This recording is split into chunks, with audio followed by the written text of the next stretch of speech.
another Savior. Holy, holy, holy, holy, Adimebujuku, another Savior. Another Savior. Holy, holy, holy, holy, Adimebujuku, another Savior. Well, this is Mobien. This is dedicated to the gallant heroes of the Nigerian Biafra War and IPO families all over the world.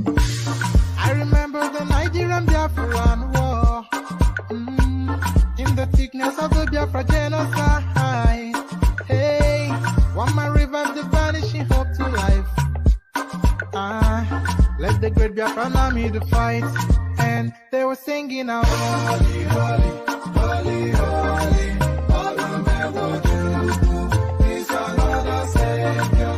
They were singing out, holy, holy, holy, holy, all who never do, is another Savior. Holy, holy, holy, holy, all who never do, is another Savior. Many years after the genocide, whoa, yet another great leader has risen up now. And he's leading the Biafrans to victory. Inyomadika yabika kwa namno. Hey, anamekele maduche mefo. Manemo, it's an honor having you on board.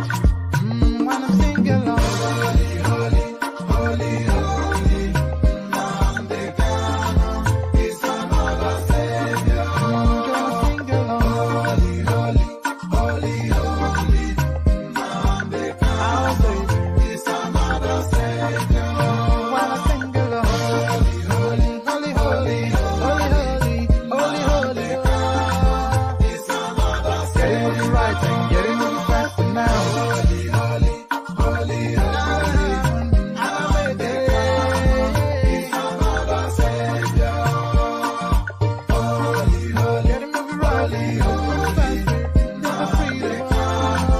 It's another Savior. Yeah, for freedom. Holy, holy, holy, holy, Nandekano, it's another Savior.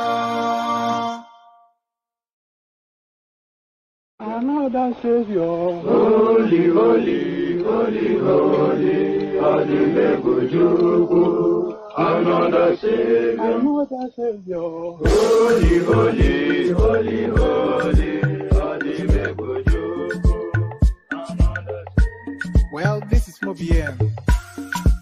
This is dedicated to the gallant heroes of the Nigerian Biafra War and IPO families all over the world. I remember the Nigerian Biafran War, in the thickness of the Biafra genocide. Hey, one man revived the vanishing hope to life. Let the great Biafran army to fight, and they were singing out, holy, holy, holy, holy, all who never do, is another Savior. They were singing out, holy, holy, holy, holy, all who never do, is another Savior. Holy, holy, holy, holy, all who never do, is another Savior. Many years after the genocide, whoa, yet another great leader has risen up now. And he's leading the Biafrans to victory. Inyomadika yabika kwa namno. Hey, anamekele maduche mefo. And pardon me, pardon me. And there it is, one name. So pardon me. Good day to you, my friends. Welcome. Good to be in your company again. Always a delight to see you present. So good day to you, one and all. Good to have you here. Always a delight. So good day to you. Protocols first. Please make sure you are clicking on the like button. If you have never clicked on the like button before, click on it today. I ask every day So if you don't have any reason not to click on it, then just do the platform that flavor of clicking on it. So it's no task, it's not an assault on your wallet, it's at no expense, and it helps the platform greatly. So if you have no real objection to clicking on the like button, then just click on it. Because sometimes you look at the numbers of the viewership and you look at the likes, it's somewhat disheartening. And if you have no objection to being subscribed as well, then just do that. You know, it helps the platform and it doesn't take away from you. So it's a win-win situation. So click on like and subscribe is that long-winded essay that I just delivered right there. Click on like and subscribe. Click on like and subscribe, and then if you want to come join me on the screen, click on this hyperlink that I'm highlighting on the screen right there. If you want to come join me, if you want to be one of the voices that we hear from, click on that hyperlink that says StreamYard. It's a open mic. It brings you into the hyperlink is an open microphone, and what it does is it brings you into a studio space. Soon as I finish reading out the body of the talking points, you've seen me do it before. I'll let you onto the screen and a conversation ensues. Nothing complex. First come, first serve. You know all the voices that you hear every day, they only made the decision to click on the hyperlink. It's not as though anybody is pre-booked. The only person you're searching to see, fortunately or unfortunately, is myself. The next set of people that you do see are people who have taken that option to click on the hyperlink that says StreamYard. So if you're a new voice that has never been on the screen before, we're especially looking to hear from you because we want to expand the conversation and we need your insight and your wit. So your insight and your wit, so click on the hyperlink that says StreamYard. And if you feel inclined towards donating towards the platform, click on that next thing highlighted on the screen right there. It says buy your host cups of coffee. So click on that and then it takes you through a very easy 3-step process, and then you can donate to your will.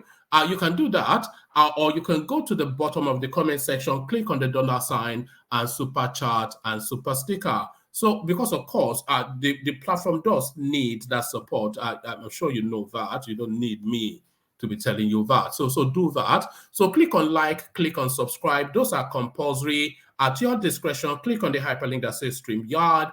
And then, of course, if you feel inclined towards donating towards the platform, click on the link that says buy your host cups of coffee. So what are we contending with today? So today we'll be making somewhat of a pit stop in this story that is, we had it with an artist called Brimo or something. I'm not within that generational curse, of course. These are new names to me. So we had this a couple of months. We had this a couple of months ago with an artist called Brimo, who got the rough and felt the lashings of the obedient space. So they gave him a good kicking around to the point that they forced an apology out of him. But then, having satisfied themselves, still glorying in that victory, the obedience space has now launched at Seun Kuti, altogether a more robust elephant to take on. But how is that going? Your post about Seun Kuti is self-serving, and I doubt your successes. Brimo tackles Peter Okoye. So Brimo tackles Peter Okoye. So that is to say, even though he had taken a lashing just a couple of months ago, he's still smarting for that. He's still smarting from that, and he's been looking for that opportunity then to have a go back. So that opportunity presents itself under Seun Kuti's banner. Your post about Seun Kuti is self-serving, and I doubt your success is Brimo tackles Peter Okoye. So we find out, hopefully somebody is following that space. There's actually a clip that Seun Kuti put out on Instagram that we may well just have a look at in the course of this session. So, but anybody that is following that space, if you want to bring us up to speed with what is going on, then feel free to do that. So, Seun Kuti versus the Obedient, that will be a fight to the finish. Full list of committees emerge as Buhari makes preparation for May 29 power transition. So, handover notes, Buhari now are packing his bags and leaving for good. Hopefully by mid this year, we will never have cause to think about this man ever again in our lives. And the only thing that we'll think about him is that justice here or in the hereafter catches up with him. This guy has, in the course of his life, he has taken so many lives, so many. This Buhari guy, in the course of his however long he has lived on this planet, he has taken so many lives. I don't even think lives taken by this guy have been taken in wars. He has just taken so many lives. Full list of committees emerge as Buhari makes preparation for May 29 power transition. So bye-bye and shut the door behind you and never to see you again. Never to see you again. How can Buhari be here and you will reject? Tinubu threatens Sultan of Sokoto over endorsement. So this is a story that's been making the rounds around the usual obedient watering holes. So they now, they've been putting this out quite aggressively that Tinubu has gone then to the Sultanate in Sokoto to take on frontally the man that sits on the throne. But we have to really find out exactly what went on there. How can Buhari be here and you will reject? Tinubu threatens Sultan of Sokoto over endorsement. So we've learned from experience, of course, not to ever take those headlines at their words. Buhari begins handover process, set up transition committee. So somewhat repetitive, that one. So we take one and abandon the other. Cash policy may affect frontline troops operations. NSA Monguno wants. So any and everywhere you look at, any and everywhere you look at, every and anybody is against this policy. But apart from the people, of course, who think that they can make political capital out of it, like the articles and the Labour parties, etc. Cash policy may affect frontline troops operations. National Security Advisor Mungano wants. So there it is right there. CBN admits challenges in Naira redesign, assures scarcity will ease off. So the language of contrition now coming out of that space the language rather of contrition now coming out of that space just recent times they were preening and peacocking and puffing their chest out that nobody can do anything. But the language of contrition, CBN admits challenges in Naira redesign, assures scarcity will ease off. So that is not a matter of assurance, it's a matter of action. Federal government to comply with Supreme Court ruling, stopping deadline for old Naira notes. So this is Abubakar Malami now, who though above the law throughout the tenure of the Buhari administration or the Buhari regime, who though above the law throughout the tenure of the Buhari regime, at the final hour, at the 11th hour, he now law-abiding because, of course, a couple more months, a private citizen, and hopefully we're all hopeful that he, amongst many, will be behind bars.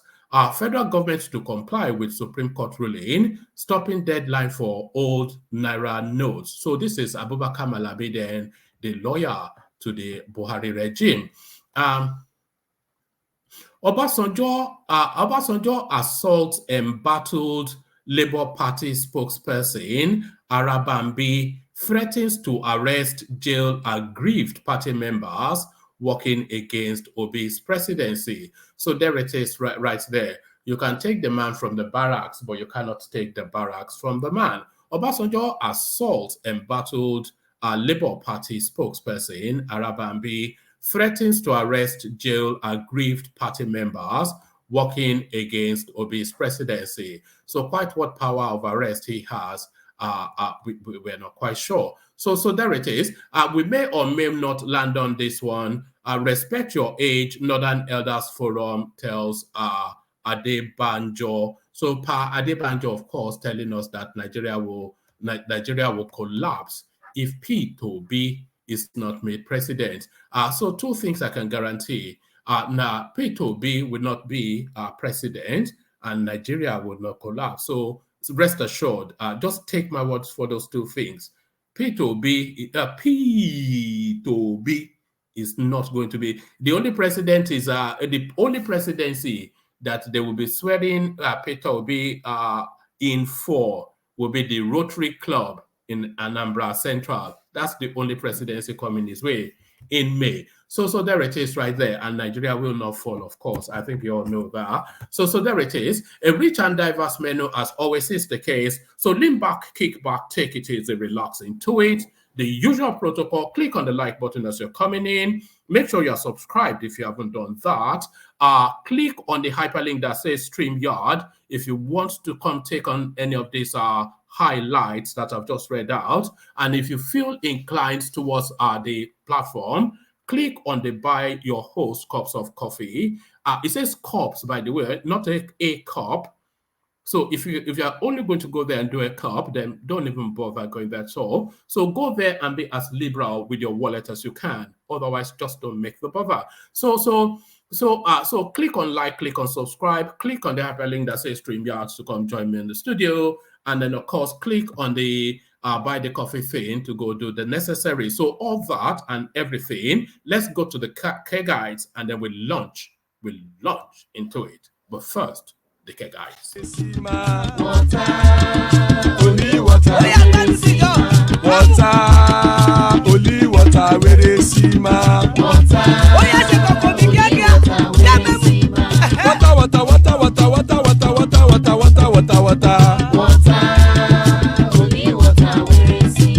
Hapa o naido.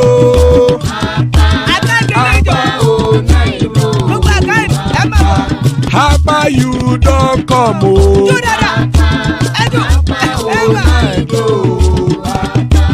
Hapa o naido.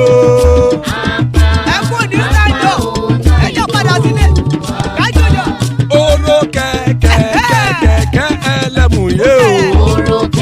Ilé sọ́dí kẹ̀kẹ́ ẹlẹ́mù ré o. Bobby master kẹ̀kẹ́ ẹlẹ́mù ré o. Chifu Faila ti kẹ̀kẹ́ ẹlẹ́mù ré o. Eruku lẹ̀lẹ̀ ẹlẹ́mù dé. Eruku lẹ̀lẹ̀ ẹgbẹ́ ẹlẹ́mù dòde ojàre o. Eruku lẹ̀lẹ̀ Ghana ti dé ẹgbẹ́ bọ́dì o. Ọmọ ẹlẹ́yẹ ẹ̀yẹ o ó dilé o. Odúyẹ̀lá ẹ̀yẹ o ó dilé o. Petrosonama ẹ̀yẹ o ó dilé o. Petrosodúnkẹ́ ẹ̀yẹ rẹ̀ ó dilé o. Ẹlẹ́kọ̀ ọ̀run mú ìní o.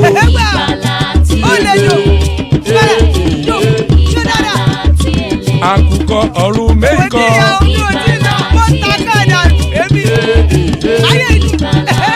Ikú kò ní ríwà gbéṣe o.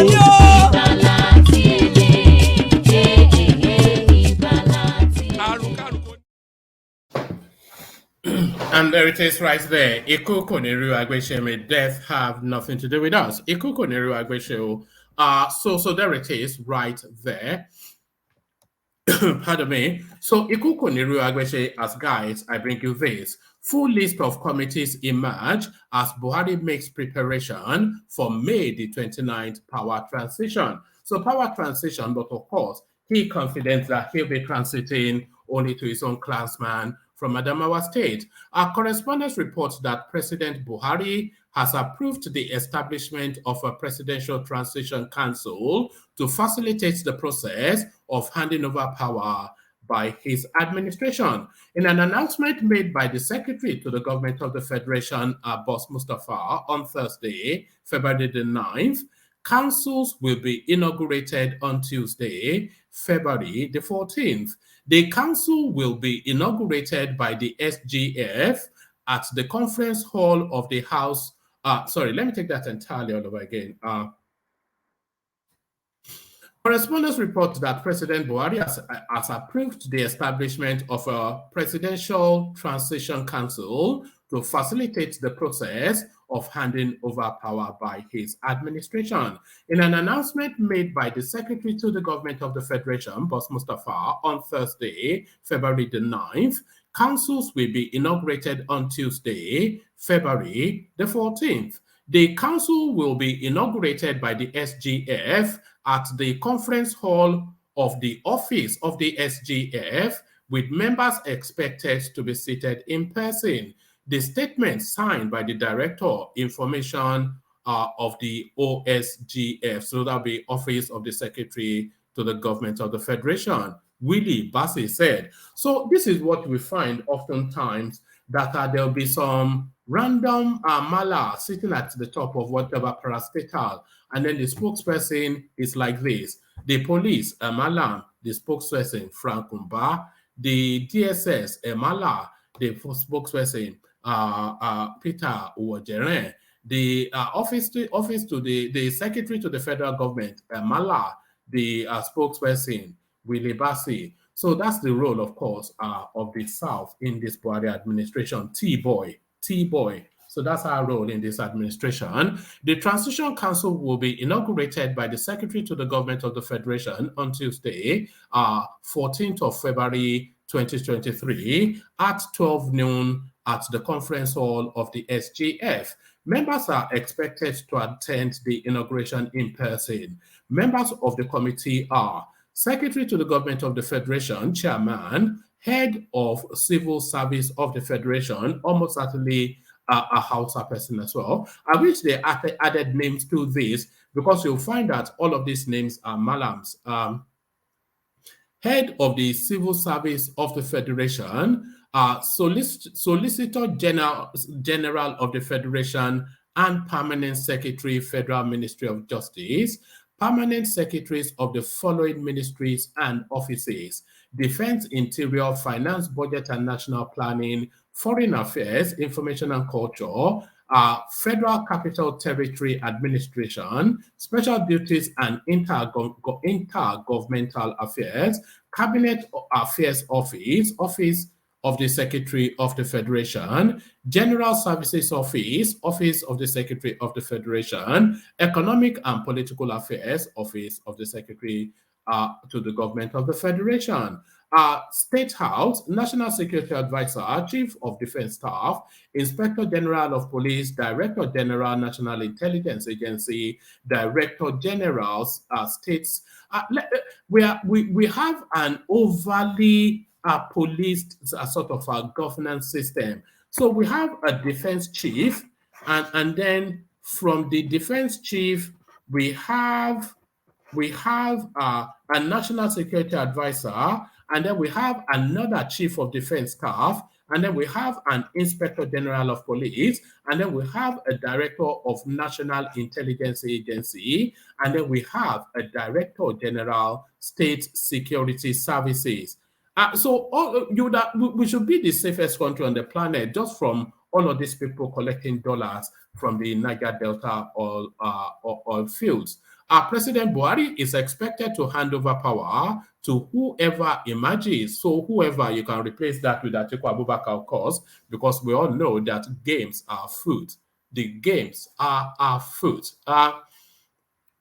President Buhari is expected to hand over power to whoever emerges as president in the Saturday, February the 25th election across the country. Months after the election, May the 29th, is the slated date for handover ceremonies for the Nigerian government. So there it is right there. Let me just bring you a story that just comes under that. Cash scarcity.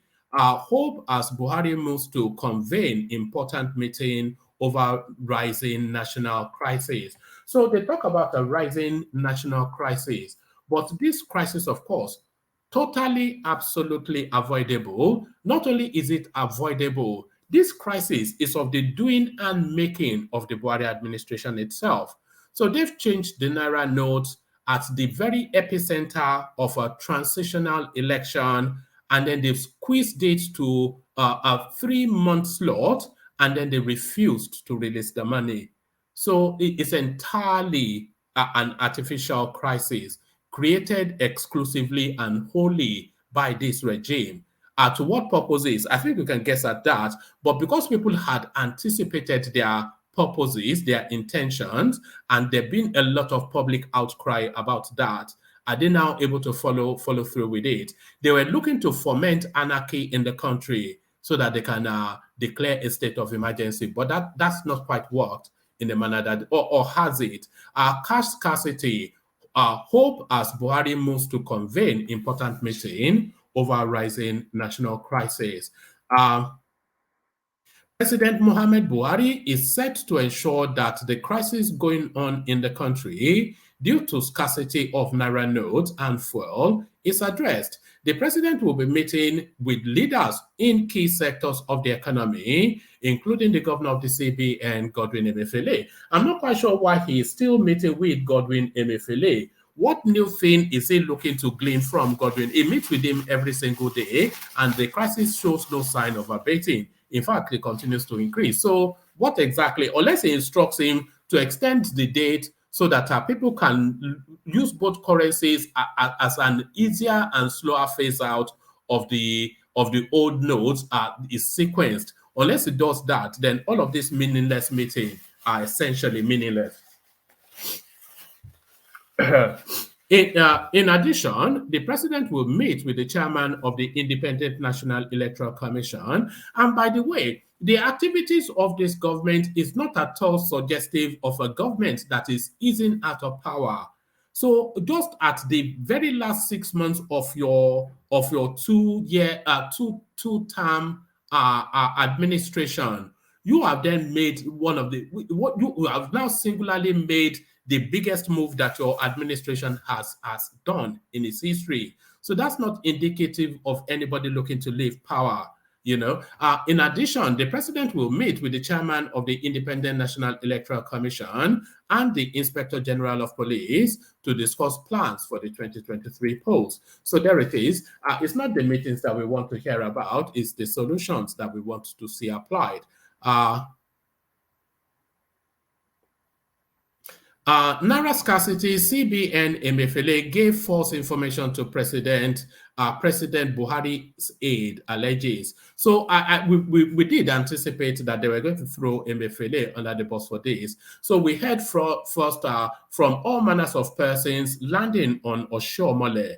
But now, within the inner sanctum of the presidency, they are now cutting Emefiele adrift. As Nigerians continue to suffer the challenges of the poor implementation of the Naira redesign policy, an aide to the president appears not to be happy. A jury in Gelela, a senior special assistant to President Buhari on public affairs, said the policy implementation is faulty. Ngelila also noted that the Central Bank of Nigeria has failed to feed the president with the right and effective intelligence on the challenges Nigerians are facing, hoping to access the new notes. So they're just going to cut him adrift. All right, so let's leave that there. So let's leave that there and go to this. So this is the story making the rounds within the obedient space. How can Buhari be here and you will reject? Tinubu threatens Sultan of Sokoto over endorsement. So this is a headline that is making the rounds within the obedient space. And by the way, I have a clip of that interaction which I'll play you, which I will play to you shortly. The All Progressive Congress APC presidential candidate Bola Tinubu on Thursday subtly dared. Look at that, oh, look at that. Unbelievable. These people, they will go to any length. The All Progressive Congress APC presidential candidate Bola Tinubu on Thursday subtly dared the Sultan of Sokoto for endorsement during a visit to Sokoto State for his campaign rally. Correspondents report that Tinubu, alongside President Mohamed Buhari and other chieftains of APC, visited the spiritual leader of Nigerian Muslims, Muhammadu Saad Abubakar, at his palace. Speaking at Sultan's palace, Tinubu reiterated that his party wants to win the election and their visit was to seek his blessing and endorsement, which he cannot reject. In what seemed to be like a drama twist, the former governor of Lagos State said the commander-in-chief of the armed forces, Buhari, cannot be at the palace and the Sultan will reject the request to endorse him. So those are fighting words. If you hear them just verbatim like that, those are fighting words. So, but I will play you the clip and then see if the clip mirrors how it's being reported by the Labour Party friendly media space. In what seems to be a drama twist, the former governor of Lagos State said the commander-in-chief of the armed forces, Buhari, cannot be at the palace and the Sultan will reject the request to endorse him. As Tinubu spoke, those in attendance laughed and clapped. In related news, the Tinubu-Shettima Presidential Campaign Council has called for the sack of the governor of the central bank, Godwin Emefiele, over the Naira note scarcity. Correspondent, and by the way, in Senate climes, in anything that purports to even be a country, Emefiele would have been sacked. This has been the worst debacle in recent times in Nigeria, absolutely affecting every single individual in Nigeria negatively, just from these guys, bad belly from, not being given a presidential ticket. In related news, the Tinubu-Shettima Presidential Campaign Council has called for the sack of the governor of the Central Bank of Nigeria, CBN, Godwin Emefiele, over the new Naira note scarcity. Our correspondent reports that the Director of Media and Publicity for the Tinubu-Shettima Campaign Council, Bayo Ononuga, made the call in an interview on Thursday in Abuja. Ononuga asserted the Apex Bank chief does not deserve to remain in office following the protest across the country that trailed the new Naira note scarcity and the deadline for the old Naira notes. He said President Buhari should have sacked Emefiele for subjecting Nigerians through harrowing experiences and untold hardship in the past 2 weeks and sabotaging the All Progressive Congress in the process. So that's self-interest right there that rounds it off. The biggest criticism, of course, of that Tinubu space. So there it is right there. So on to the next, and still that Naira policy thing. Cash policy may affect frontline troops operations. NSA Monguno won. So there it is. Everybody's against this policy. So just how they're able to cling on to it, it will be something that we have to see.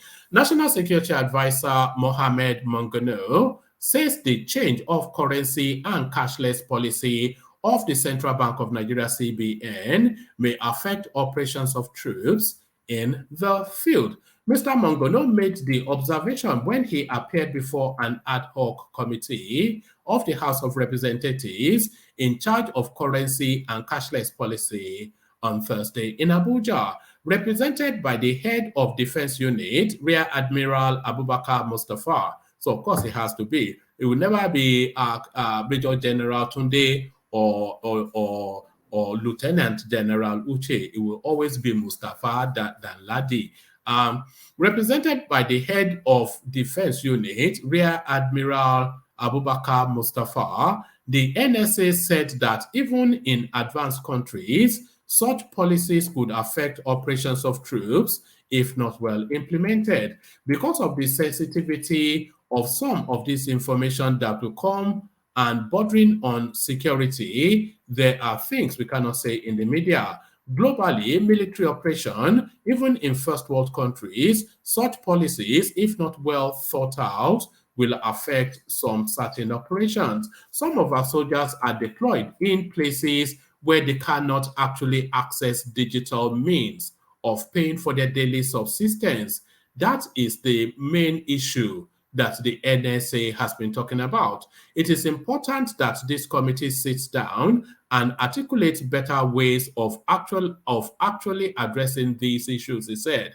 Earlier, the chairman of the committee, Ado Doguwa Kano AP, said that the committee was interested in the implications of the policy on national security. He said that the committee would interface with major stakeholders to determine the effect of the policy on the economy.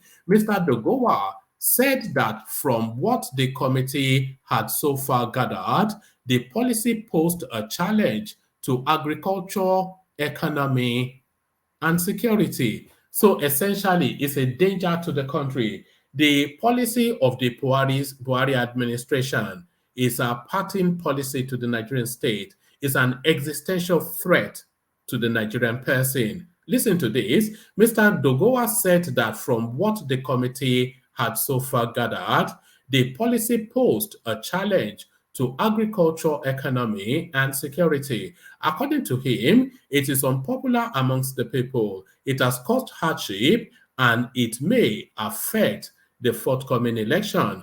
Mr. Dogowa adjourned the meeting to February the 10th for the committee to meet with the Minister of Finance and the leadership of the printing and minting company, as well as INEC boss. I wonder who the leadership of the printing company would be. No prices for guessing, of course. It will only be another malam. CBN admits challenges in Naira redesign, assures scarcity will ease. The Central Bank of Nigeria has expressed optimism that the current scarcity of the Naira notes will soon be a thing of the past. The Deputy Governor of CBN, Fola Shodun Shonubi, I'm surprised there's a Yoruba person there. It's in all of the times that I've been reading this regime's storylines, anything relating to this regime. Very rare that you come across a Yoruba name. So this catches me by surprise. The Deputy Governor of CBN, Fola Shodun Shonubi, who stated this at the 22nd Fellowship Conferment Lecture and Ceremony organized by the Nigerian Society of Engineers on Thursday in Abuja, admitted the Apex Bank never imagined the challenges associated with the. So this is lack of planning, isn't it? Because if you are doing something that big, you would have run 1,000 models that would have facilitated for and played out all of the scenarios permutable. All of the scenarios permutable would have been run in models to see where the solutions are. But the obvious thing that the scarcity of the notes is not, if they were caught off guard that people were not able to access money due to scarcity, then they really shouldn't be in that job. It's just, it's unbelievable. The Deputy Governor of CBN, Folashodun Shonobi, who stated this at the 22nd Fellowship Conferment Lecture and Ceremony organized by the Nigerian Society of Engineers on Thursday in Abuja, admitted that the Apex Bank never imagined the challenges associated with the redesign of the 200, 500, and 1,000 Naira notes. The scarcity of the redesigned notes had paralyzed activities in the country, with Nigerians daily rushing to banks and ATMs, stands and ATM stands to withdraw cash for their daily needs. And by the way, anyway, let me just leave that. Let me leave the by the ways. The Apex Bank had last month extended the deadline of the withdrawal of the old Naira notes from circulation to February the 10th. However, the Supreme Court on Wednesday restrained the CBN and the federal government from going ahead with the February 10 deadline for the phase out of the old Naira notes. Shonobi said, as you know, Nigerians are very ingenious, and we created a whole new line of business for people we never envisaged. An aspect of that is queuing, where you sell your position on the queue for money. And this is something that she's going around chuckling about in seminars organized by. She thinks this is funny. She thinks this is funny. She's saying that they've created ingenious ways that they never thought about, citing the example. An aspect is that of queuing, where you sell your position in the queue for money. So people are queuing to the point that the queue is so long that people are now making business out of it. And this is something that the Deputy Governor of the CBN is chuckling at an engineers conference. There is also night crawling, where you wait till night to collect numerous cards from your friend your friends and family and go to an ATM and empty them using different cards and then take the cash to sell. So, it's unbelievable. These people are beyond, it's unfathomable. It has been a bit stressful, to be honest, because we did not anticipate this kind of behavior. I believe that sooner rather than later, the stress ongoing in relation to money will be reduced. So there's the obvious and easy solution, of course, is the extension of that the lifespan of the old notes by months. Federal government to comply with Supreme Court ruling stopping deadline for old Naira notes. This is Abubakar Malami now throwing his hand up, throwing his hands up in surrender. Oh, sorry, what's going on there?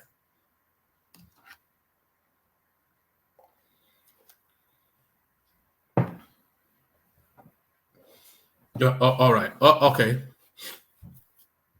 The Attorney General of the Federation and Minister of Justice Abubakar Malami SAN has said the federal government would comply with the Supreme Court order restraining it and the Central Bank of Nigeria CBN from implementing the February the 10th deadline to stop the use of old 200, 500, and 1,000 Naira notes.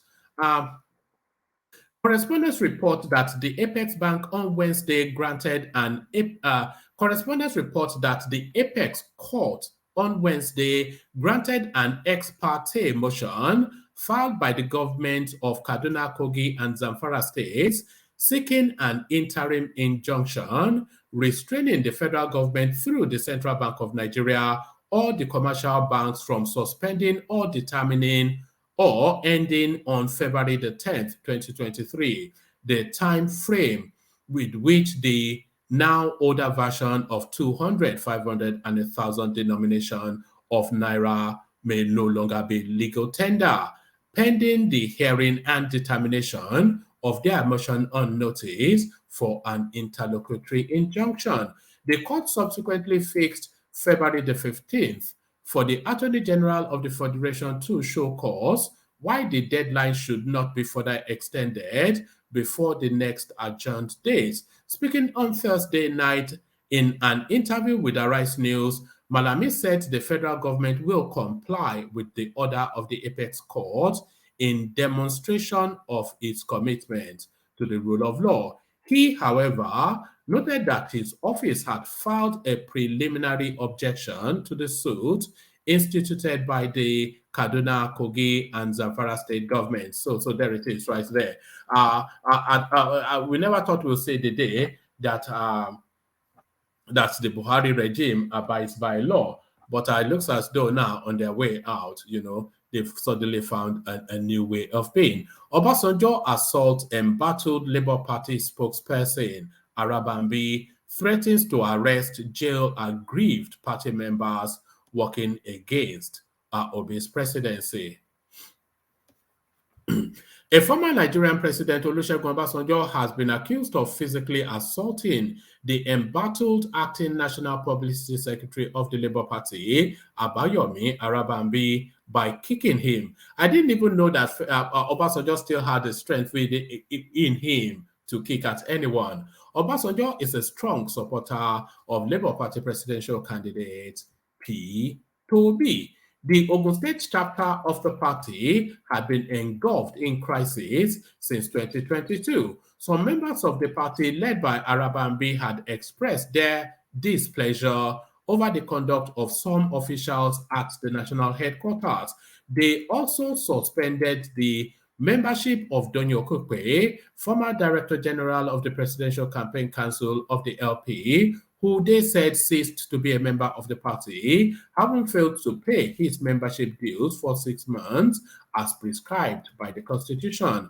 The aggrieved party executives also demanded the immediate dissolution of the entire party's Presidential Campaign Council over alleged lopsidedness in its composition, stressing that the composition of its PCC does not reflect federal character, unlike what is contained in the constitution of the party. Although the party at the national headquarters earlier called their bluff, Arabambi further raised allegations of corruption against the national chairman, Julius Abure.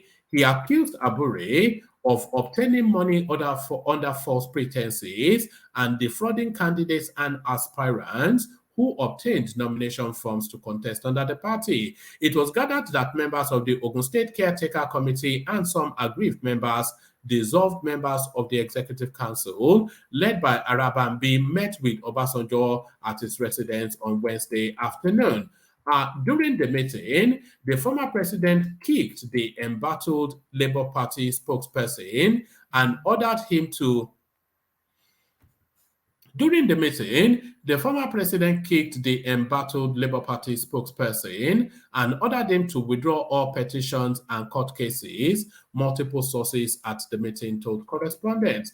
Arabambi had petitioned the police and anti-graft agencies to investigate allegations of fraud and money laundering involving the party chairman Abure in Enugu, Ebonyi, Edo, and some other states. The select, should I abandon it there? Yeah, let me abandon it there. I think we've established the essence of that. We've established the essence of that. So let's establish then the essence of this. Respect your age. Northern Elders Forum tells Adebanjo. The Northern Elders Forum on Thursday came hard on an elder statesman and leader of Afenifere, Chief Ayo Adebanjo, advising him to behave responsibly.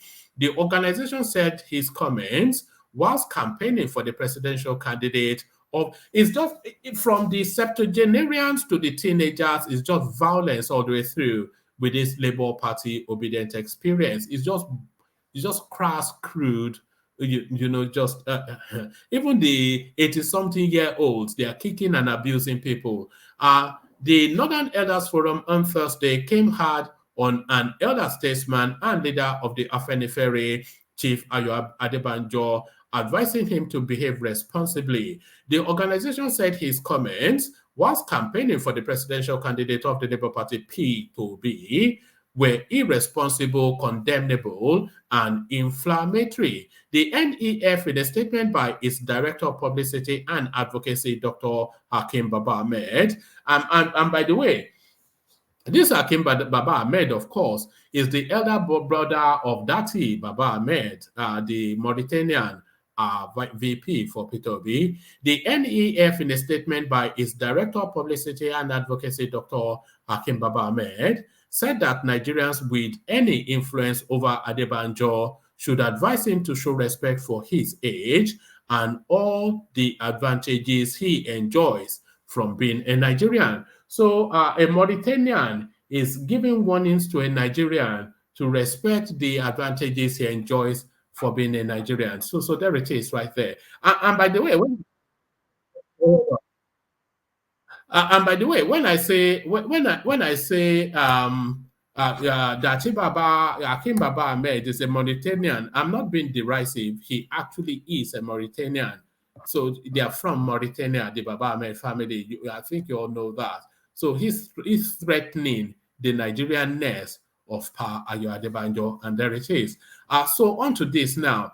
So hopefully people will fill in the gaps for this. We did try to touch on it yesterday, but we couldn't really get too far. Your post about Seun Kuti is self-serving, and I doubt your success is Brimo tackles Peter Okoye. Singer Brimo has berated Peter Okoye of P-Square fame for asking his colleague Seun Kuti to remove the Kuti from his name just to test his relevance. Record that Seun and Peter had a clash on social media on Wednesday following Seun's comment about Peter Obi. In their spat, Peter argued that Seun is not relevant in the music industry and that to test this, he should remove Kuti from his name. So how can you remove Kuti from your name? It's a Kuti now. So are you asking him to go and kill himself? It's a Kuti, and all of, by the way, in terms of DNA, you are the confluence of 50% of your father's DNA and 50% of your mother's DNA. So Seun Kuti is actually a physical being, a reincarnation of Fela Kuti, both are genetically. So I mean, what sort of brain dead half-wit nonsense is that? So this is Peter Okoye. My late father was a nobody, but today everybody knows the Okoye. Dude, try removing Kuti from your name. Make I know whether anybody sabi you. Remain in that your local shrine while people like us and others continue excelling globally. You can't shame the shameless. So this is it. Anyway, let me not say that. Reacting, Brimo opined that Peter should be reacting. Brimo opined that Peter should have deleted the post. He claimed that Peter's post is self-serving and he doubts Peter's successes. See his post below. Bros, you never delete. You go keep this post way trifle your pops. Just cause it reads like you are self-made and he inherited fame. That's your point, right? This belittles yours. This is quite self-serving. I doubt your own successes. You belong to your sponsors. So that space. Just I'll probably play you a clip of Seun Kuti, which somebody sent me on. I'll actually play it as I come into the room now. So let me let in. So where are the super chats? I need the place to show some super chats today, and not especially from Ayo. It is somewhat ridiculous. You go everywhere else, you see super chats, but never here. So Gideon, we see you. Moshood, we see you. Sodi, we see you. King Gameka, let's keep it civil. Thomas, we see you. Michael joins us. Ola joins us, and Mr. Probity joins us. So good to see you all, gentlemen.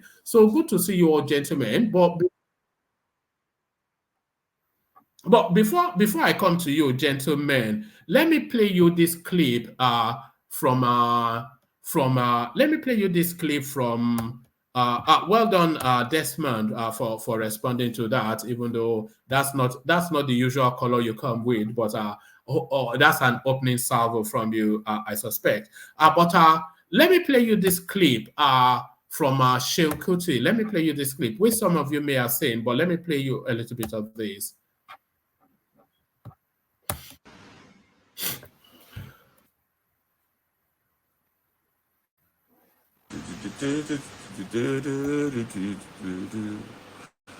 Oh, I will love the trenches.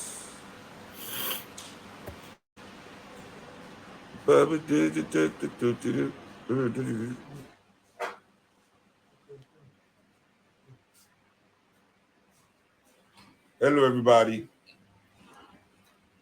How on a day? Yes. It's good that I'm receiving Igbo guests this night. That they say I'm Igbo-phobic and I hate Igbo people. Really? Are you arguing with Hello, Chioma. Oh, are you? I'm on my live. Hi, people. I didn't know you were coming. You know, Eze, how long have you been living with me now? 3 years, Abi. Eze, is that your Yoruba name? Eze, is that's the Yoruba name from Abeokuta? I am Igbo. Hi, how are you? Please, my Igbo brothers and sisters, I'm not let them call me talk rubbish. I grew up in Kalakuta Republic. When you come our house, I don't tell them before, I grew up with about 300 people living with us in our house. That's my past results. We grew up with people we don't know. When you come our house, now one question for lady ask, what will be your African name? Where you from come? Finish. Enter the house. No discrimination. Everybody is equal. Growing up, many of my best friends were Igbo. Till today, many of my friends are still Igbo. I mean, I have very few Yoruba friends. I have more Igbo friends than I have Yoruba friends. And that's facts. All day. You know? And also I smoke Igbo man.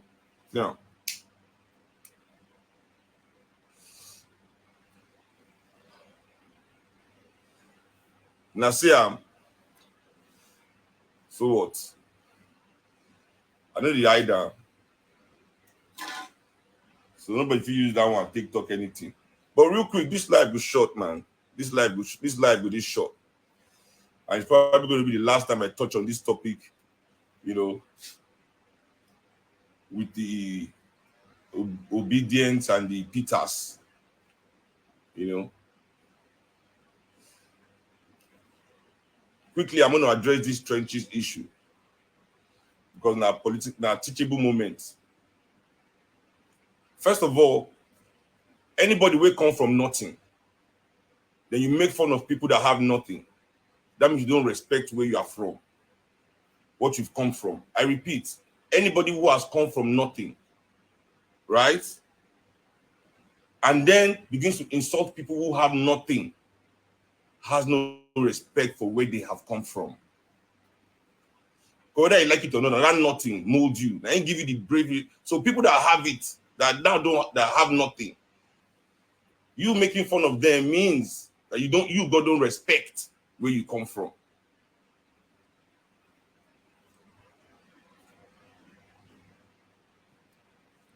My ambition in life has never been to be a rich man. I've never done anything in my life because of money. So how people they do things for money, one can they lie and assume they do things for money. Me, I don't understand it. Let me tell you about the trenches, man. They don't lie to us as African people. Get money and run away from the hood, run away from your area, go and live with big men in the big men area. That's the way to be.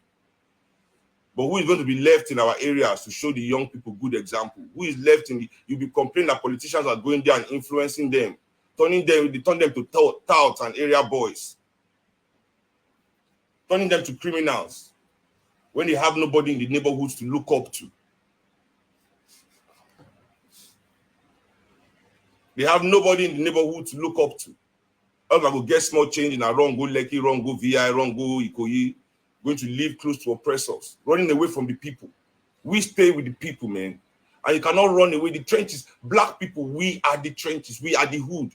The hood is not a place. That's hood, that's trenches, that idea. It's not a place, man. You can never run away from who you are. Black people, we are the hood. You can never run away. No matter how much money you have, you'll still be treated in this world. How many millionaires police don't slap for Nigeria? How many black millionaires police don't shoot for America, shoot for Nigeria? The lawyer where they go with him, where they shoot with him Peking, was she in the trenches? Not the island, they stay with her family, they go to their house, a whole lawyer. They shot her like a tout that they will shoot in Ikorodu. So don't ever think, say because you get some legal cash, that you have escaped what black people go through. We must understand that. We are the trenches. It is our skin. It is anywhere we go. It is that look that people give us, that untrusting look that they give us anywhere we go. It is that oppression we feel anywhere we go. It is that way that's why many of you don't have high self-esteem, you know, because the system has broken you down. You not think that you need to add all this white man, all these expensive things to yourself to show them that you're not like the other black people. You're not like the people in the trenches. You have come up, you have money. You want to use money and everything to...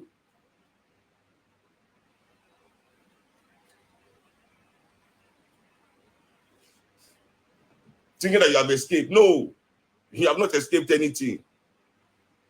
You haven't escaped anything. 1,000,001 examples of how you are still oppressed, even with all the shine things you put on your body. Yeah. Have you worked out without Mopo? Now, if you work out without Mopo now. Exactly. And if you work out without Mopo. So we are the trenches and we are not ashamed of it. The only thing I'm sure of in my life is say, nobody for this Nigeria, no man in this world born of woman can say that me they fit shame. I repeat, no man born of woman in this country can say I transfer money to Sheun. I dash Sheun money. In this my grown age, when I'm young, people they dash me money out. Young, I get uncle. I know people, but since I've become a man, I keep saying it. You can do things as a child, things that you do as a child, do it in the past, you do it as a child, you don't do it. But as a point, you grow up. And at what point is that? You know, once you become a man, me, I don't become man. Because no man, that's how you become a man. No man is above me. No man. There's no man I say, yes, sir, oh, guy. There's no man that can call me and say, do this. Nobody. Nobody in this world. Like when I'm shaking up and down, left pillar to post. Yes, sir, your excellency, yes, sir. They say she won't send. I say I tweet. That is the investment now. When they play show. And I say I send tweets. Imagine nonsense. They can't go bring another tweet. Or they say I say Tinubu fight for democracy. Now lie. Make a they lie ni. Omo buduku lojo here now. Abi. I knew Bola Tinubu through my father, through my uncle. You know how I knew them? June 12 struggle. That's what I think know who he be. So that was fighting for democracy now. Nadeko, June 12. He fought for democracy now. That's what we're discussing. Man, they take things out of context. One context can make points. I see show like the one where I do last year. Every year I do funny. I do my April Fools every year without fail. Now go all my Twitter. That's all you could bring out. When I show now, I show when I picture for their house. Show me my own picture for their house where they smile like goats. They shake them. And I don't see telling. I don't talk since morning. I said this since 8 a.m. this 2 a.m. this morning. This is over how many hours? Almost 24 hours. Say if they burn anybody where the way they yab when I say that they collect money, where I don't call on of that out saying that they collect money. Make anybody inside una who feel who when my lawyer feel sing house talk say she own the collect money, they burn you where. Talker. I will sue you back to the trenches. That trench is where you say you don't run from. By the time I finish with you with my lawsuit, you go back to that trenches. I guarantee. But me, I think they're not born in a way to sue because it's true. So, you can kick rocks for all I care, you know. You can kick rocks for all I care. I know they follow and I do best of the lesser of three evils. I'm not in the game of picking evil. I'm not in the game of picking evil. I be makes that they go bring tweet. Let me start by showing at the tweet of Labour Party. Not the all right. I'm pausing the music there only because of the copyright strikes. So what you are looking at on your screen now, the Labour Party attacking Peter Obi. This was as far back as 2013 when Peter Obi then was championing Willie Obiano. And the images and the things you are seeing on your screen, you can pause to read them. They are Labour Party attacking Peter Obi then and his administration. So that's what Peter Obi built in all this road that they told us. So that's it right there. And this were Labour Party attacking Peter Obi in 2013, 2014. ShopRite, you can read them anyway. So there it is right there. But now Peter Obi, of course, the golden goose. So there it is. I'll just let you play to the end. These are all Labour Party spaces and Southeasterners launching at Peter Obi, using images of his what he left back during his administration. Let me see if I can pause it. Can I pause it? Yes. It says, I hope my state Anambra will get a good governor for once. Put this Peter Obi in the bin, and then a series of swear words. Waste governor too bad. This was 2012, and on and on it goes. Let's pick another one. It says, I know Obi always built poor quality, and that is Onye. Onye now, of course, a champion of Peter Obi. This is Castro, a severely sick governor, Sullivan Chime. is much better than a healthy Peter Obi. So that was in 2012. That was what the Anambrarians thought of him as far back as then. It's just more and more. I hope my state Anambra will get okay. I think we had that one. Let's take another one. So you can look at the date at the bottom of the screen. Look at that. It says, this is how Peter Obi is leaving Anambra State after 8 years. So that's from Adorable something or the other, Maxwell something or the other. So these are the infrastructures that they told us about. In terms of performance, Senator Ngige performed more than Obi. So this is Solomon Ogbonna. So Solomon now, of course, died in the will obedient, just as we are seeing the crossover from the IPOB to the Obi space. This is it.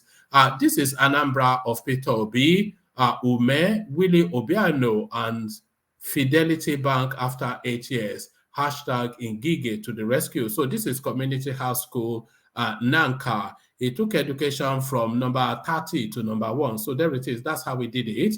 Yes, yes, it has something.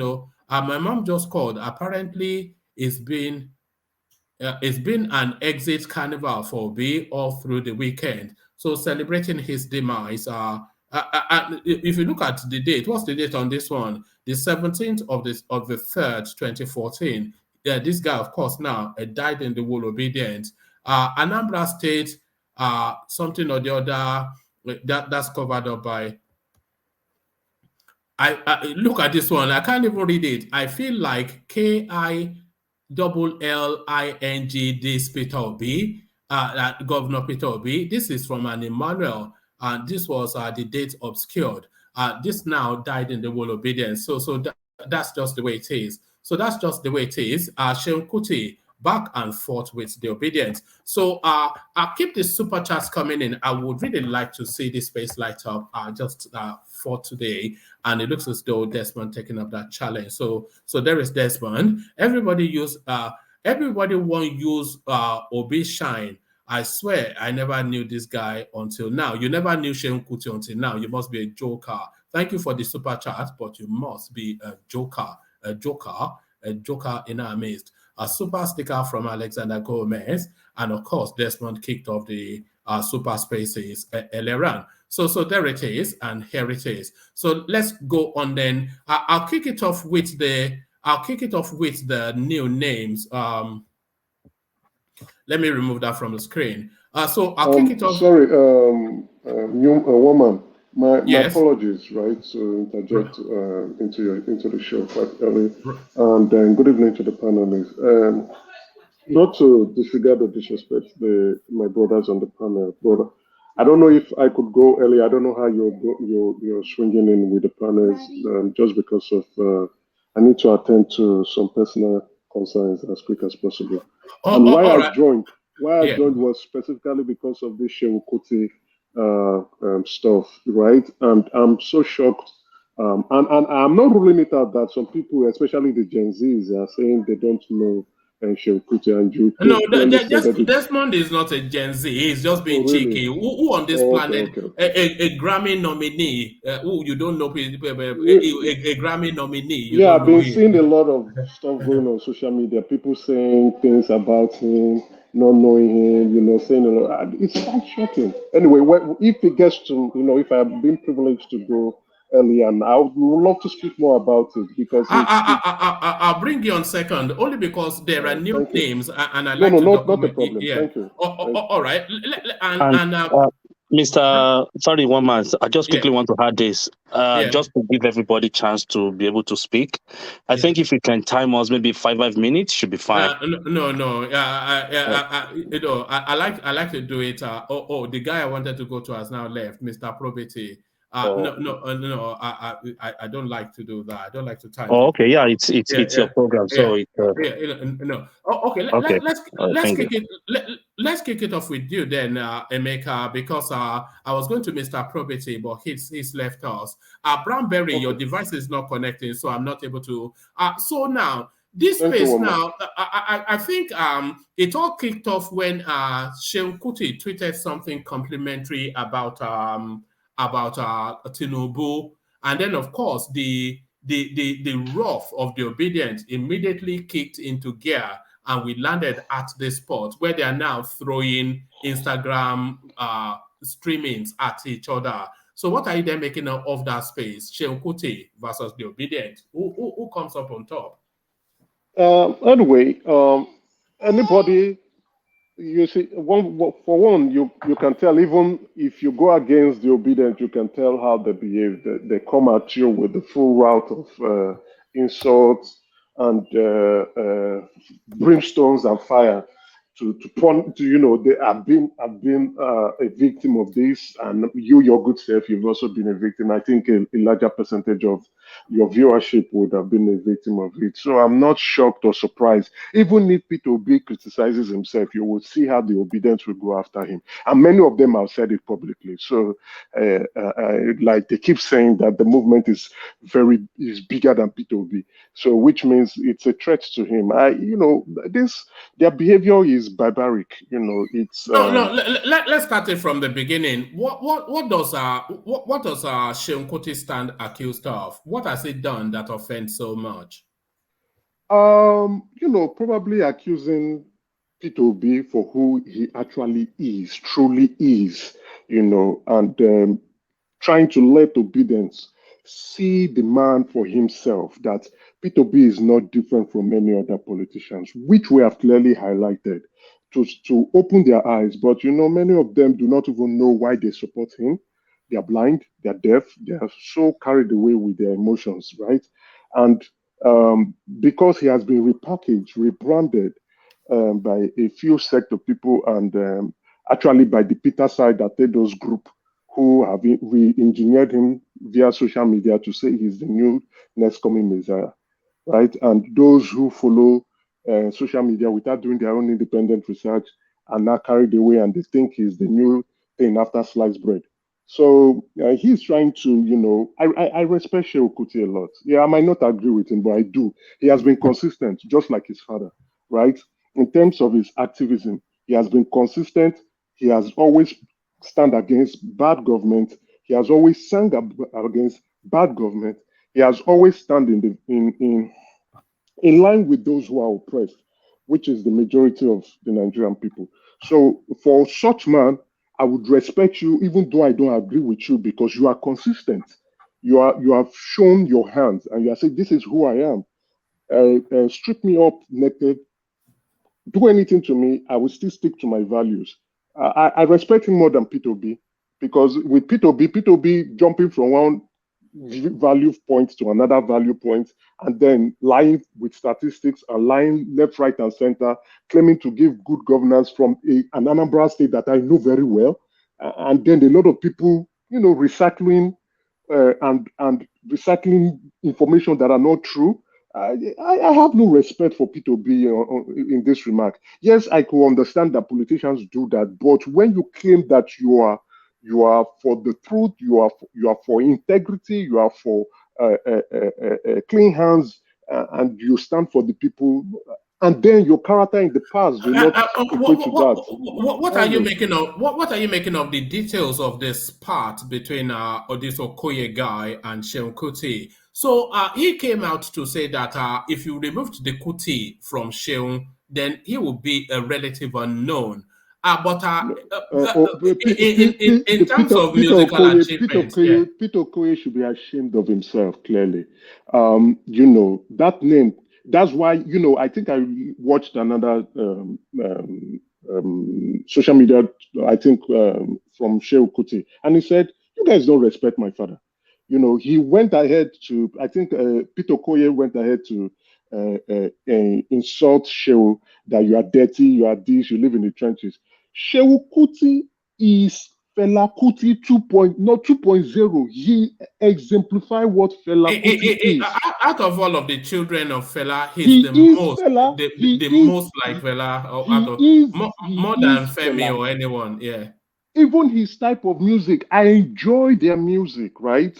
Now what Seun's type of music, which is the same as Fela Afrobeat, right? Afrobeat is a fusion of jazz and our traditional music, high life, and then the talking drum. You understand? So, but it is clearly jazz fusion. You have highlight and jazz fusion, and actually, the white men or those who are not of African heritage enjoy that kind of music. You see Shehu playing in different places across the globe. If a Grammy nominee and a Grammy nominee, including his brother Femi Kuti, Femi's Afrobeat is not quite like his dad.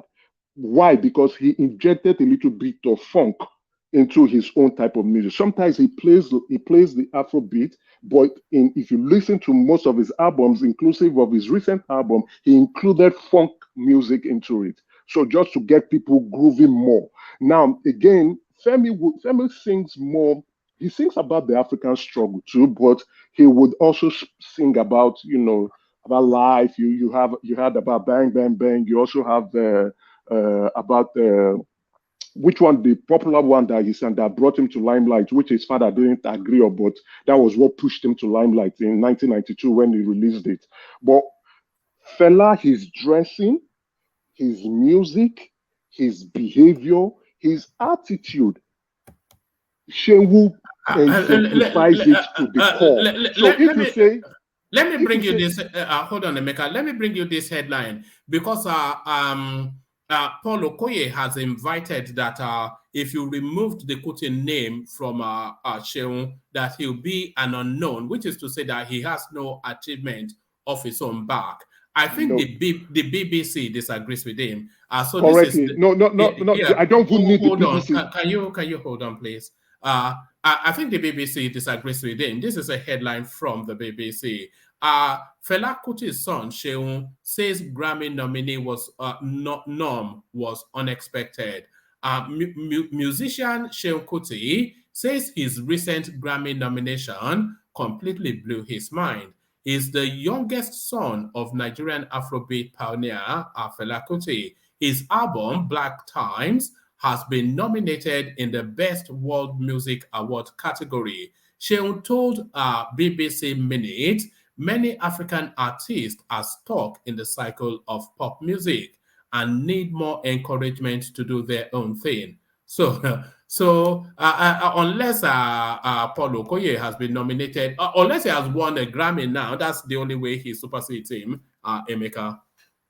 I agree with that point. But I like what I wanted to say is I don't need the BBC to let me know. His music is more original. The Paul Okoyes we knew when they started. They started from 2002, 2003 when they were remixing Usher's music and making it look like theirs. They were dancing like Usher and doing this. So they are fake stars, right? Yes, we could give it to them that, okay, in terms of contemporary music, in terms of pop music, that's Afro pop, they try to play their own part. But in terms of original content, pure original content, and if you're a lover of jazz like I am, you would tend to gravitate towards the Seun Kutis, towards the Fela Kutis, towards the Femi Kutis, and also towards international jazz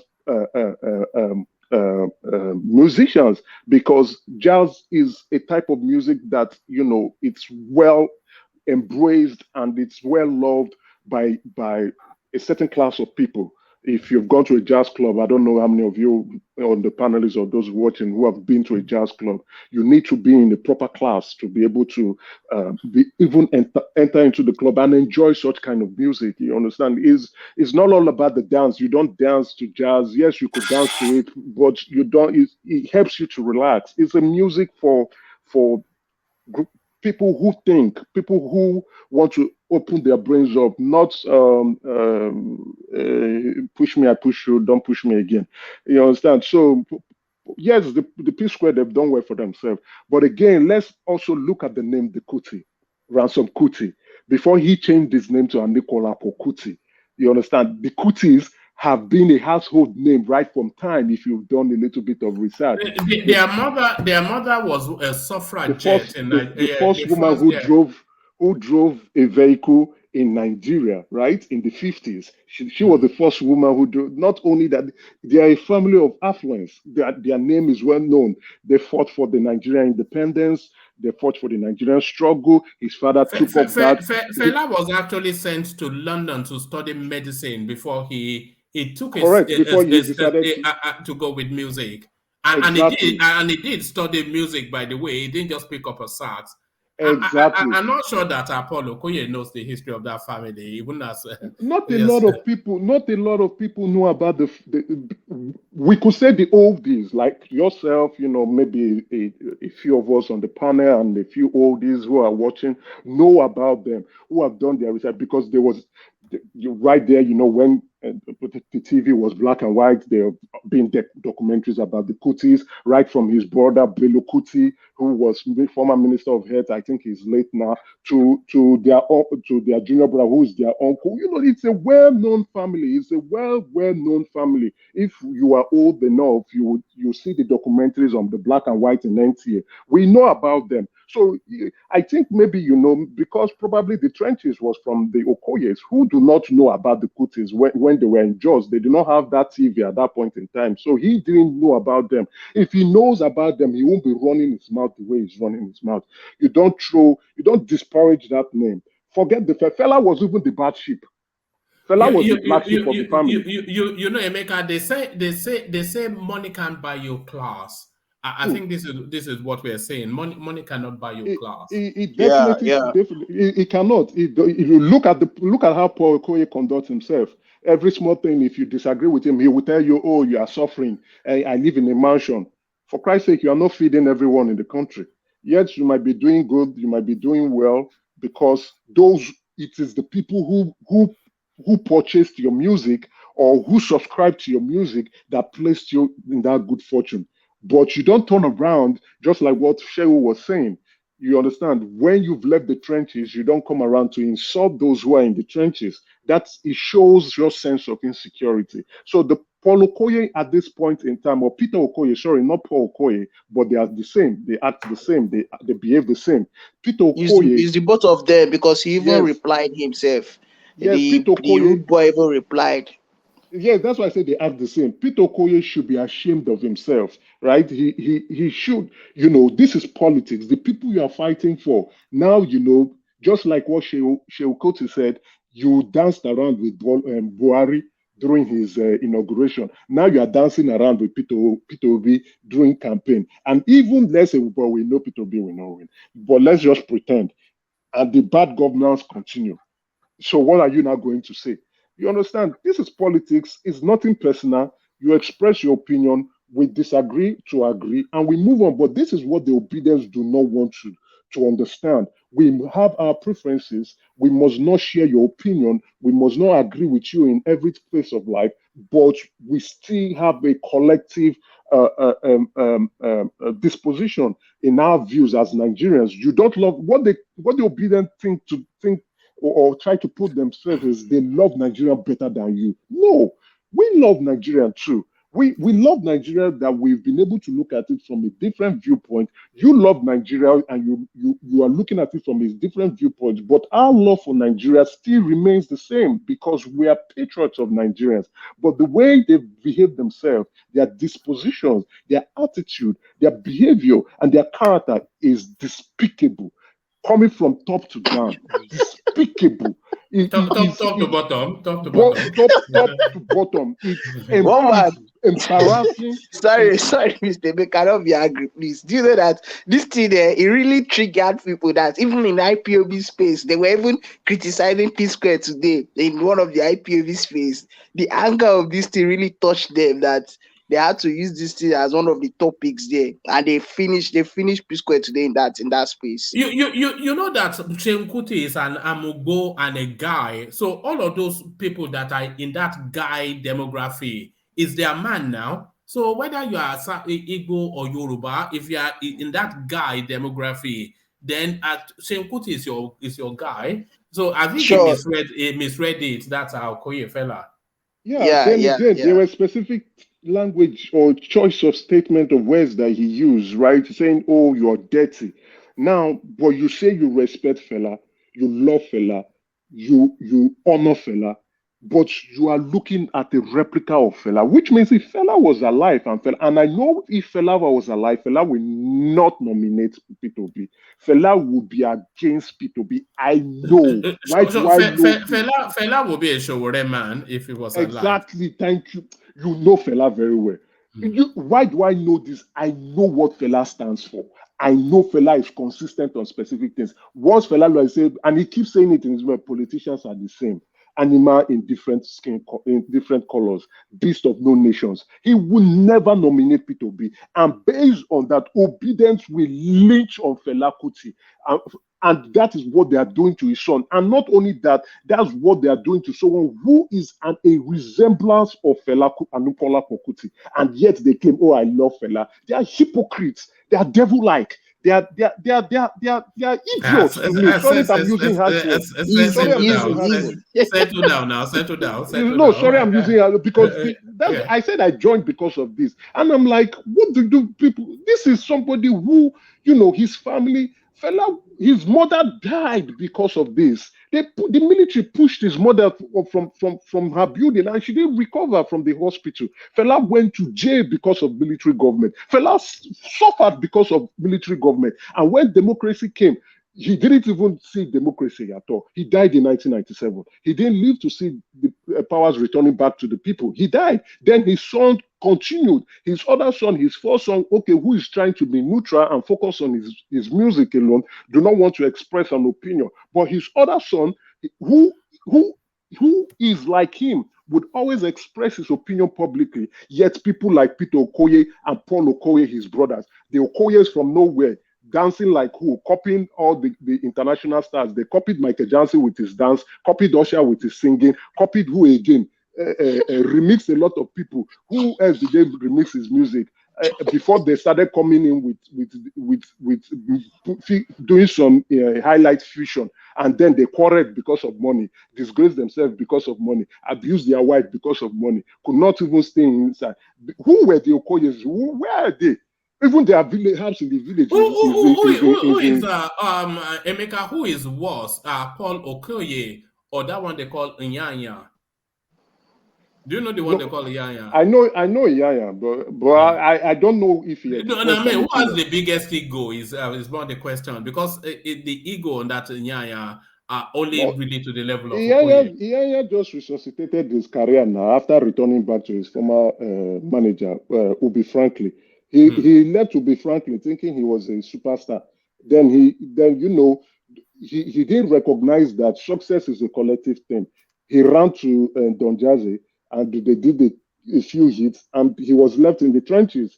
Then he went back, he stayed between his legs and go beg his former manager and two of them now and decided, okay, we have humbled ourselves. Let's pursue this music career and this business side of things and see how far it goes. So I would say Yaya has a big ego. I would say Peter Okoye has a bigger ego than Yaya because Peter Okoye, yes, he suffered some setback, trying to prove that he's better than his brother, who is the music head, while him is the dancing head. And none of his singles ever made it out of his living room, right? They were all dancing. He was dancing within his family compound with that. Nobody actually enjoyed his music. Now they ran back to each other, decided to reconcile, and they are now singing old songs of the 2000s that Gen Zs are actually forgotten. Gen Zs were still babies, some of them crawling, some in their mother's womb.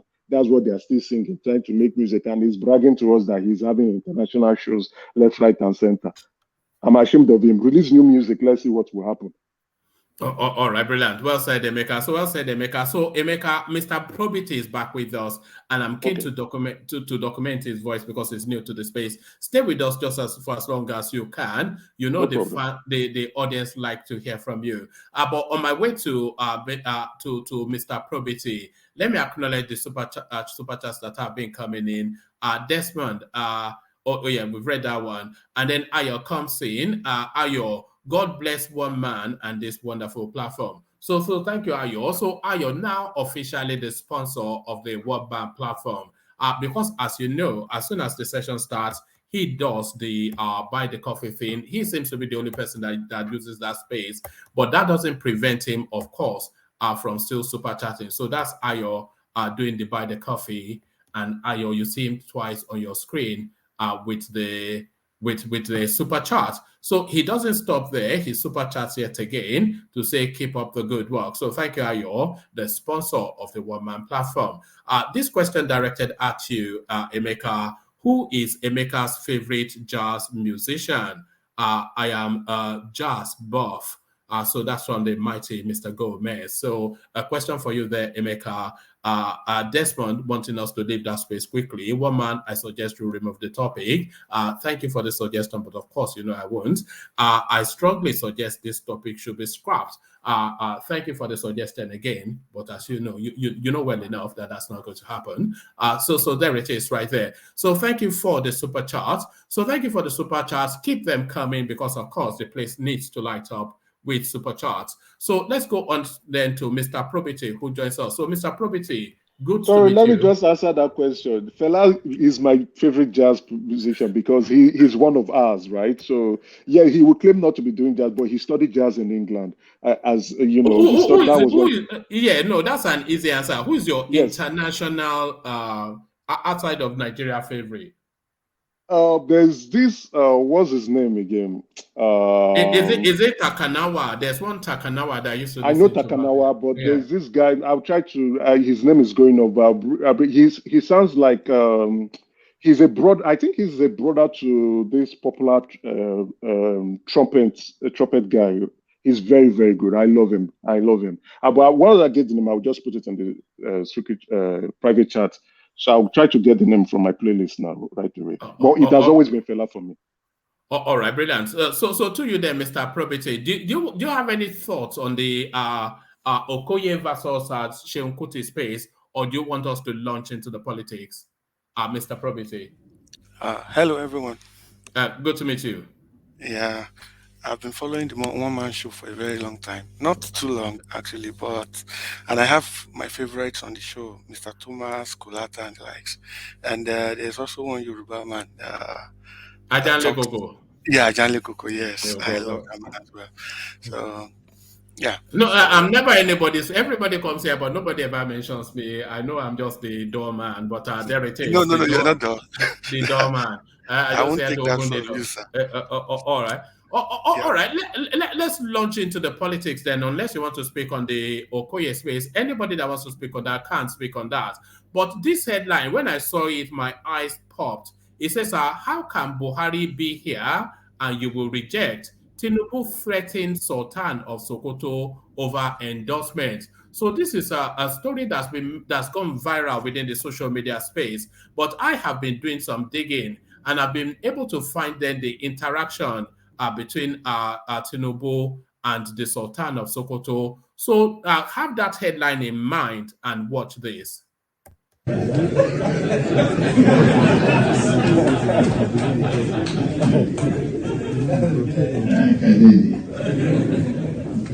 want to win the election.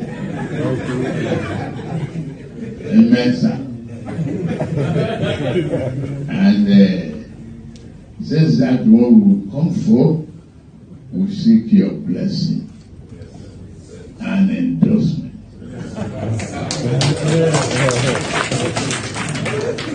And something you cannot reject. I request because the President and Commander-in-Chief of the Armed Forces is on seat. How can he be here and you reject? Thank you very much for your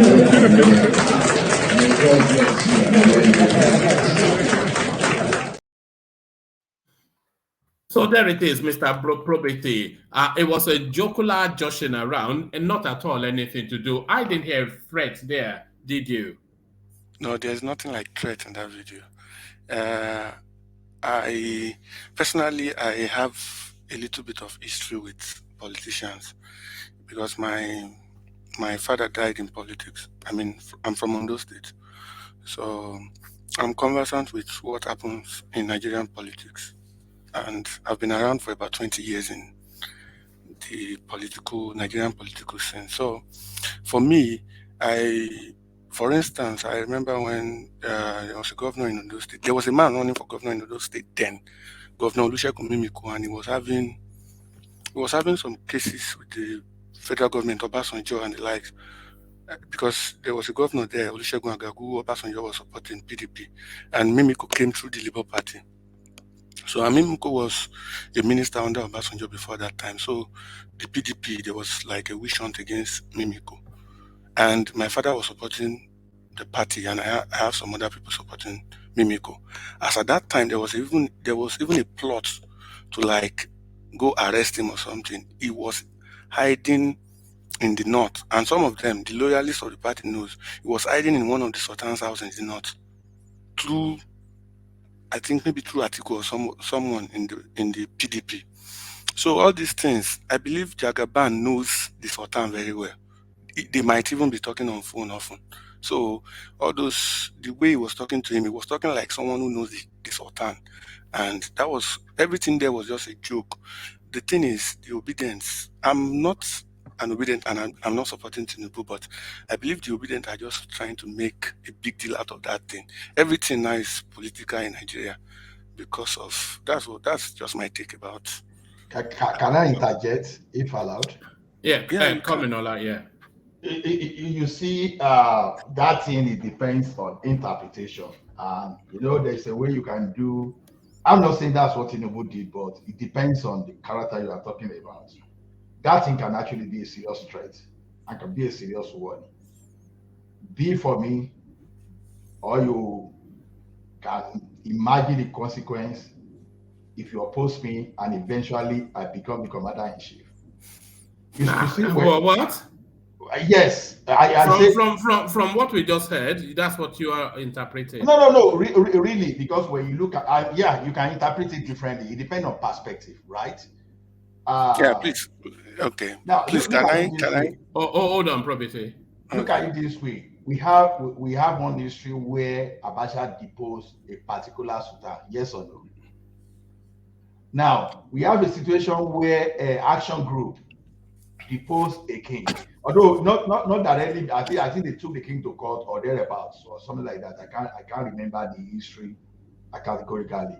You see, politicians can do and undo if they really want to make a victim out of someone that is not supporting them.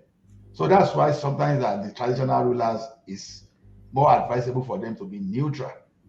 Otherwise, if they enter too much into politics, politicians can mess them up. Okay, how can the commander-in-chief visit you and he will just say, okay, bless me or whatever Tinubu was saying. So if some obedient are reading it otherwise, they may not be out of a place considering the history of what happened in the past.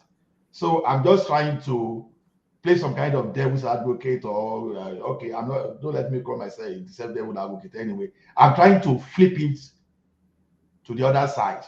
And for us, that's even it was a joke, but sometimes depending on who was listening, could be a serious threat as well. So it could be a way of blackmailing someone to support. Look. Sorry, can I interject? No, can I interject on what you said? Yeah. Let's only come first. Coming first. I have a question. If it was Peter Obi that said that thing, do you think the obedience will go with that narrative? No, I'm just switching the perspective from my own. Yeah, obedient will definitely go for anything that is in their favor. So if Sultan should support Obi, it will be we expect another story entirely, because anything that promotes the candidates, they will take. Believe me, they will take. It doesn't mean that what Tinubu did there was just some kind of subtle political engineering. When you apply some kind of social engineering skill, you slightly threatening someone. Are we reading too much into it? I thought it was just humor. I thought it was just humor. No, we are in the time of politics. Who knows that man very well?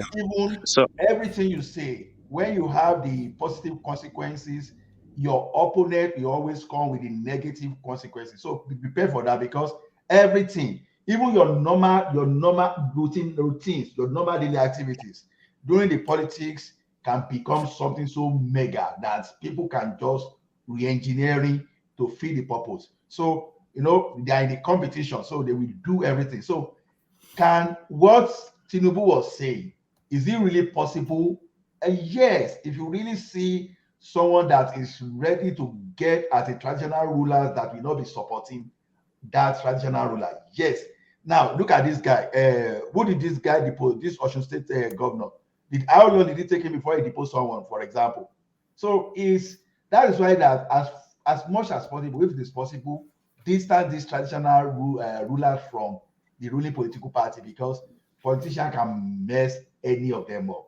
So to me, people, we can read it the way we like, but I'm just giving it from another perspective that it can actually be a threat as some kind of political engineering to get the support of that man. All right. Can I ask you a question? No. Is it going to be? Are you going to be dripping with the? People Okay, really think I'm a lawyer. I'm not ask the enigmatic. question, but more have an interjection than a question. But I'll ask the question. Is Tinubu into the based on past antecedents, just randomly threatening people like that? Forget where human being. He's not. So, he's not. So you have no past antecedents like that. go based on this. That's sorry, Mr. Woman. I want to quickly add on Tinubu's relationship with those people. Do you think Yeah. we just visit the Sultan without knowing the cabinet of the Sultan? I'm very sure the Sultan already knows what Tinubu is coming there to do. They've been there during Buhari's tenure, when Buhari was canvassing for votes in Sokoto. They've been there. So they know the Sultan very well. See, Sultan and Tinubu might be on call for several hours yesterday before they went there today. So let's not just take this thing too serious. It is amazing, that it's taking this dimension. But yes, and to everybody, if you watch when Oshomole took Tinubu to the Oba of Benin, the way Oshomole was talking to the Oba of Benin, they were talking like friends as well. Everything was a joke. Those people, they work together. The politicians pay the Sultan, they pay the kings. So I've been in this kind of, I know how these things work. So don't let us take it too serious. Yeah. Yes. Sorry, Mr. Woman. That's my take. All right, brilliant. Have that interjection, and then we move on. Okay. Just a quick one. Yeah. Just like what the last speaker said, it's just those opposition that are giving it like different meaning. What actually, the way I see it, which I believe it should be what it is that these people, they know each other first. They know each other very well. And the fact that Mr. President was there, and he knows that Mr. President will be close to Sultan of Sokoto as well. So Tinubu saying that is like telling Sultan that, even though, it's like telling him that your favorite, your friend is also supporting me. So if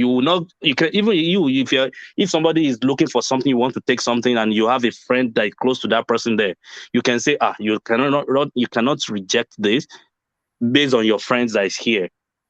So basically, that's what happened. It's just a way of giving honor and respect to the president by saying that, Mr. President is so important to you, and I am important to Mr. President as well. So you can't do this.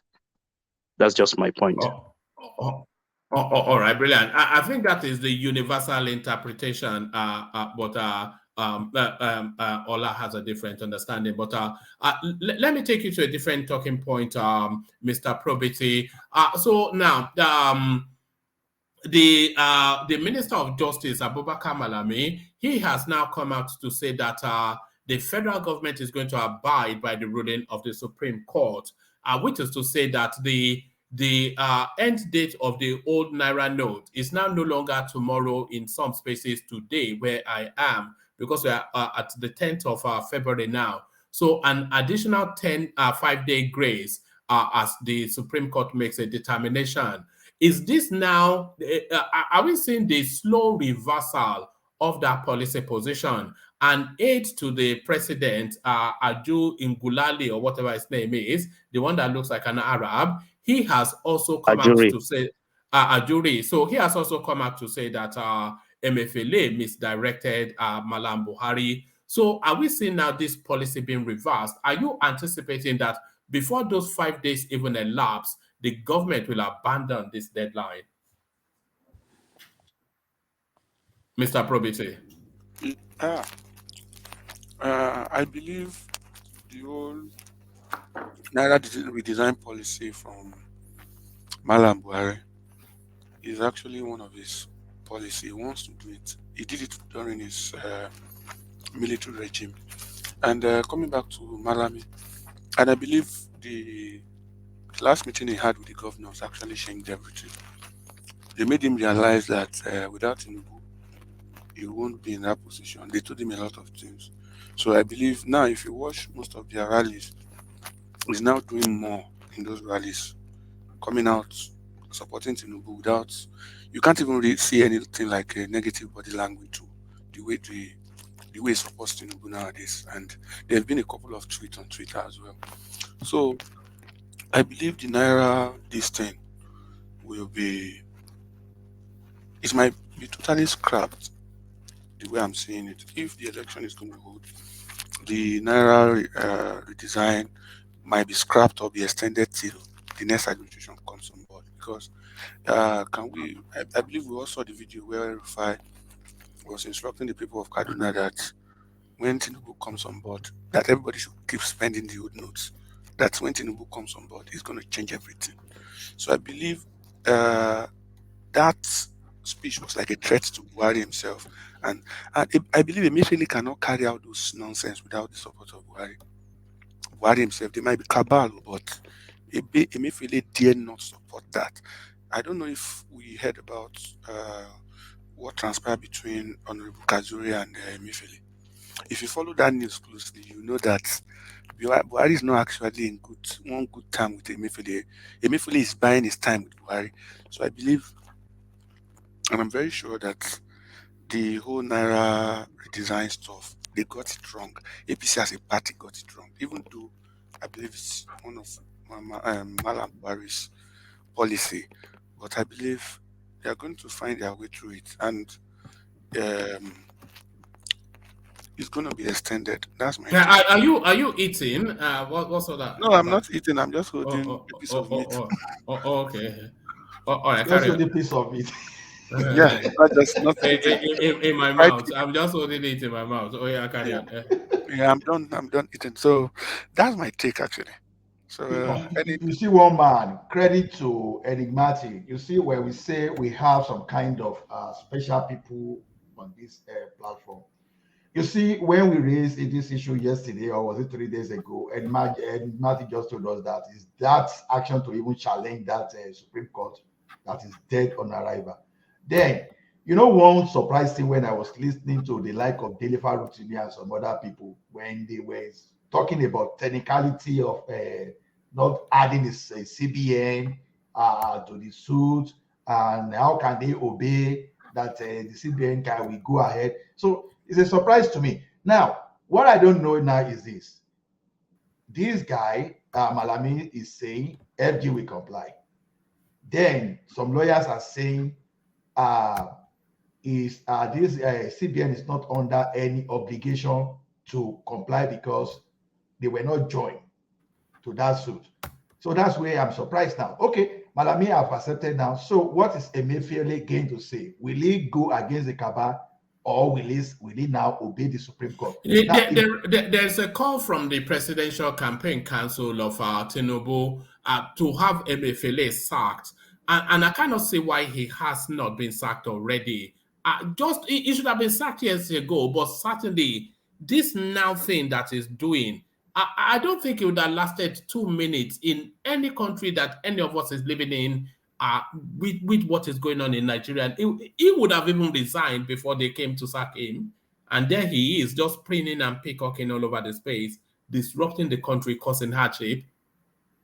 To me personally, I won't say sacking, but I can find a way to say he should proceed on leave. And during that election, he should not participate, because whatever we do now, these guys and other people, they've already damaged our economy, and we should be very careful. if you see how the like No, of it should be sacked so that I feel it should be sacked so that something something can be seen to have been done. You know, it's just the lack of consequences that we've adapted to. People, it's the impunity, isn't it? It should be sacked. I agree with you, but if we are claiming independence, if you are saying the monetary policy handler is the CBN that is independent of the government, whether the executive or the National Assembly. Now, who is going to sack him? I don't know, to be honest. I don't know whether it is good luck, Jonathan. Good luck, Jonathan sacked Lamido Sanusi now. Yes, he sacks he laid that precedent, but now I'm just taking of the technicality. If the board of directors of CBN can recommend that, maybe if the stakeholders see that as the right options, maybe they may want to do that. But personally, if I find myself in that position, I will play along to the end of to the changeover to the next regime before I can even say I want to ask Emefiele to go. Because now, even asking him to go now, who do you know the cabal or those people in power may want to put in? And when they put that in now, you are already creating sorry, who's that? Who's that noise? It's from me. It's from me. All right, back to your probity. Back to your probity. Yeah. Personally, I was talking to my wife about 8 months ago about Emefiele. I told her that Emefiele is one of the strongest people in Nigerian politics. I mean, in this present administration, if we don't know, Emefiele is extremely, extremely powerful in this administration. Emefiele bought his way from the old administration into the Buhari administration. I'm opportune to know one or two senators because I used to have laundry in Abuja, and I do laundry for some of them. Even Senator Dino Milai, I do his laundry. So I'm opportune to know some things about all those things. There's a particular senator from Ife, Osun State, Senator Mowurare. They were paid a lot of money. As in a lot of money, for Emefiele to retain his seat done for the Buhari administration. I'm very sure of this thing I'm saying, and because I have direct access to people like Governor Senator Mowurare. So, and when the Kazure case came out, there's a board, like a little body set up in the House of Rep that monitors the central bank. The current leader of that caucus that monitors the central bank is Emefiele's cousin in the House of Rep presently. Emefiele already bought his way into the Nigerian, and there's something that happened. There has been a manipulation in the Nigerian constitution that's made Emefiele more powerful than the Minister of Finance presently. They passed some amendments that made Emefiele like is no longer subjected to anything that comes from the Ministry of Finance. He's a body on his own. So when we talk about cabal, Emefiele on his own is actually a cabal to Nigeria, and is as strong as anybody in the administration. That was why he ran for presidency. He didn't want to a lot of candidates gave up their position. Sorry to interject, right? I'm not saying you're wrong anyway. Yeah. Just to clarify a little stuff. Emefiele is working under the directive of Buhari's nephew. Okay? Yes, I know. Yeah, so that is the individual embodying him. That guy, I've forgotten his name, he keeps skipping my head. Mama Daura. Exactly, yeah, Mama Daura, because of the food I'm eating. So Mama Daura belongs to that, clique. So Emefiele, yes, was appointed by Goodluck Jonathan. Typically, Buhari would have wanted to move him away. But because he's a godson to Mama Daura, Buhari was convinced to keep him. Not only that Buhari is now aware of this cashless policy, Buhari signed and approved. That we are asking that he should remove him is to say that he disagrees with the policy that he signed and approved and agreed, and he was convinced that it is good for Nigerians and those bad politicians that has hoarded money, right? So Mama Dara is the one emboldening and was the one who told Emefiele to go and run for presidency. You understand? So also Emefiele himself is a tool that has invested funds for on behalf of Buhari and his family. So going against him is like, this guy has been good to me. Why should I sack him? You understand? So it's like conflict of interest. Emefiele actually, he's toothless, if not because of Mamandara. I should be saying at this point in time, he should go and get fuel for the private jet that will take him out of this country immediately the election is answered. The result is No, announced. Thank you. I think a week to the elections, they are all out of the country. But Emeka, let me show you a picture that tells the tale you just told now. We showed this picture yesterday. So this picture tells that tale that you've just told now. So there it is right there. So that's Emefiele surrounded by his daddies. So Yes, like you said. correct. I've never seen this picture, but I'm aware. Yeah, Inside information. I'm very aware of it. I've seen That he was the one that convinced Buhari to keep Emefiele. Typically, he should have left to keep Emefiele, and you can see Emefiele via trust companies investing funds, not just only for himself, but on behalf of those who sits around the presidency, including Buhari. Buhari should not say he is not aware. He's aware, including Buhari. He has invested funds for him. Do you buy into all these narratives that they keep trying to sell us that Buhari is naive to most of the things going on in his administration? He did not know, like it was some simpleton just plodding along down the road, like Shaggy from Scooby Doo, you know? True. There are certain things he's naive about. There are certain things that he's just briefed without him looking into the memo, right? It's not all memos he reads. He just gets an executive summary.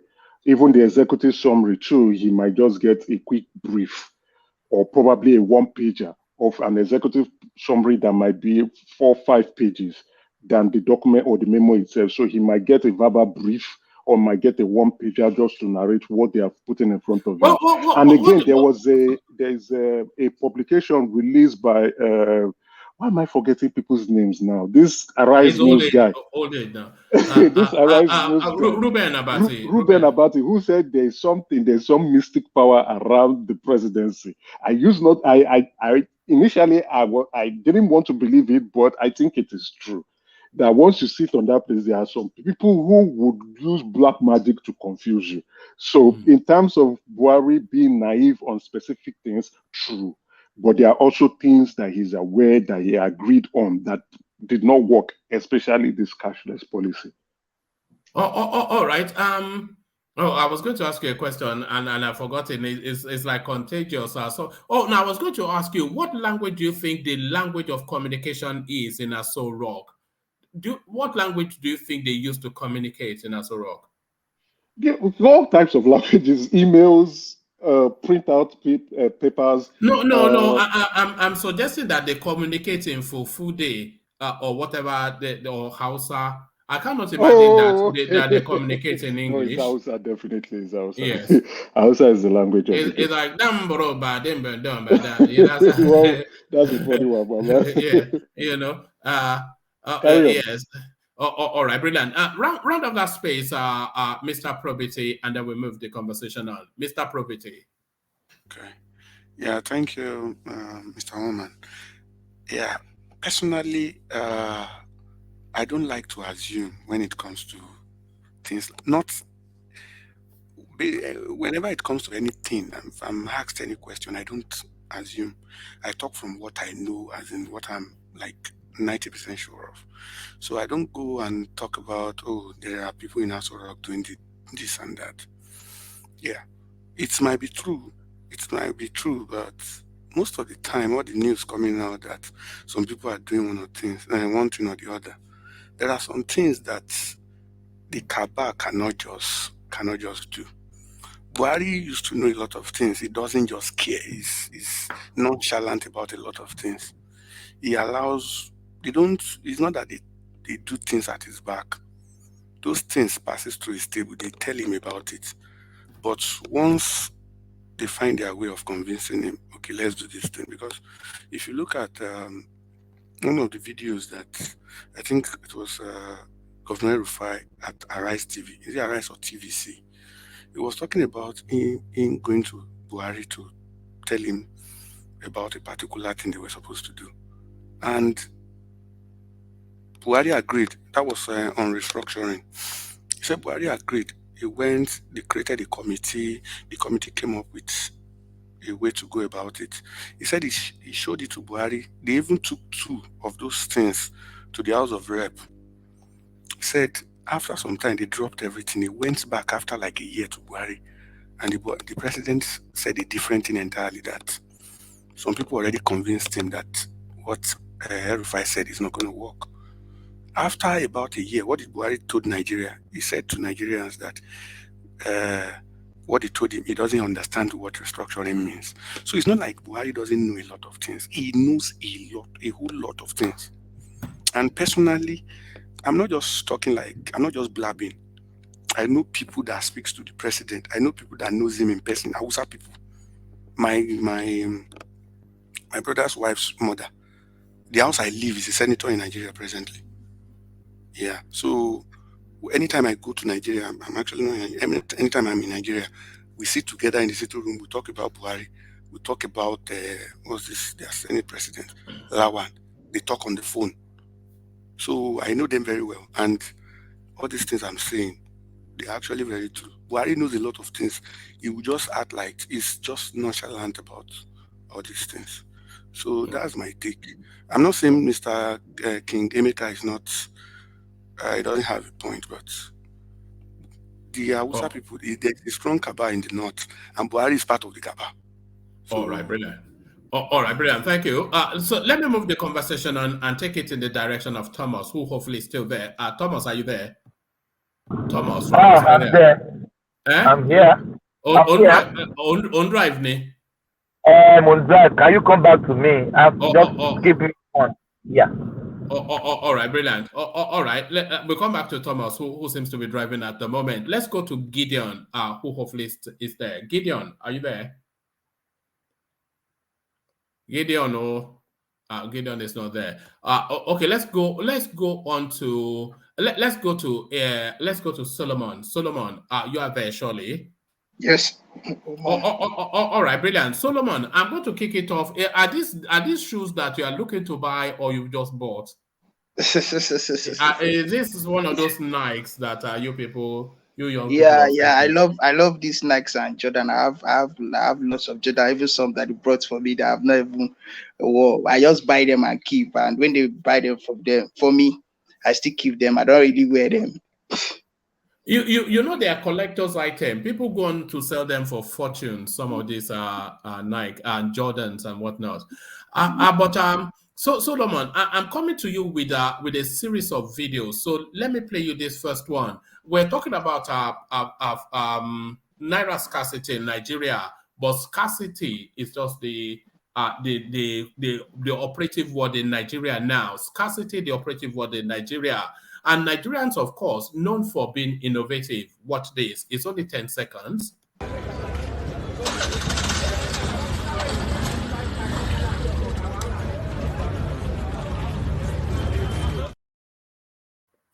Look at that. So people are now taking their generator. I better pass my neighbor to a petrol station. This is where we are now. No, this is big generator. This is not I better pass my neighbor. This is the 7th largest oil exporting country on the planet, and this is where we are. Yeah. This thing is, but this place is not Abuja. I don't think this is Abuja. This place should be like, and do you know the worst part? It's going to be one of the oil producing states too. That is the most painful thing about this thing that is just happening. If you check this thing, either is Delta State. I'm sure it's going to be Delta State or in Port Harcourt. Then maybe it might be Lagos State, but I'm very sure that it will be Delta State that this video is coming out from, because it's really crazy. An oil producing state, and they lack fuel. They lack no. It's not. This thing is not a good thing at all. It's not making sense at all. It's really not making sense. All right.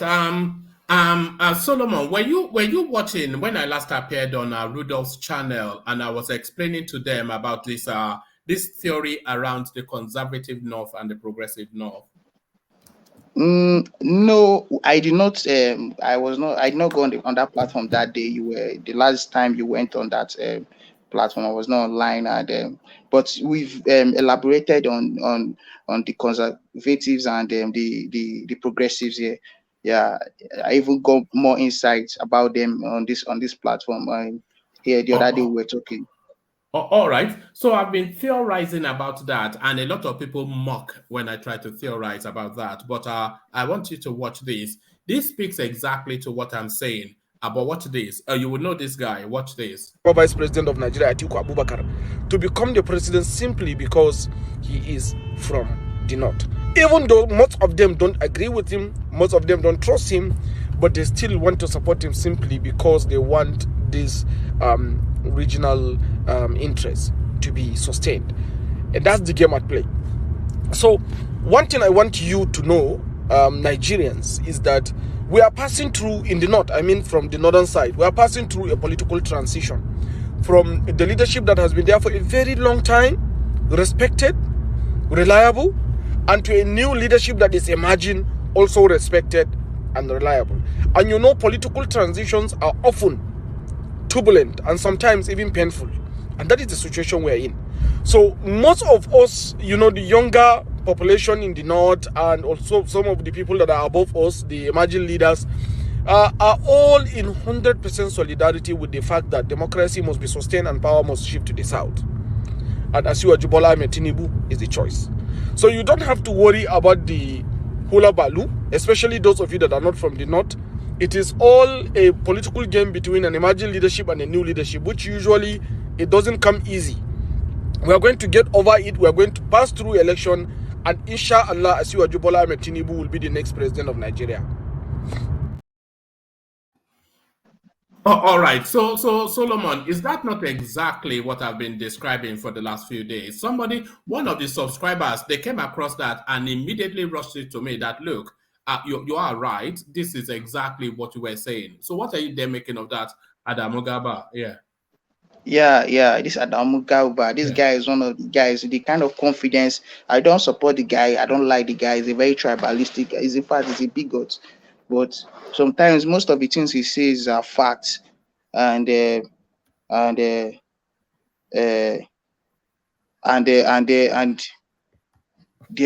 facts. But you see that the way this guy is talking, it pains me that the way this northern Nigeria, the way they run this country, or the way they see this country like is their own and is meant for them alone. It's really crazy. Sorry to say, it's really crazy because the way he's talking now, the next president of Nigeria, like they are the ones to predict who is going to be the next president, and now but he's I did trying not. to say, I did not.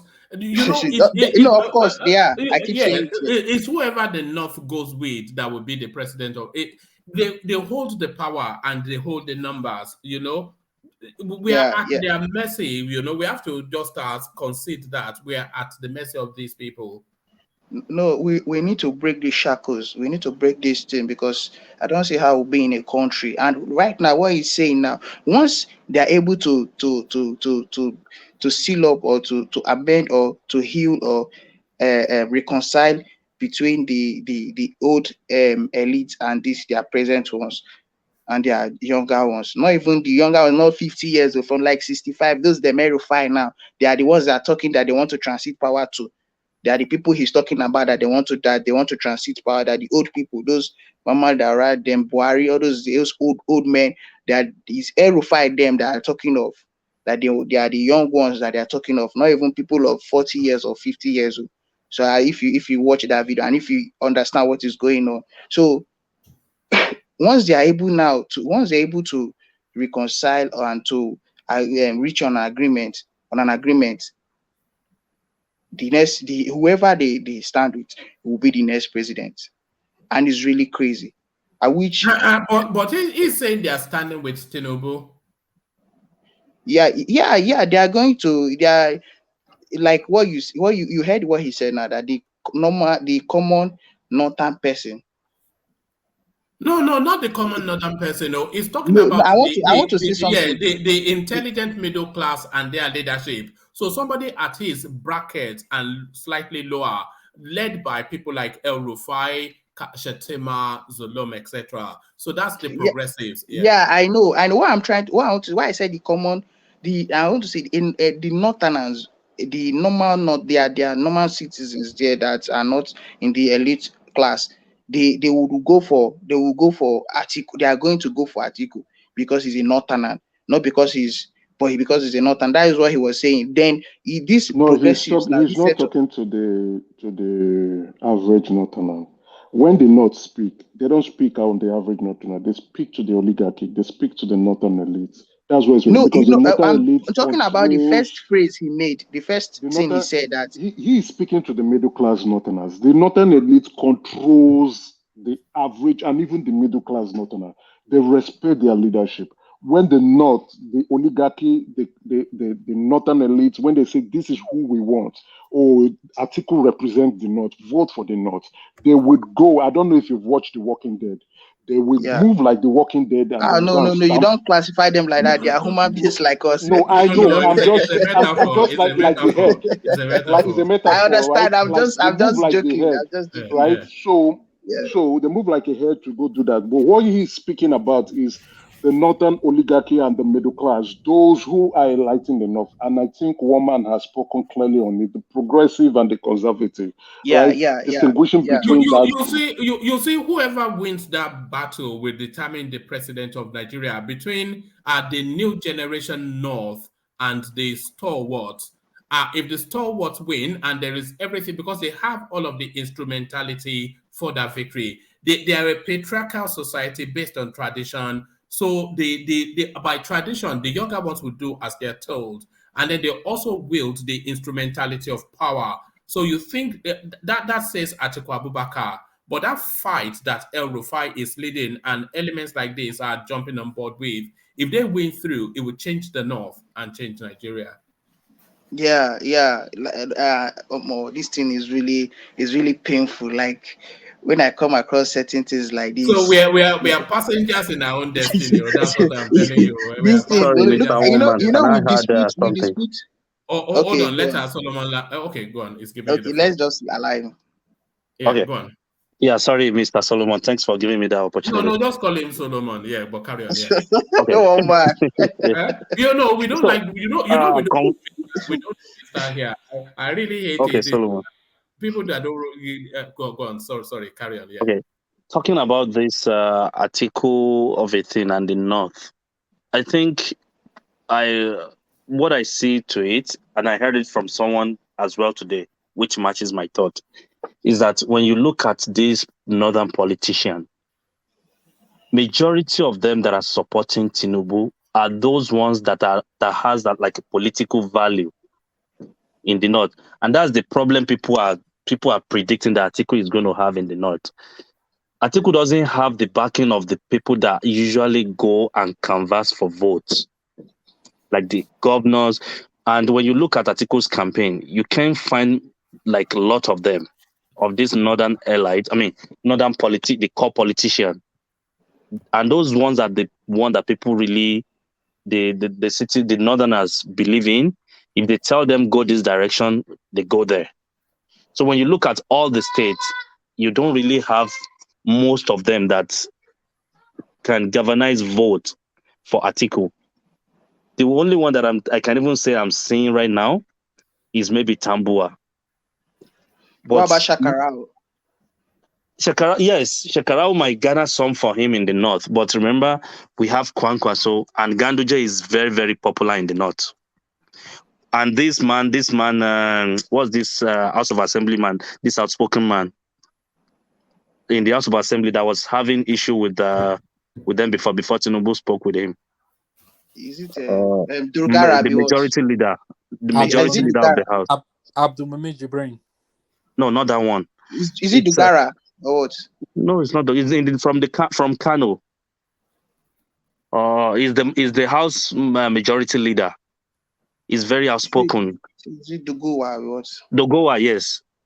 So people like that, they respect them in Kano and they have the large numbers of followers. So I'm thinking Kano might be shared between three of them. Obi might have just a little bit, but the major people that will split Kano vote are Tinubu, Kwankwaso, and Atiku. Oh, Obi is not getting anything in Kano. There's nothing to suggest that. No, he might get like 2%. There are Igbo people in Kano. There are like 2 million Igbo people in Kano. The Igbos might vote for him, but they're just like 2%. So when you look at it, Tinubu, I believe Tinubu still have. The North is like the most dangerous place to vote if you're not a Northerner, especially in this period. Those 2 million people will not even come out like that. No, they might come out, but the thing is, they will not going to tell them who they are. They might be pretending they are voting for APC or PDP. That's what is there. Okay. So to me, I believe Tinubu will still have a very good chance in the North, considering those real politicians, the progressive, that are going around with him. So that's just my little contributions. Thank you, Solomon. All right, back to you, Solomon. Yeah. So, what man? You see, these guys are the way they are behaving in this North, and people are taking out on them. You know, it is ignorance that has been our problem in the South. How would somebody, their one of their fathers will come out and say that this is their grandfather's estate, and they will use the minority to conquer the other territory? As in, it's not, and nobody countered it. We just see it as a normal talk, as something like it's a mere talk. And look at today now what is happening. Once these people settles this issue, whoever they are backing now, if the progressives falls for this thing, the conservatives are saying, forget it. Whoever they back is going to be the next president, because because the ignorance of the South is too much. It's too much. So one man, you will not take it away from them. Look at what this guy talks. Is a stupid person. Sorry to say. A very, very, I don't even know why we're in the same country. We share the same country with that guy. But the kind of things this boy with one other guy in Sorry, who are you Twitter. referring to? Adamu Gaba. Remember he backed what happened to Deborah Samuel. Yes, now. Yeah. So this there's one other guy that one is even more active than him on Twitter. That one, he lost his the primaries in Kano State in House of Rep. Forgotten. Bashir Lawan. Yeah. It was a Buhari spokesperson. New media. Yeah. The kind of confidence these guys have. At times I wonder, like, are these people the only people in this country? Does it mean that these people are truly carrying out the tax that their father said after 12 days of gaining independence in this country? Like, I don't understand, because even that thing has made me, I don't call that man as my, sorry to say, but I don't call him as my hero. He's not my hero because he never fought for, or he never had my region or my people at heart. It was just his own people and his own region. He did whatever thing he did for. I don't call him my hero. It's not. I might go for Tafawa Balewa because I know the certain things. I know at the time that one too, with what I've read about him and what I've got to know about him, I feel he deserved that seat he got, because he was kind of he was kind of a nationalist. He was truly a one Nigerian person, and I like the fact he was educated. The way he speaks is one of the things that makes me like him. The polished English. Yeah. And if you see the confidence, there was a video I watched, a documentary I watched when the first time he went to USA. That he went to, he taught USA. Enaro was with him. I think, Enaro was with him. Some other, I know Enaro was with him, and some other politicians. They all went to USA, and the way he talks, in fact, the Americans were, they were, as in, they really welcomed that guy and they respect him.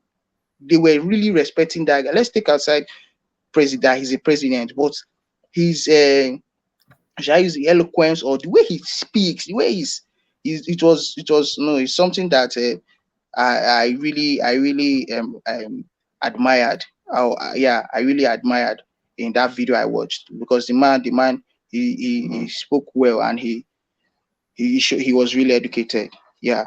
So this I've always talked about. I've always think of how we can take away power. I would be happy if Obi can really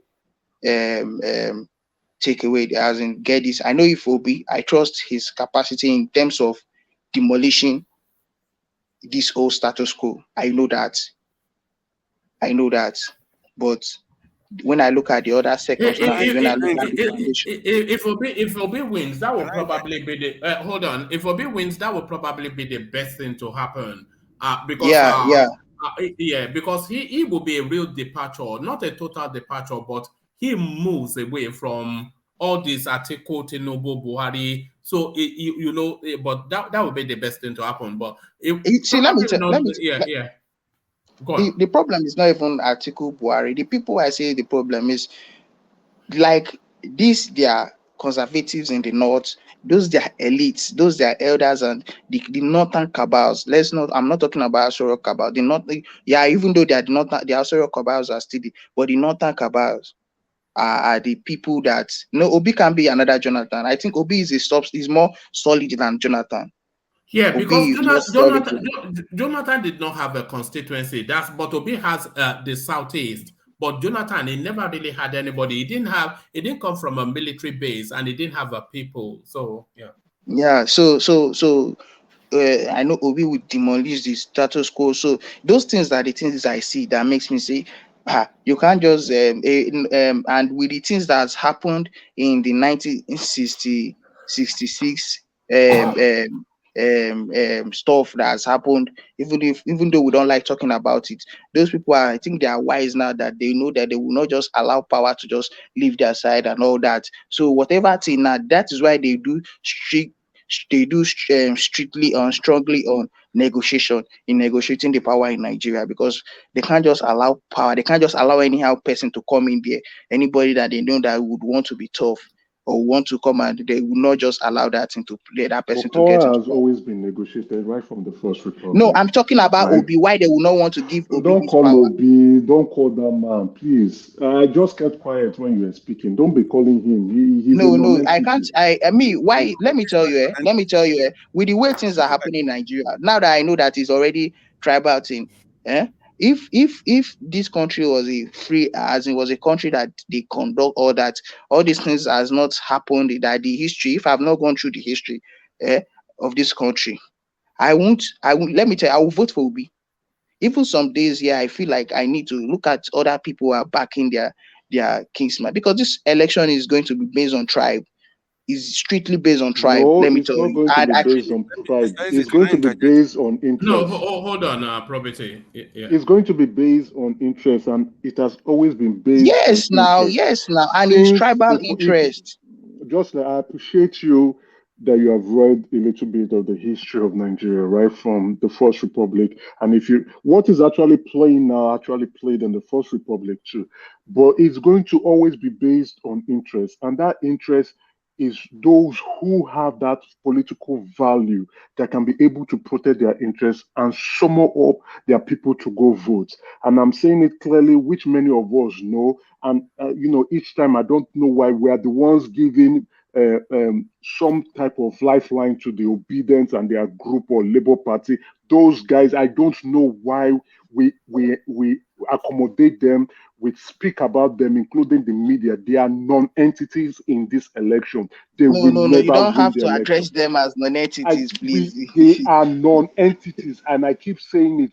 We keep giving them lifeline. We keep inserting them into this equation, this election, and that is why they go about saying the things and doing the things that they do. If everybody has not paid attention to them and continue to agree and insist and behave in the way that we have gone about with our election, that this election is a two-way election, that it is between the APC and the PDP, I think Peter Obi would have dropped from this race, since even though Obasanjo has been pushing him. Obasanjo is a major sponsor. Now he's showing his hand. He has been hiding before, but now he's showing his hand. He think with a lot of us are fully aware. Stop calling Peter Obi. He's a non-entity. His political value is going to be Mr. determined Emeka, by this election. No, His political value. no, hold on, that's I your am saying it. interpretation. His political value is going to be determined by this election, by this 2023 election on February 25th. That is when his political value is going to be determined. But so far, so good. He's a non-entity. I have said it. I have justified it. After this election, we know his political value. That's what I'm saying. Stop saying that he's going to win. Stop saying it. It is irritating to us who know politics, who have been involved very, very, very well in politics. Stop saying it. After this election, we will know the political value of Peter Obi. Then we will know and determine what his future is going to like. That he's ever going to even come close to Abuja, not talk less of even the route to Aso Rock. It's an embarrassment. Don't give lifeline to those people. They don't know what they are doing. When you listen to many of them speak, you just laugh. You laugh and like, do these people live in Nigeria at all? Do they know Nigeria election? Do they know Nigeria politics? They give nothing to me. All right, thank you, Emeka. So back to you, Solomon. Solomon, have we lost you, Solomon? No, I'm here. Yeah. I'm here. So yeah, carry on. Emeka cannot stand the obedient or something. Yeah. I'm very, very. You see, me, I try to be rational and I do things with reason, and I like to go deep in whatever thing I want to do. I don't just come out and join the bandwagon and start saying I'm this, I'm obedient. And no. I have to look the possibilities of this guy and all that. And I've already, you see, most of these guys, they don't even know history. I'm telling you. Some say, leave history. That's see. History is what you will look at your history, the past, then you will know how to amend your future. Because right now, you see what this video alone is. This video is telling a lot. To be honest with you, Wama, this video you just played is really telling a lot. But people who want to, the ignorant people will say, I beg you, that is nothing. But the history has said it all. This video has said it all. But let me go back to Obi. Obi, I know if he gets in there, if they would have given him that, if they can give him that opportunity to get into that place, he will really destabilize the status quo. He will really spoil things. He will really stop all those things. I believe him in that one. But in terms of people come here to say many things, like the way they are taking him to be Messiah. No, he's a human being, but I believe him. I believe him in that one. But I know that the system, look at what the North are saying. He can't be the next president of Nigeria. Sorry to say, woman. No, we know that Obi is not going to be the next president. It's between Tinubu and Atiku, and that decision will be made by the North. Unfortunately, let me acknowledge Kulata's super chat, who jokes in the direction of Emeka. Emeka, Obi will shock you. Thank you for the super chat. I forgot. It will not be business as usual. With this time around, they will shock you. Obi is the last hope. It's the last hope. Peter the Rock, Obi. I will miss it, when it's over, But they say Emeka is from Enugu State. The Enugu State are all the traitors. All the traitors in Southeast are from Enugu State. When on the 27th of February, I will insist that everybody have their camera on, and you must be holding one of these for the obedience, a tissue, because we'll be wiping tears on the 27th of February. So there it is. We'll be wiping tears. Can I say something, please? Yeah, go on now, Ola. You see. Obedience knows that Obi, some of them, maybe not all of them, some of them know that Obi will not win. Most of them do. I don't think anyone thinks Obi, is going to win anything. So, but for Eze, see, Eze, let us, Solomon, let us appreciate the diversity of the entire country. I heard Yeah. you say that if Obi eventually become the president of Nigeria, that is going to destabilize the status quo. See, this thing is easier said than done. If OBJ could not destabilize it, if OBJ could not destabilize that thing, I don't see the like of Obi to do that. Because OBJ is only Nigeria that someone we accused of doing something wrongly. You see, when they ask him about what happened in Odi, see the way he confronted that person. You tell me, what will you do? You see, Obasanjo has those things, but if we're to be any other leaders, my friend, it's a different case entirely, because the like of OBJ, they were soldiers, so they know the rules of engagement.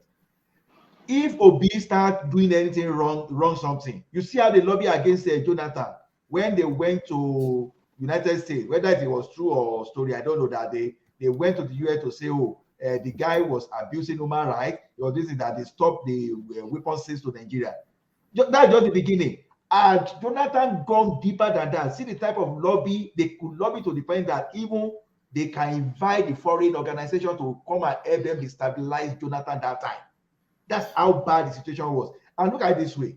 You and I from the South, we've invested so much in our future that we love life. Instead of trying to do a Jakuakatami, you understand? Instead of trying to put our this thing, we find solution. Either we japa or we find a creative way of meeting our own need. But these guys, they've improvised the people there. They've made those people there that only just more sentence they will tell them. Before you know, they put people in the bush. As they do bad thing to them, they keep flooding that place. Now, the politician will not carry the picture. Oh, see what Obi is doing. Obi now want to send people out of Nigeria. No, I don't want to use strong word. The way they will frame the word, the international community will have sympathy. They gain that empathy to the point that, everybody will see Obi as bad. Just believe that. All these things that all these Buhari Kingsmen were doing, all those things, if it were to be in South, it will be a totally different situation. And today, the like of Obi that has investment in Pandora and Co, that any little thing that is doing beyond this thing, that they can just point to his investment to just sanction it. Look at what they do to all this Russian oligarchy, for example. Now, things like that, if Obi try to do something, whether they verify it or not, those are the kind of narrative they will push to that place. And trust me, the international community will believe them, and the next thing they will target Obi. So it is easier said than done if Obi gets to that place. No, anybody that gets to that place today now, the best bet, you don't want to say you want to start running after anybody. Find a creative way that to make sure that this thing you move forward. Example of creative way, where stuff instead of Akiwumi to be running after them, they just put wallet. Instead of Tinubu to start running after those people that were benefiting from payroll, they just put Oracle. That's the way they can reduce all this. Ola, I think that is where they fair. I don't really think the North especially objects to Tinubu, but I think they are somewhat intimidated by his brain. When you were talking about Obasanjo just then, I thought Obasanjo was the golden opportunity. Which Obasanjo did not act like a soldier, by the way, when he was the president. It was somewhat cowardly in his deference to the North. But the way Tinubu will handle it, it will just outmaneuver them with brain. And that is what I don't think so. I don't think so. I don't think so. Do you know why? Do you know why I say so? Obasanjo was picked by them. Yeah, go on. Yeah. Like you see, in this Obi movement, Obasanjo is one of the reasons why I cannot support Obi movement, because Obasanjo never made himself the president of Nigeria. He was picked, and people come here and say Atiku did this, Atiku did that. Atiku was still picked by his people, and Obasanjo was picked. He never got that recognition, as in you can even see from his home base the way the Yorubas voted for him and all that. And certain things. Wait. Let me say something. Sorry, let me say something. If Obasanjo was somebody that meant well for this country, he would have not voted. He would have not campaigned, no matter what Jonathan did to him. He knew Buhari right from when they were in the military. He knew the kind of person he is. He would have not campaigned against Jonathan in 2015. if he really meant well for this country, even though they had the fallout, he would have not campaigned against Jonathan, because he knows the kind of person Buhari is, and he campaigned for Buhari, and Buhari came in, and look at the mess this man has done in this country, and now he's supporting Obi, and you expect me that I know the roles he played in campaigning against Jonathan to. Sorry, Solomon, do you know why he's supporting Obi? Yeah. Why? Solomon, please, when we Do talk you? about, No, I'm just asking if you know why. Do you know why? I don't know why, Okay, but I'll if tell you why. people Let me tell you a don't say story. he want to control Obi, because I Let don't me think. tell you. Let me tell you I a feel story. Obi is a Let me tell different you a person story. than Jonathan. Let me be Let me honest tell with you. you. Don't worry. when Let we me talk tell you about a governance story. in Okay. Nigeria, Let you me tell people you a that mention story. Jonathan, you people are ableist. So hold on, one at a time. Let Emeka give Let you me his tell you a theory. story. You know Yeah. why I don't want us mentioning Obi all the time. I know if you look at the comment section, and each time you speak about Obi or you speak against Obi, you see the comment section blows up, right? I've looked at it, some insulting me, so I'm saying, oh, I can express my opinion, Don't and it's worry. everywhere. No, I'm not worried. You're I'm a used to it big by boy. now. I'm not. It's not the first time. You know, Yes. when you hear, you say, oh, every time they're talking about Obi. That's why I was saying we don't need to speak about it. Let me say give my story. Solomon. Yeah, give Let me say Solomon my your story. story. Yeah. Obasanjo left power, right? When he left power, he was abandoned. He was abandoned. Nobody, though people go to him during election, he's only remembered during election. As a matter of fact, he's now more respected by other African leaders or international organizations than politicians or people of influence like the president, like even Jonathan. That is why he campaigned against Jonathan. His lifestyle began to go down, right? The things he used, those privileges that he had, he no longer had them anymore. Like, traveling private jets and the rest. You understand those perks, like, okay, the president wants to see you, come over. That's the fallout. Now, who was the person who was showing Obasanjo that love, that patronage? Obi, because Obi benefited more during the Obasanjo's regime. Obi was responsible going to Obasanjo, supporting him, not only financially, quote me anywhere. Now, when Atiku wanted to run, Obasanjo was the one that said, pick Obi against the PDP guys who were saying, no, Obi has left governorship. He said, okay, he's going to pick Obi because of Obasanjo, and Obasanjo supported him, right? Now that Atiku has said, no, I am not picking Obi anymore. I will pick a current governor because we lost. And that was what the PDP guys accused Atiku of. You picked a non-entity, someone who will not win an election. Because on the advice of Obasanjo, now Obasanjo said, okay, Obi, go and run on that Labour Party. This is insider information I'm giving you. Obasanjo is the one pushing Obi with Atedo Peter side, pushing Obi to run. Atiku has been speaking to Obi with his group and speaking to Obi directly to drop out of this race because they know Obi is not going to win and he's going to create a problem with their vote. But Obi is still going ahead because Obasanjo is pushing him strongly and saying, go ahead and run. Obi is not running to win. Let me tell Obi that currently, we know the game. He's not running to win. In short, he's not running to win anything. And I've said he's not winning any Southeast. He's running for his own political value. Are you saying Obi is running just to decimate Atiku? Is that what you're Yes. saying? Yes. Okay, because OBJ doesn't want Atiku, right? Yes. Okay. Yeah, but then that would be a Tinubu strategy now, and we know that Obasanjo. Hold on, we know that Obasanjo he equally detests Tinubu. Now Obasanjo, Atiku, not Tinubu. Rabadu, you remember? I don't know if you know. It was in the papers. It was a video when Nuru Rabadu with the current House of Representative Speaker, right? Obasanjo took Tinubu into his private room to go and discuss. Nobody knew the outcome of that discussion, right? Nobody yet knew the outcome when Tinubu went to visit Obasanjo to tell him to run. And I'm telling you now, everything is a plot to ensure Atiku does not get into power. That is why they are strongly pushing Obi. All this one obedience are talking, dancing, doing like this, moving and that. We are looking at them. They don't know. They think that the guy is running to become president, and they are happy that Obi is positioning their view set. That Obi is the new next thing after No, sliced bread. hold on, Emeka. I think you do a great disservice to the obedient space. I don't think any person within that space thinks Obi is going to be president. They know he's not. They do. No, some of them are highly convinced. They are not stupid now. They are not stupid. So they know. They know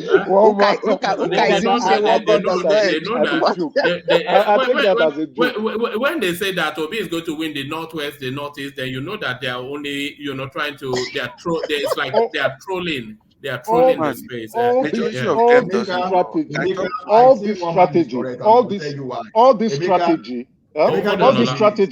All this strategy is to ensure that Atiku never gets into power. The Kwankwaso that is also running is a result to dilute the northern vote that Atiku is going to bring. Everything is designed to ensure Atiku does not gain into power.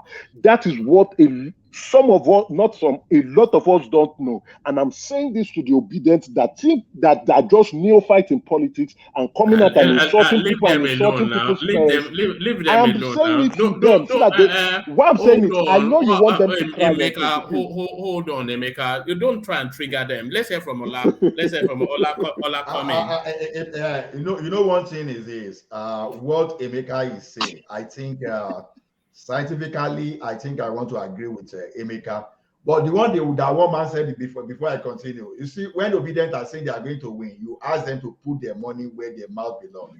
You will see them run. What does that tell you? We've done that several times here. So it tells you that they don't even believe in what they are preaching. But they are not stupid now. They know, of course. I mean, even a stupid person would not think. They know now, but carry on. Yeah. They are very intelligent people, so they are not stupid. Then on your conspiracy on Obasanjo, honestly, scientifically, I agree with you, because look at it this way. You can see that Obasanjo did the same thing in 2007. Now, he knew that if he had used these people, because if he had used Peter Odili or maybe any other person against Atiku that time, he knew that Atiku would flood them. What did he do? He just went and picked Yadra from the same PDM, the movement that Yadra created, because that is what Atiku thought he was going to use. Now he now brought a prince out of that place. Okay, this is your son from the same PDM, so you now have an option to select between that guy and Atiku. Now in 2015, in 2014 towards 2015 election, where in fairness to Obasanjo again, when they presented between Atiku and Buhari, Obasanjo came out. This one is for Solomon. Obasanjo came out and let you know that Buhari is not good when it comes to economy.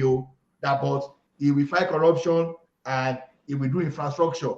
But in the corruption now till tomorrow, I don't know. I'm not sure where Buhari is fighting corruption. But on that infrastructure, I think, can we take it away from him? I don't think we can take that away from him. So Obasanjo politics it looks like according to the dynamics, because as at that time too, it appeared that Jonathan was no longer listening to anybody. He was even romancing those people that was not supposed to romance. And remember, at a particular point, OBJ turned his PDP membership card. That's nothing again. So maybe just because of Jonathan. So when the time came again, he saw the opportunity. Maybe that time he would say, "Oh, should I go? Who should I go for?" You understand? Who should I go for? So maybe, he decided to go with Buhari just to put this guy away. In 2019, till tomorrow, I'm still trying to. Maybe he believed that Atiku will not win. In 2019, he went with Atiku because of Peter Obi. He was the one who told Atiku, pick Peter Obi, and Atiku said he will. Why did he pick Peter Obi? Because he knew quite well. Because he was the president, he knew that by the power of incumbents, that this guy was not likely to win against Buhari.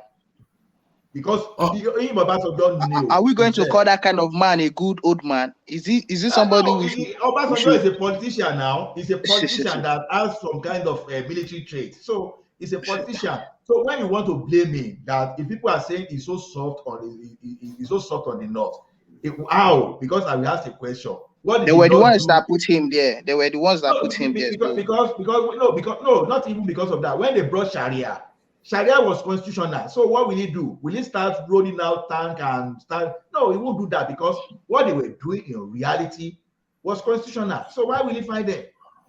All right. Thank you, Ola. All right, thank you, Ola. So thank you, Ola. So back to you, Solomon. Round off that space, and then I'll take you to another talking point. Yeah. So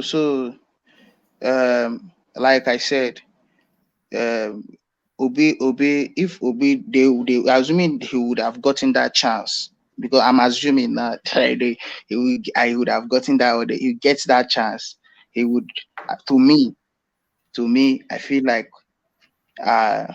he would destabilize what is going on in Nigeria. And for instance, one man, if I tell you the factors I've put in place, and see, they can't allow this guy. Only just take this Abuja as a whole. Forget where all these places coming now and they are shouting obedience to. Those places are where they are supposed to shout obedience. Like the way me and Ogbeni talked to the other day.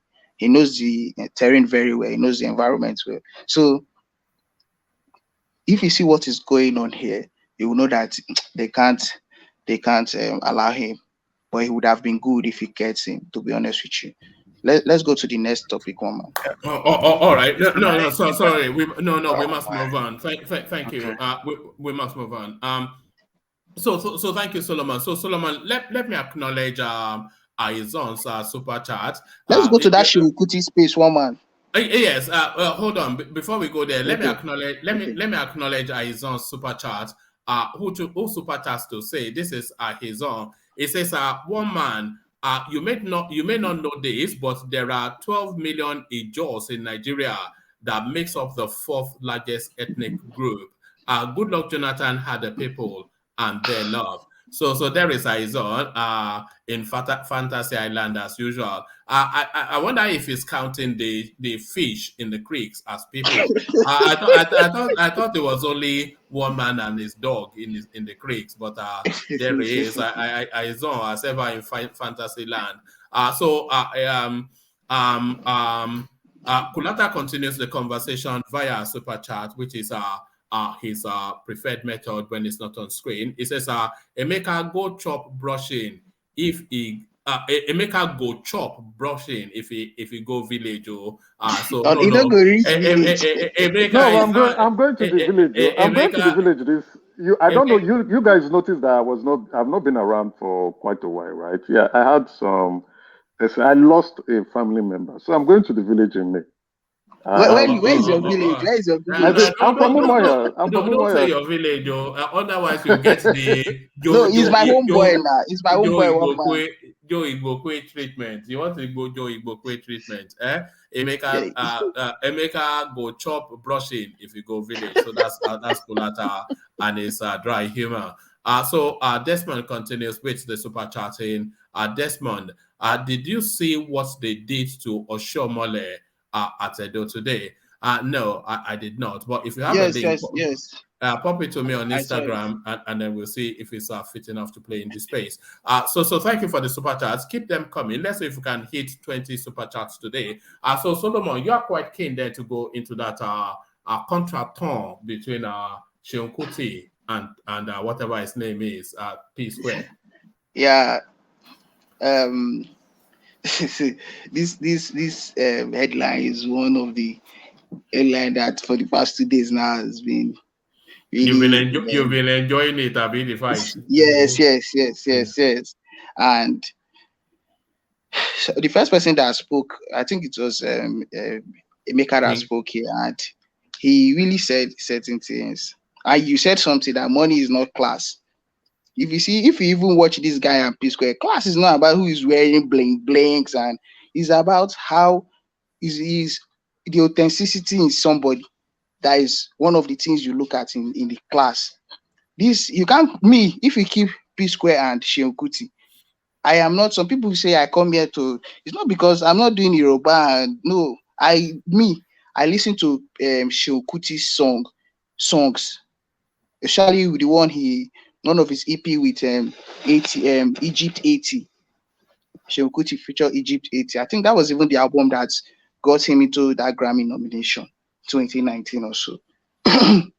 The likes of Vector, even that Brimo. These are, I don't like songs that that no. I listen to rap and I listen to these guys kind of music, and they sing facts.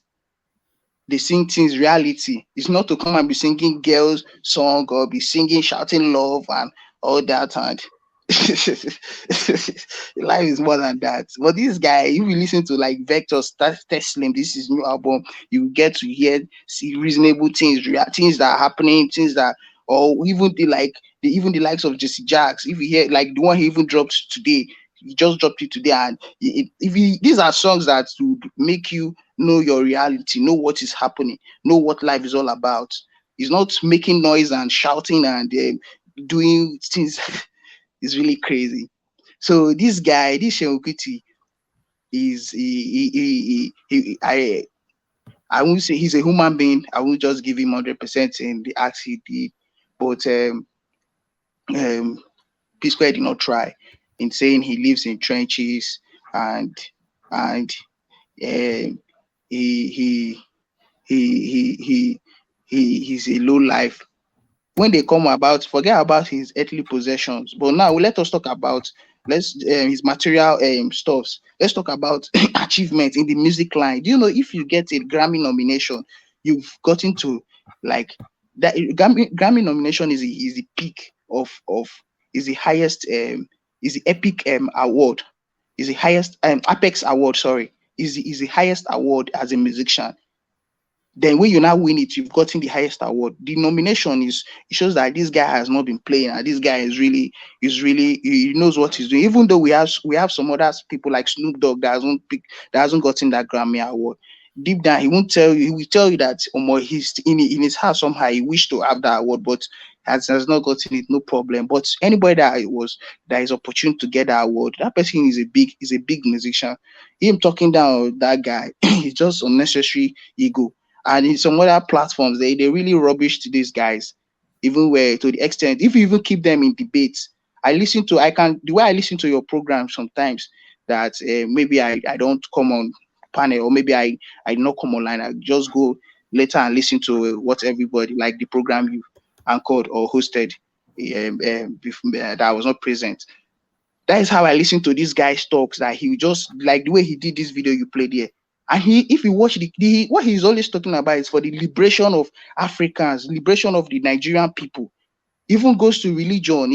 Like one of them that I'm on now, was talking about the religion, the Islamic, and all that, differentiating there how the Arabs use all these things. All these things are tools of capturing and all that. These are the kind of things this guy talks about. What baffled me is when I got to hit. I learned that he even joined politics at the age of 18. That he has already started. I said no, you can't. P Square don't even know anything when it comes to this guy. This guy is more solid than him. To be honest with you, do you think that P Squared is just clout chasing? He's trying to tap into the Obi wave to try and just gather popularity. Is that not what all of them are doing? Yeah. Including no. that, P Square has gotten the popularity already. No, that's what they are all doing, including the Aisha. What's that woman?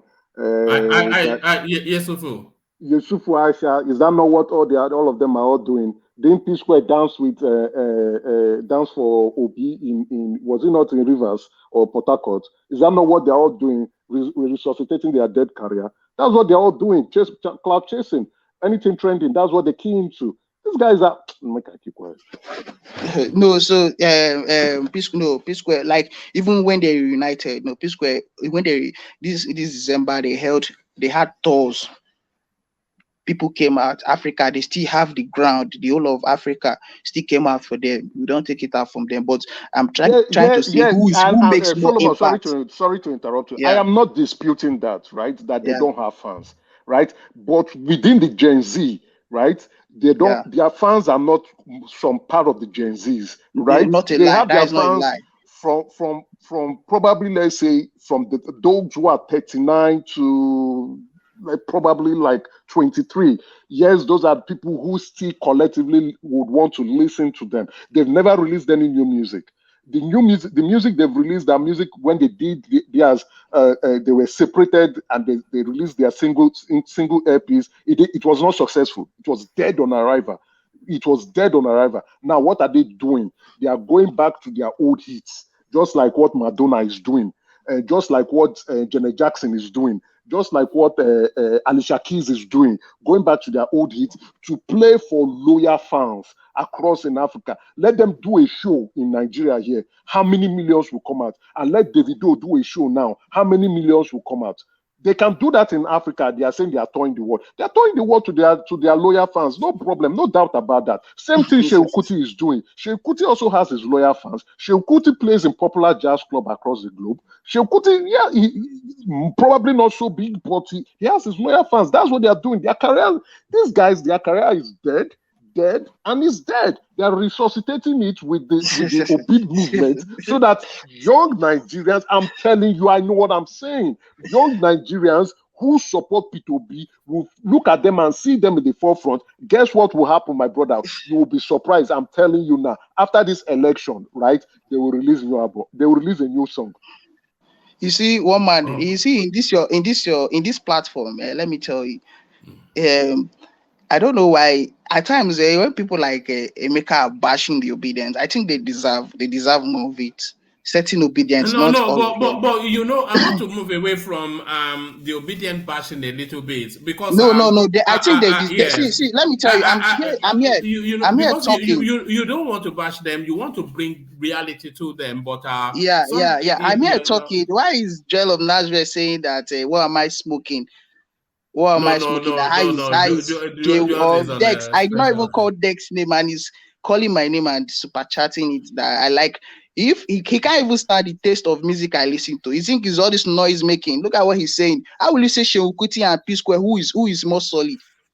Seun Kuti is more solid. When you listen to Seun Kuti, you hear reality, you hear things, you hear facts. What does P Square sing? Is it to sing about woman or what? Is it only my brother Solomon, leave these people alone? You talk about this one, woman. Even at my age, I don't listen to song that you talk about woman. Let me tell you, I don't listen to it. What is he saying? These guys just come here to. That's why they were bashing the Seun Kuti, saying that he smokes. You know something funny, Solomon. I wish either one of you was a babe. They would have just rented. No. Dex is a. The boy is because makes me laugh. If one of you was a baby, we would have thought maybe it was some romance. No. One man, no. Why will he be calling my name? I've stopped calling his name. Him calling my name, does it make sense at all? They say, see, let me tell you one thing. You don't judge a man. See, you don't define a man by what goes into his mouth. It's what comes out of his mouth. If this guy likes, let him smoke Canadian loud, smoke the highest of all of them, or even Kwale Igbo. So far he's making points. What he says, Mama, if you need to take your time, listen to this guy's songs. It's not to come and shout, jump everywhere. These are songs when you are at your leisure. You would know that you're listening to music. It's not. Oh man, these guys, they claim they know too much when they don't know anything. This your assertion is relative. This topic is actually, you can pick any part of it. Yeah, Seun Kuti is a Grammy Award winner, nominee. Everybody knows that. But P Square in Africa, you can't take it away from them. And the value. No, I didn't look at Emeka was saying it, and I told him you can't take it away from them. But when you talk about solid music, see, let me even the Grammy. Let me tell you. Wait. There is things like solid entertainment. Music is for Nigerian, for Yoruba people now. Music is not entertainment. Music is way. Music is music. Rich music in the Yoruba context is like what you are talking about, like genuity, what your sense you are making out of this melody, of the song, but of the lyrics. But for people like us, the woke generation, what music is to them is to dance, the nice beat, the melody, and P Square is giving it to them. So I know where you are talking from. At least you get my point. It's lyrics. It's about lyrics. What is this person saying? Like you tell me the likes of Nas, when you listen to them and you want to come and bring it, who should I use? Even the P Square, see, if I can listen to Nas album from now till evening, from morning to night, but I can't listen to P Square, it's not like I don't like that. I don't like them. I like them, but I'm just saying What these guys Solomon are is here saying is just that at some point you outgrow certain music, right? certain things. What is this guy saying? Like P Square They are here music, you talking outgrow it. anyhow. Like, But like Fela, we keep listening to Fela. Fela, his the album he released in 1972 or 73 rather, we still listen to it. The Beast of No Nation he did during the Margaret Thatcher's era. You know, Emeka, the curious thing is Fela's music, they're still relevant to the politics of today. Exactly, perfectly well put. Even most Nigerian boys, most Nigerian music. Even most Nigerian guys now currently, if you are listening to Shewu's music and his lyrical content, they are very relevant. In short, Shewu is speaking about the current issues and trendy current political corruption that is reality in the country. Those of us who claim that the government is bad, you should be listening to Shewu's music rather than dancing to He's one of the most enlightened Nigerians. Well, sorry, one at a time. One at a time, yeah. Rather than dancing to busybody, yeah.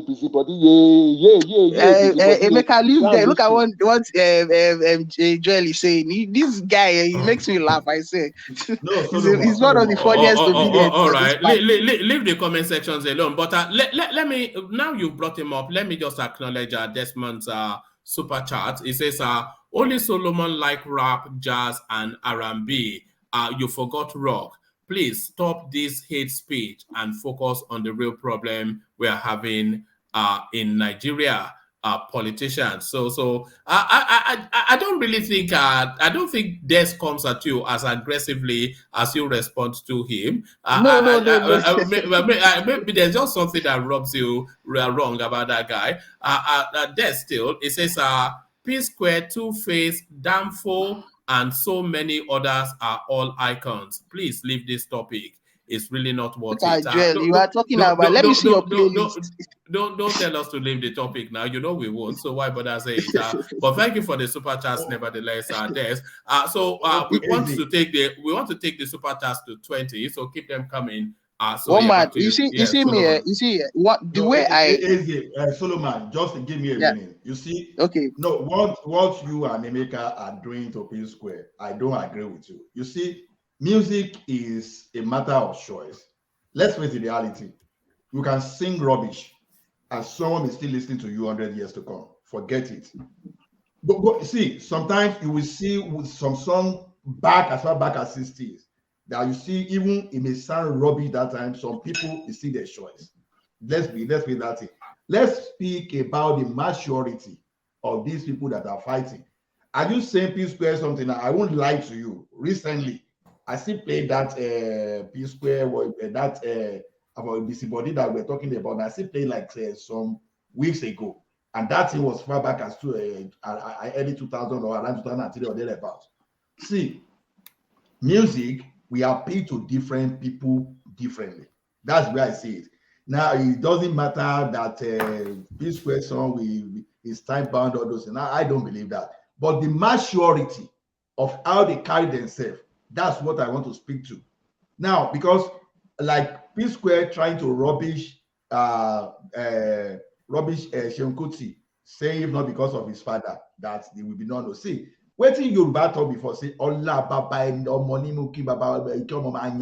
You see, when your parents can build some kind of legacy that will prepare the generations to come forward. So that's nothing. So you can't just say, okay, take Kuti out of your name. No, that thing is to me, it sounds somehow to me. You should have known that those are the basic things that even some people today they create generation, some kind of generational works for the future generation. So don't take that out. Now, is P Square are they doing fine on their own? Let's give it to them on their own and to their own audience. I think they are satisfying them. So we can't just wish them away. But the way they handle issues, that is where I disagree with now. So to me, I think we don't have to rubbish a P Square achievement if for those people that are pleased to accept it that way. To me, I think Seun P Square, they are all honestly, they've all done good in quotes to themselves. So I am not rubbishing it. I'm not rubbishing no, their no, no. achievement, though. Sorry, I am I don't only saying want. they are trying to resuscitate their dead career using the obedience movement, which you No, guys no, will no, see. no, no, no. No, They've you will already done see that what in I'm saying. December. That You their will, tour you was will massive in see. December. You will. Their That's what tour they are was doing. massive. You will see up they reconciled, right? Because Yeah. of they are not doing well separately. They decided to share their sword and come back together. And now the fans are happy. Their fans are happy. Their loyal fans are happy. Guess All what right. will happen after the election? They Sorry, will release a song. Emeka. Let Solomon carry on with his thoughts, and let's give him a moment to have those thoughts. But Solomon, back to you. Yeah. So one man, you see, like what I said now is content that matters. It's not about maybe there are people who derive joy in listening to no. It's the weddings, the words. I Yeah. think you are Solomon. I think you are right. By the way, there are certain music that are dated, and there are certain music that are evergreen. It's just like we were just saying, Fela's music. Go and listen to Fela's music right now, and it's relevant both to the time that is a release date and this time now. But go and listen to some music. It's just completely dated, and you wonder why you even listen to it back in those days. So yeah, I agree with you, but then of Yeah, course, you know, so so I am not talking down on P Square. P Square are really see. It's not easy. They even with the way they really tried because they grew up in the north in Jos, and they were able. In fact, all the J Town boys, M.I. Abaga, Jesse Jacks Abaga, all these guys. In fact, they are like their musics are the authentic ones. P Square tried, even if they play different kind of music and as in their own music is different from their baggers, but they really tried. And even Two Face, I listen to Two Face, but not all tracks. I can't play all tracks of Two Face complete because there are some, everything is not really about. Two Face talks about reality too, even if P Square still does at the time, but they are not known for that. But the likes of Seun Kuti, you can't, to me, no. Seun Kuti sings songs that you would vision into reality, that you know that, oh no, this guy really, he's really putting effort in his music, and for it to get the Grammy nomination, you know that this guy really did something. And the kind of people he features are not just common people. Musicians are not people. It depends on how you level of or how you listen to music or the quality of music you listen to. Me, I don't listen to music if it's not on Apple Music. I can go extra mile to make sure that my Apple Music is credited for me to listen to, because there are some albums you can't get on like Audio Mac, the common this thing now on the platform to get music. Like this guy, you can't just get his music on Audio Map commonly. It depends do people like, so that kind of thing. Seun Kuti, they should not talk down on his music. His music are for, let me say, I don't want to use it, just say it's for reasonable people only. I don't want to Let just me let me say. chip in something. Yeah. Um I hope I've you have not come here to fight Solomon or this. no, How will you fight me? I don't have that time. The only time I have Solomon's time now when I want Yabam or I don't have that time now. But You now want funny yap? but now the truth is that Who Solomon, the you want truth yap? is that let me tell you, What whenever do you want I'm to say? saying something, I'm smiling, but I feel like you're always having this anger No, towards no, me. no. I don't. Why I don't That's have the any worst agree. part No, of it it. depends But on. No, let me say something. Let me say let's something. You are not. You don't even have sense of humor than I do. But your own, you okay. talk in No, a no. very One man arrogant way. It would just be a no, very no. good thing One if you man become just said polite. it. We would always rapport. You see, Most of the time, I'm being sarcastic. One man even told you that. Most of the time, if you I don't even have. listen I'm not. to I my mean, I be guy words, man. I don't be person. We go. but I don't be woman. We go. They keep things for mind. I don't live my life no, you like that. don't. But Yeah. anyway, let me go straight to the point. The truth is that everybody has their one man. The first super chat I sent wasn't a lie. The truth is that I've never heard of him. That's the You've never truth. heard of Seun Kuti? Yeah, that's the truth. On my own side though, you get. And I feel like there's some people like that too. Maybe some people in the south or southeast, that don't really listen to Yoruba or whatever. No, he doesn't talk in Yoruba. He speaks. He speaks. Well, He speaks English. or people that don't like jazz, it's just basically choice, right? Me, I'm not a jazz person. If I'll just turn it off. But I have actually If you are politically aware, it'd be very difficult for you not to have heard of, because it's it not runs social commentaries and it's music is not about politics. Music is No, aside from there are politics. some podcasts this guy does that anybody, if you don't, it's not even by tribe, it's not even by loving just the music, but when you and listen to this podcast, he educates you. He liberates the soul. It's a Pan-Africanist as well. And yeah, I understand that Nigeria is still in that era that you have to still sing something that is happening on ground. But the that is when racist, a lot of people, when there was still racist and all these things, or most of the songs are related to what is happening and trying to sensitize people to go another way. The world is fast moving on, and I've not heard him before, and it's okay. I knew his father I knew Fela. Like I've watched up to like 2 hours of Fela's documentary.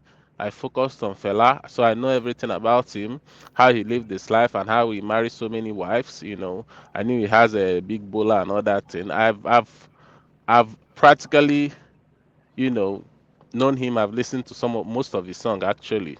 So, but the what I don't agree is when we say he's 100% of Fela. Well, I've never heard his song, but Fela was more like How I can would you say disagree more like an activist. when you don't know I him? So don't how know can if you? his song is related to activism, then yeah, he's more like Fela. But if his song is more, modernized or whatever, and not trying But we to, just told you now. We just yeah, told you his then song is like that. yeah, he's more like Fela though. But Fela took his own in another dimension. To be honest, Fela took his own way far. And yeah, but let's not start criticizing people's music. The truth is that everybody has their own I preference. know you You can get criticize music now. Why no, can't no, no. you? Of course, One of man. course you That's why. can. That's why I said let's stop going there, because there's a lot of people in this platform. I can tell you for free that loves P Square song. I can tell you this for free.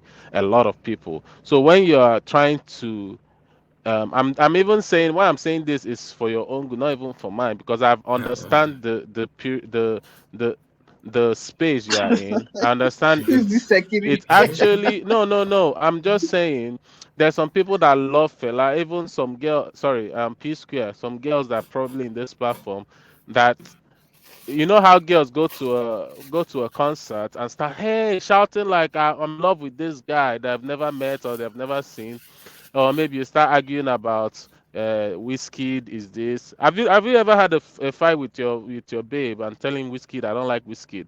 That girl will finish you.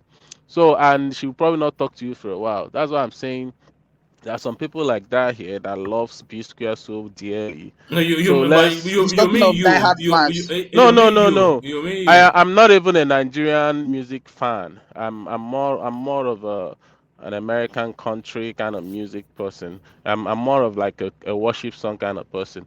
But the thing is, I'm just saying this from what I've experienced. People have icons, and when you start that song they have grown up with, when you start saying it's rubbish and all that, it tends to bring a hateful feeling, and they might just like, what, I'm not coming to this platform or whatever. No, don't Or worry I hope about I that. hope I hope it doesn't go that Dex, way. I'm just Dex, let me saying ask you a question. Let me ask you a question, Dex. if One question Dex, for you. please no no wait. Let if me just ask him, Mr. Ola, please. No vex, I Hold beg. on. if we Yes. want to get into this space, I feel like we should talk about their maturity and the way they talk to each other, not about their music. Shehu is more That's mature just the than P truth. Square. Yes, Hold on, that's understandable. hold on, Des. You can critique music now and say you don't like it or you like it. But No, is no, that it not is what people do? that's different now. That's different. Like I said, I don't like jazz. It's different. Do you get? No, But no. saying that If I say I don't like P Square, then I don't like P Square. I'm not yes, obliged. I'm that's not no, obliged to that's like. that's understandable. And by the way, I don't dislike P Square. I don't even know their music to like or dislike. But You see, that's what yeah. I'm saying, Oman. Get me? If you say you don't like this song or you don't like that song, is on that. But saying the song is rubbish and the song is that, the Yeah, song you is, can say that now. That's your it's. subjective view. I No, no, think. no, no. Oh no. Thank you, Well, Des. No, we don't restrict people's thoughts here. But thank you, Des. Back to you, anyway, Solomon. Back to you, Solomon.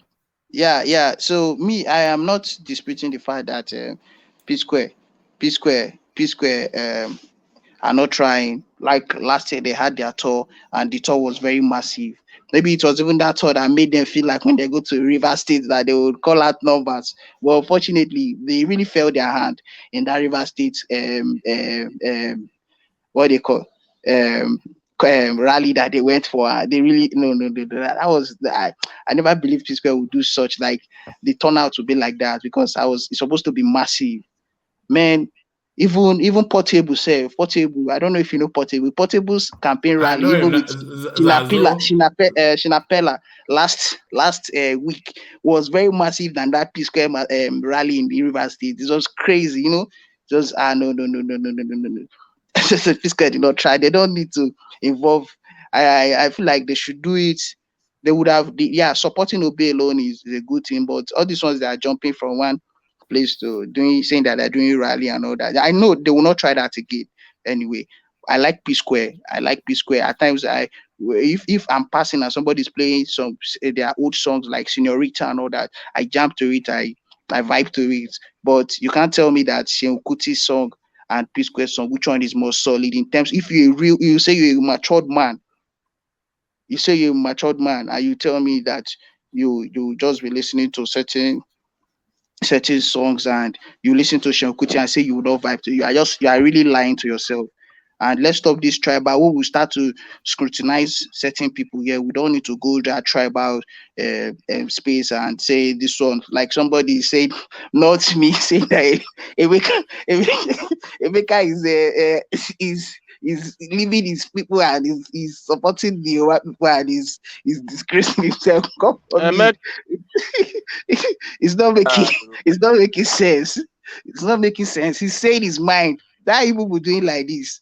So and P Square that first bring up that downgrading talks and all that. This guy was only talking about liberation, and when he talks about the liberation, like we have to break these shackles. And I want to ask you a question, one man. Do you think the spirit of Pan-Africanism should still be in us as we are right now?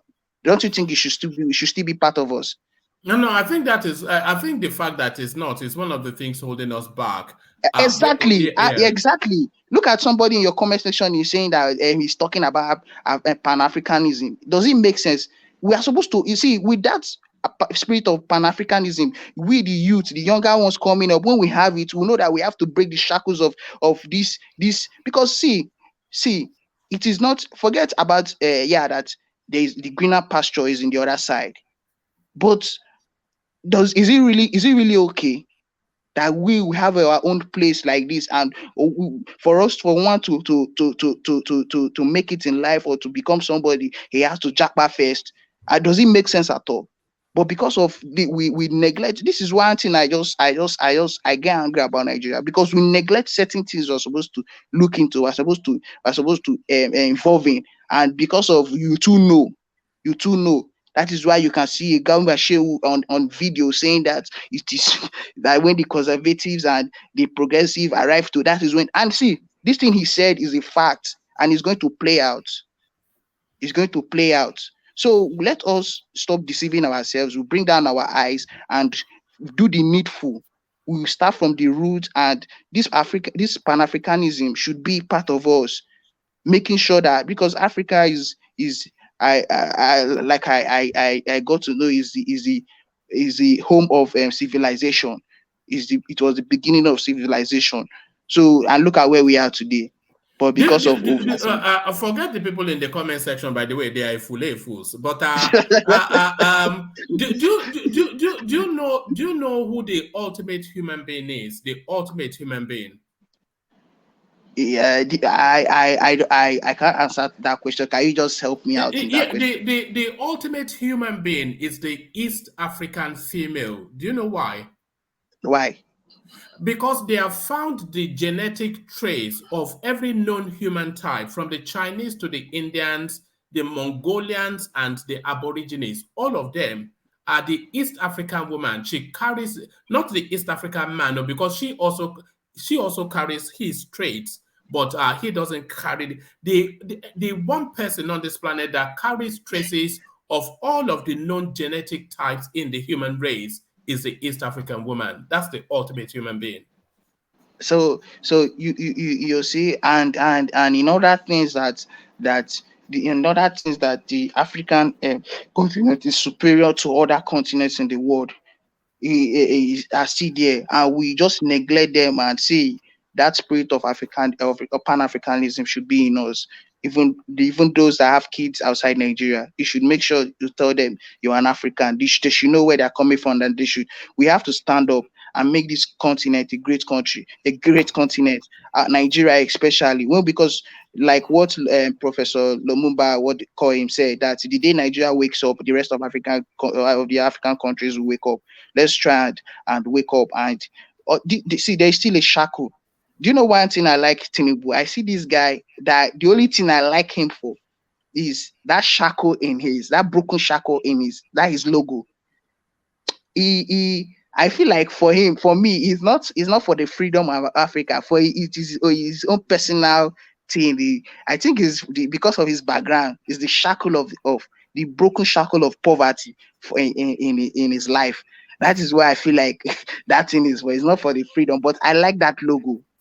Do you understand? I like that logo so much, and I feel like that logo, it really represents a lot. As in, I picture it in Africa, not in Tinubu space. I picture it in Africa that it is broken by the grace of God, but we need to still break it more. Yes, one man. Oh, all right, brilliant. A brief commentary on Abubakar Malami telling us that they are going to adhere to the Supreme Court judgment. So it's no longer the 10th of February now. It moves to the 15th. The legal tender status of 200, 500, and 1,000 naira notes.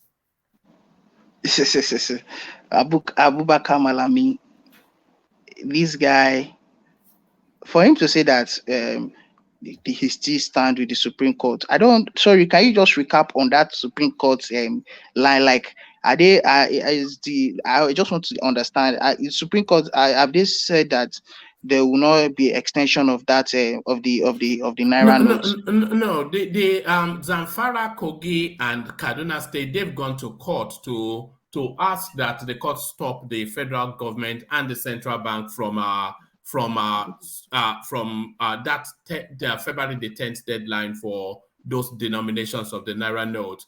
So what the Supreme Court did is that they set a date for the judgment, for the hearing, for the adjudication for the 15th of February. So what they've now said is that those denominations of money, they will continue to be legal tender until the Supreme Court makes a judgment. So that date that was set by the government, it was moved by the Supreme Court.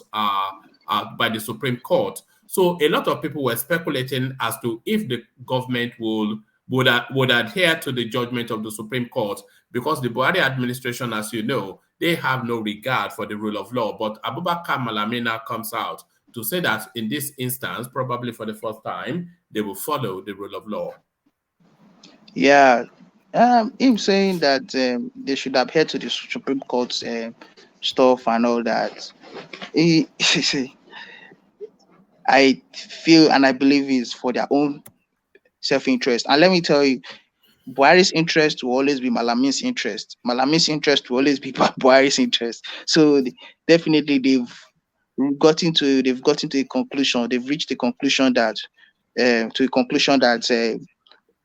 they know what's up with the Supreme Court. These guys, they run the Supreme Court.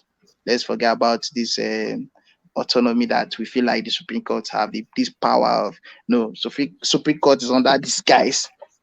They will decide through the Supreme Court. That is what he's indirectly trying to say. Then I want to say something about this Tinubu in Sokoto, in Sokoto, in Sultan of Sokoto's palace and wherever. Are you there, woman? Yes, I'm listening. Carry on. Yeah. Can you just give me the headline, because all right. Actually, I'll give you the readout because it's a very short one. It says, how can Buhari be here and you will reject?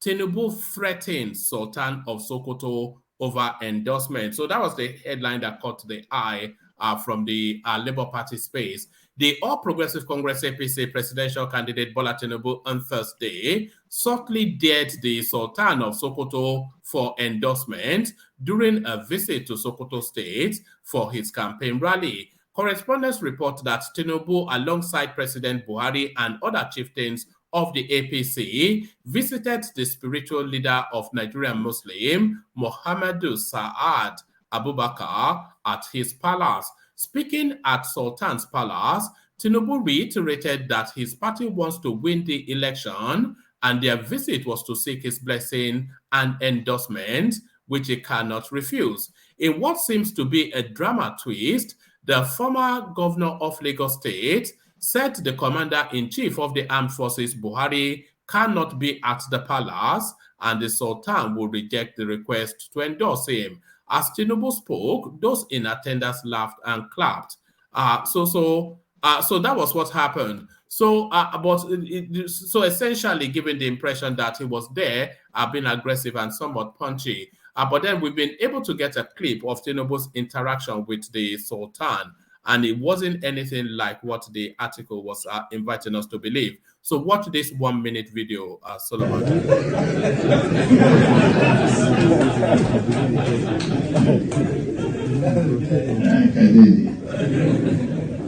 We want to win the election.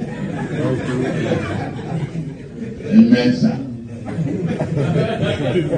And since that what will come for, we seek your blessing and endorsement.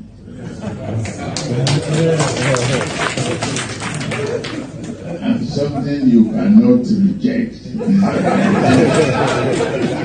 I request because the President and Commander-in-Chief of the Armed Forces is on seat.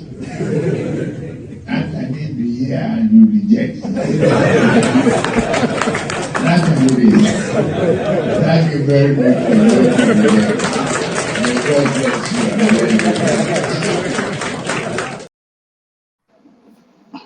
Yes, so that was it, Solomon. Yeah, and there was a reaction that you talked about, that the obedience were saying, okay, yeah, they were saying that he has gone to the Sultan's palace and to blah threaten blah him, blah. to threaten him. It's gone to Sokoto to threaten the Sultan. That's what they are saying. This is to show you how naive and how should I use the word, or how much of amateurs they are in the political space. This guy is just exhibiting his sense of humor in the Sultan's palace. He's trying to crack him up, and these things is just a form of joke. Even Buhari, that I see Buhari as somebody that lacks humor. Yes, that have heart of stone, and he was cracked up by this joke. Come on, this thing is this guy. He used to show you he's a guy man. Tinubu is a guy man. Just give it to him. He's a guy man. When they talk about somebody big guy man is somebody like he just shown that this guy during his young age he was he really knew what's up, cracking this man up and all that. Even though this is the only way he can get, one of the ways he can get this man. He did not threaten him. There's nothing like threatening there. He was just only trying to crack this man up and as in make the place lively and all that. He did not threaten him anyway, and in any way. And somebody is saying that Tinubu's this thing is demonic. It's Nigerians, we we like propaganda. That joke was not dry. As some obedience will not see it as a joke. They will see it as, because they already hate the man. So there's nothing Tinubu will do. If you like, let Tinubu do comedy skits now. Obedience obedience will bash that skit. Do you understand? They hate Tinubu. In fact, the most hated candidate in this election is Tinubu.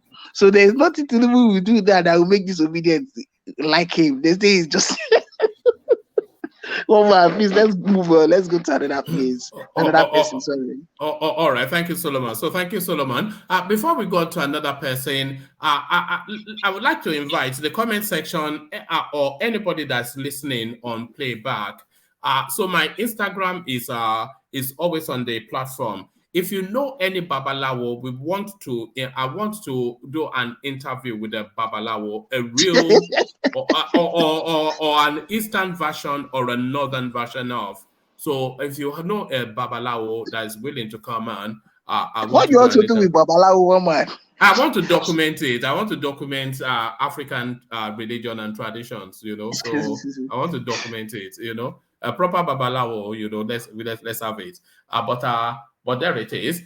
So thank you. Let's go on from you to Thomas, who tells us that it's ready for us now. Thomas, I'm sure you don't know Babalawo. Holy Ghost fire rejects and on mute. You look like a Babalawo. You look like a Babalawo yourself with your red cap. But I don't know Babalawo. do you think it's a good idea? I want to be documenting these things. I also want to go into the space of the relationship between the Benins and the Yorubas. So a lot of that to come after the elections. That's good. Woman, I think it's a good idea, but they are fake babalawos, right? So what you might be looking for is someone who practices African spirituality, right? There are so many fake babalawos. So I think your request should target African spirituality, someone who practices and has gotten and obtained results on African spiritualities. You would see people who approach you. All right, so that's it then, as Emeka just said. But yes, to you then, Thomas. So we did have the anticipation that the 10th of February is not the end of the story. The Naira swap. If you don't mind, I want to start with the P Square space. All right, carry on. The floor is yours. Yes. Good evening, everyone. Good afternoon from Australia, Melbourne. P Square is trying to revive their dead career. What makes me say that? I too like you. Is this the same P Square that we don't even hear from them? One man, they don't even. I don't know why they brought themselves to this shame. I call it shame because they even have more scandal on their head, more than the guy they are batching on internet.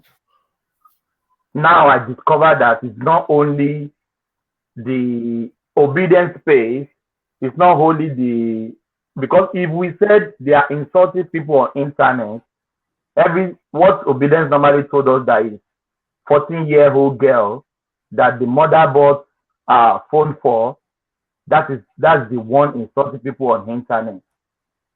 So can we confirm it that P Square 2 now, they are 14-year-old man, that they doesn't have sense, that people have their opinion and they should respect people's opinion. I don't have to support who you are supporting. They really drag their name in the mud. Is it the same P Square that their music is not selling anymore? They change themselves to Baba Jebu. They have a platform that is milking Nigeria. A Zoom, they call it Zoom something, whatever, that you have to pay some certain of money they will do a raffle draw before you can win. Is this the same P Square? It's just unfortunate. Somebody can be dragging Kuti's name in the mud. Who is P Square's father? Who is their father? Who know them? They should mention their father's name. Dragging fella in the mud. Razom Kuti. Tell me who is more influential than Fela Kuti and Nicola Pote's family in Nigeria? Will you talk of their mother? Do you talk of their father fanatically? Do you talk about Beko Razom Kuti? Do you talk about Femi Razom Kuti? Do you talk about Seun Razom Kuti? It's just sometimes I and P Square I think they disappoint me. Even though I like their music, but going to this route, going against Seun Kuti, telling him to remove Kuti from his name. What are they smoking when they tweet that tweet out? So I find it's so very embarrassing and ridiculous. Why don't they remove Okoye from their name as well? We have to talk to everybody. And they don't disappoint me. Obedience will never disappoint me.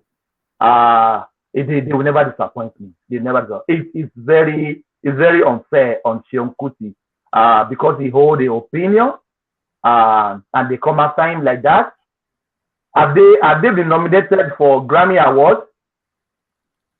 Are they? If you can be nominated for a Grammy Award, that means you are reckoned with worldwide.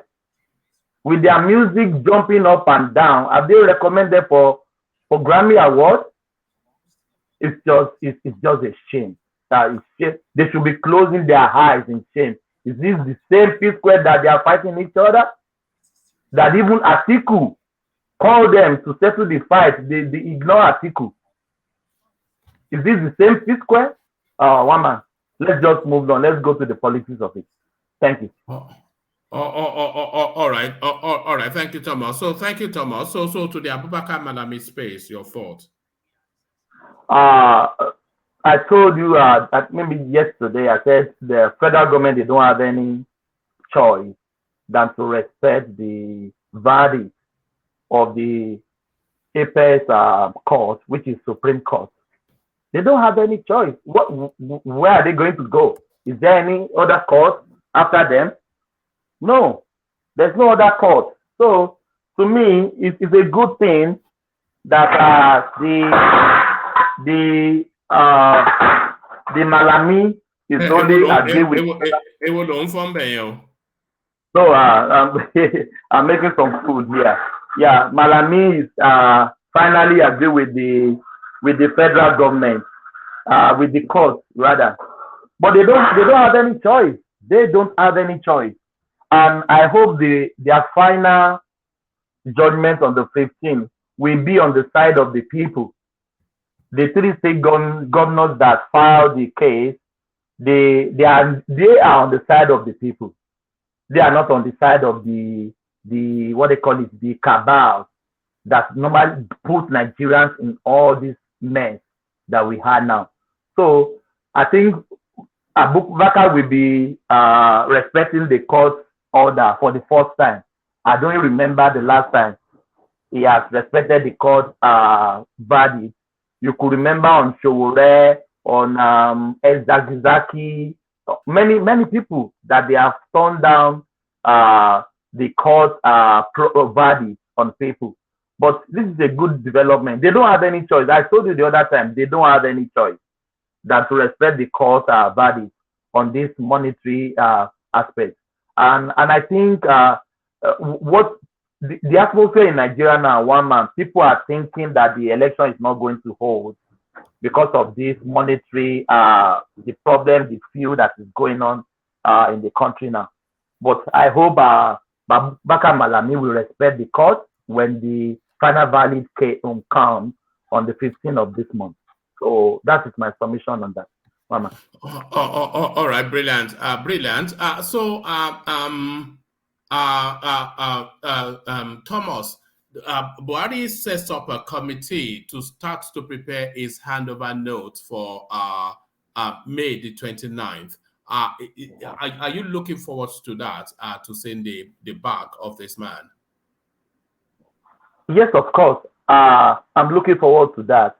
Buhari is tired. He told us earlier on that I just want to go back to my home country, my state of origin at Daura, to go and relax. But Buhari has had enough. He has had enough. So I hope, but what he said, that is what baffles me.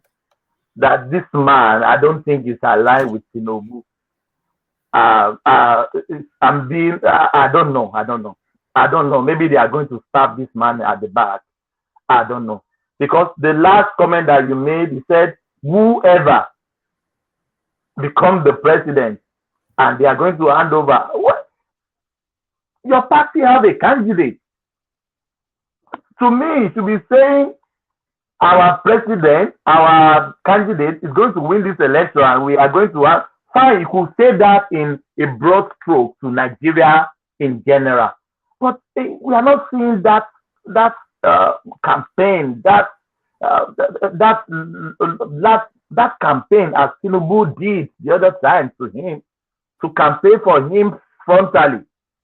But let's see, fingers crossed. Let's see, maybe they will stab him at the back at the end of the day. But I hope they don't stab him at the back, because I think Tinubu did his own part of the deal, as they normally call it, gentleman agreement.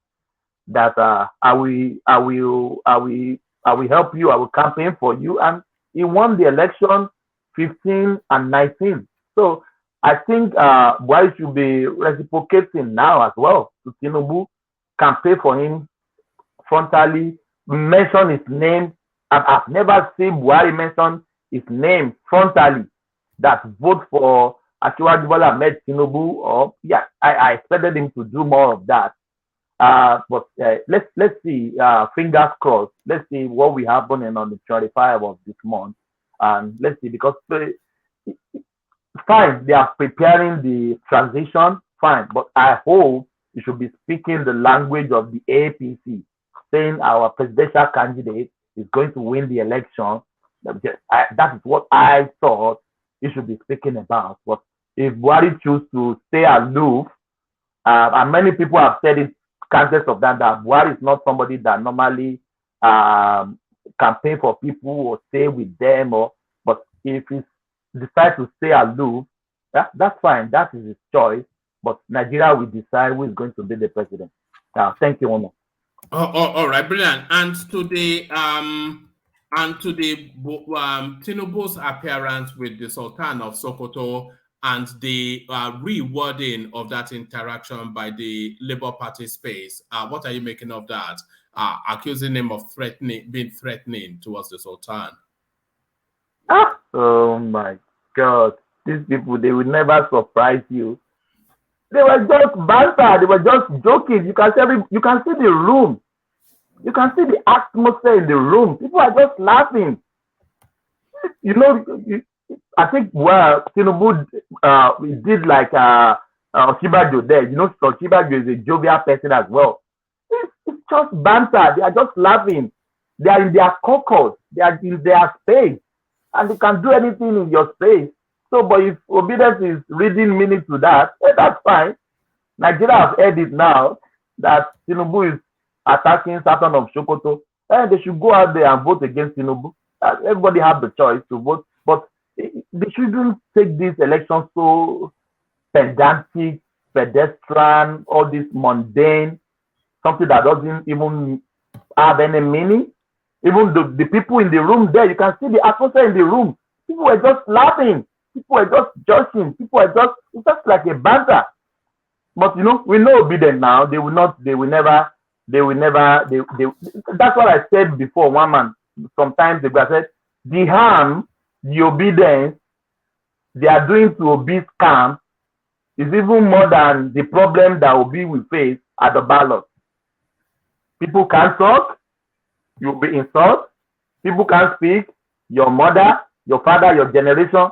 If you know any Yoruba that is not aligned with Obi is the enemy of Nigeria, it's just too much. But I don't see anything bad in what Tinubu said. It's just a banter. They're just joking, in my opinion. Anybody can translate it to anywhere. Everybody have their opinion, and I respect that. That's fine for them. That is my submission, one man.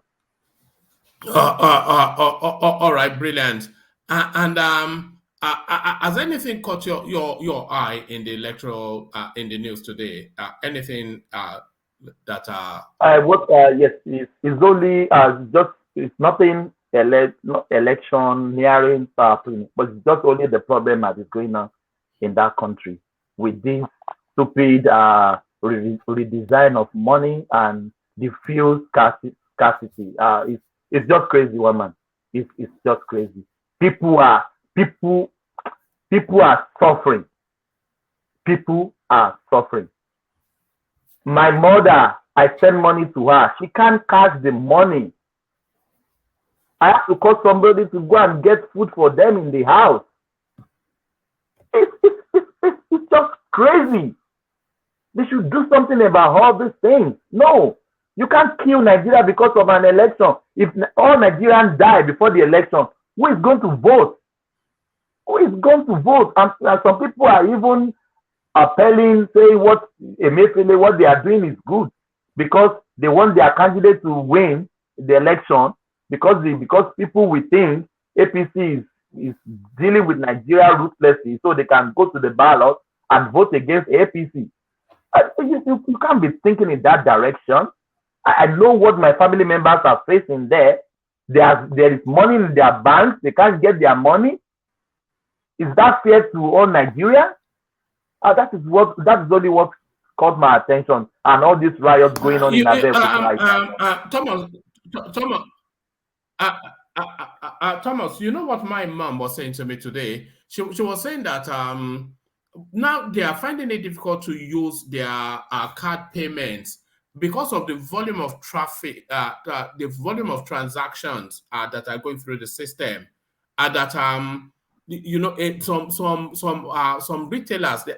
She was saying to me actually that the petrol stations, they are rejecting card payments now because some people will come and buy petrol, and by the time they drive off, they will notice that payment has not gone through. And only certain banks like GT Bank, for instance, only certain banks are able to handle the volume that's now coming through. So the system itself cannot even handle the volume of transacting electronically.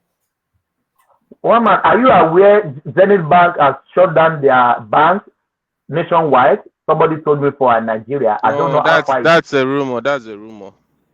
That's a rumor, but that's what I heard. Yes, that's what I said. Maybe you should confirm it.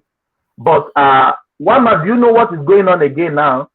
The Yahoo spirit in Nigeria has come to pass again now.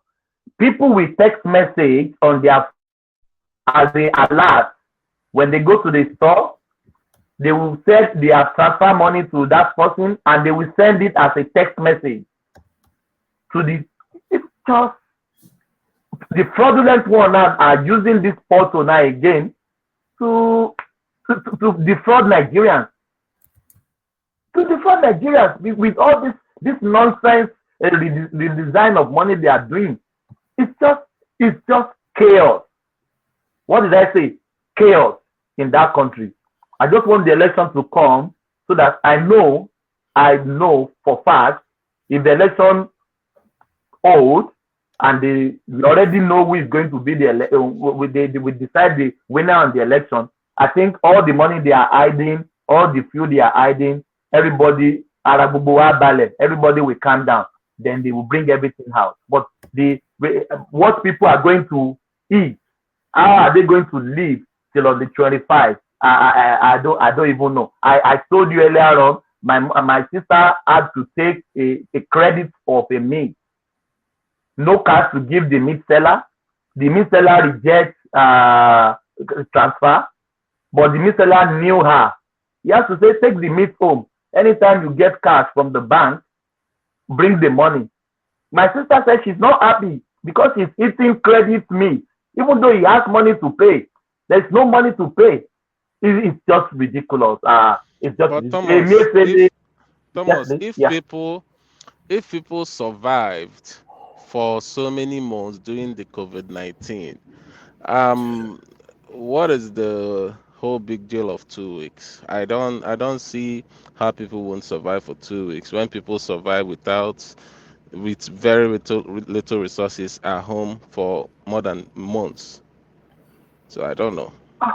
I don't know. I think COVID-19 space, you could be right that people survive, but then nobody's owning people's money. It's not right though. People should not have to survive when they have the means to live. Why should they? I'm not sure what language we're. It's better than this. It's not right at all. It's just No. I'm not saying it's right. Though one man, get me. I'm not saying it's right. Why should they survive though? Why should they have a subsistent living when they have money in the bank and they are willing to spend that money and they cannot get access to it through entirely an unavoidable situation? COVID-19 wasn't avoidable. This is avoidable. What's going on now is very avoidable.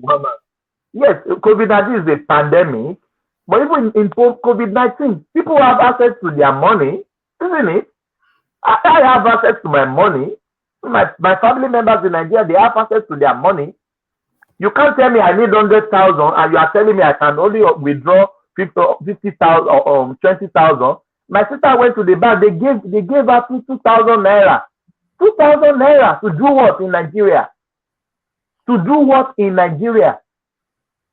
So it's just I hope all Nigerians will speak against it, continue to speak against this, and immediately don't let me say what wants to come out of my mouth, because I know what people are passing through in Nigeria. They have money in their banks. One of my friends, he said his kids, 2 kids, they can't go to school. Since last 2 weeks, there's no money to take the kids to school. She's not working. She closed down her shop. What? I don't know. One man, let's just move on. Maybe I think some people are just cruel and maybe wicked. I don't know. This policy is nothing to write home about. Thank you, one man. God bless you all. All right. Let me play you this clip, Thomas, and react to it. Vice President of Nigeria, Atiku Abubakar, to become the president simply because he is from the north. Even though most of them don't agree with him, most of them don't trust him, but they still want to support him simply because they want this regional interest to be sustained. And that's the game at play.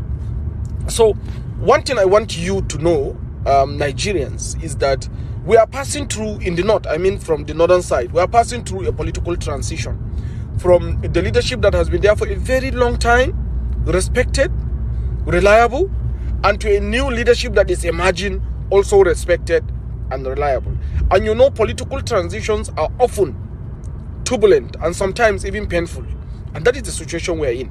So most of us, you know, the younger population in the north and also some of the people that are above us, the emerging leaders, are all in 100% solidarity with the fact that democracy must be sustained and power must shift to the south. And Asiwaju Bola Ahmed Tinubu is the choice. So you don't have to worry about the hula balu, especially those of you that are not from the north. It is all a political game between an emerging leadership and a new leadership, which usually it doesn't come easy. We are going to get over it. We are going to pass through election, and inshallah, Asiwaju Bola Ahmed Tinubu will be the next president of Nigeria. All right. So there it is, Solomon. Respond to the Mala, to that Mala. Yes. He's speaking the language that I concur with. Because before now, you could remember maybe 12 or 14 northern governors have said the power must come to the south.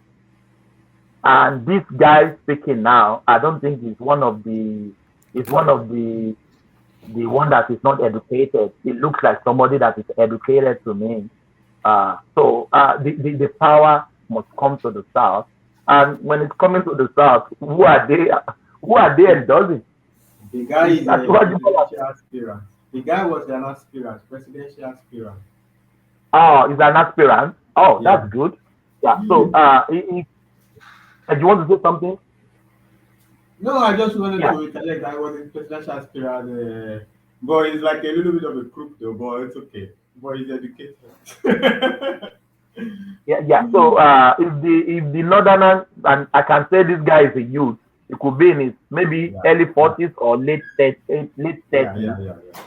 Yeah. So, I can still say he's a youth. So, if this guy is speaking like this, do you know how many people that will be influenced? You know how many people in the north have this same mentality that they are going to vote for Asiwaju Bola Ahmed Tinubu? If you could remember one man last week, yesterday, you asked me who is the most destabilized out of the 4 candidates. I said it's Asiwaju. In the south, he's good. Everybody reckon with him. In the north, for a northern governor, 12 of them to say the power must come to the south.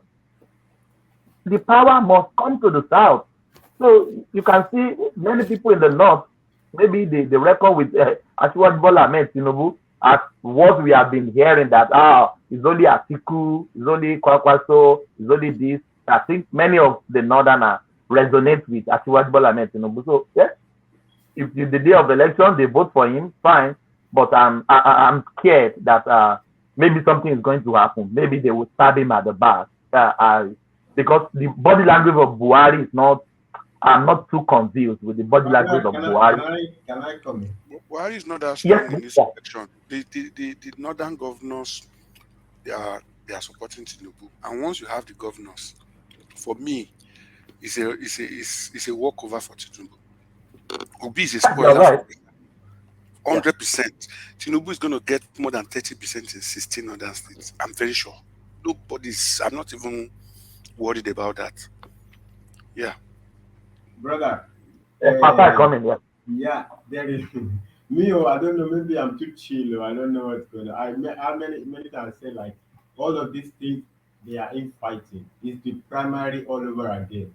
They will. It's okay now. It's not only children that fight over biscuit now. Old people also fight over biscuit. They will fight, but in the end, it will be like primary, the APC primary all over again. This is nothing people want. All these Atiku, everybody will vote for Atiku in the north. I don't know. Everybody is joking. Who will vote? Would you prefer to vote for Atiku even as northerner? No, they don't prefer to vote for Atiku. Atiku is a very sharp guy, but he's too sharp for the sensibility of the north. Actually, for the religious sensibility of the north. When Tinubu was saying, if Atiku tell you a lie, make you reply, I'm not lying, you lie.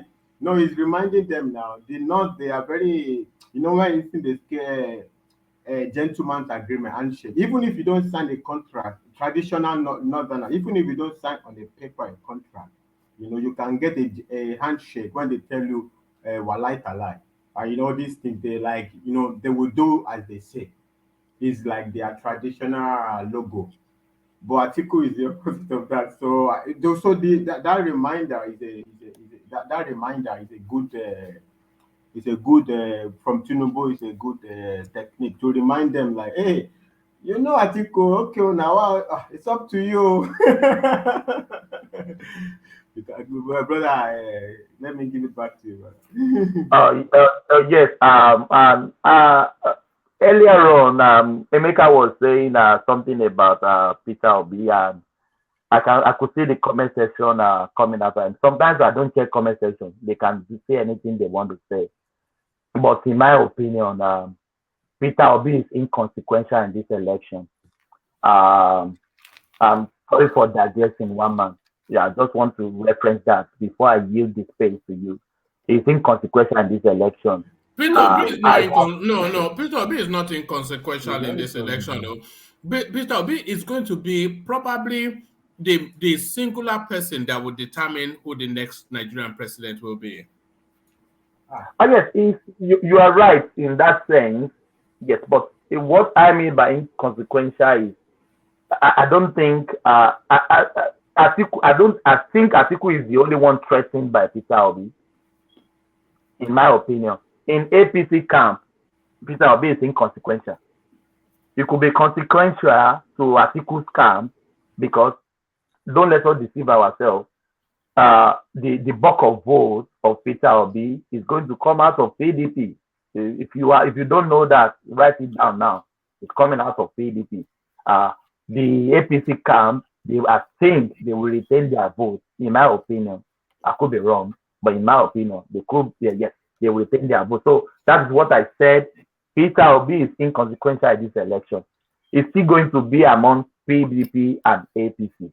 And because if people backing Emeka earlier on, maybe because Emeka is a little bit pushy, but that is my stand on this election. A little bit? What do you mean a little bit? The Emeka is imagine if a session that was just Emeka and Enigma, it will be, I will be banging my head against the wall. I will be banging my head against the wall.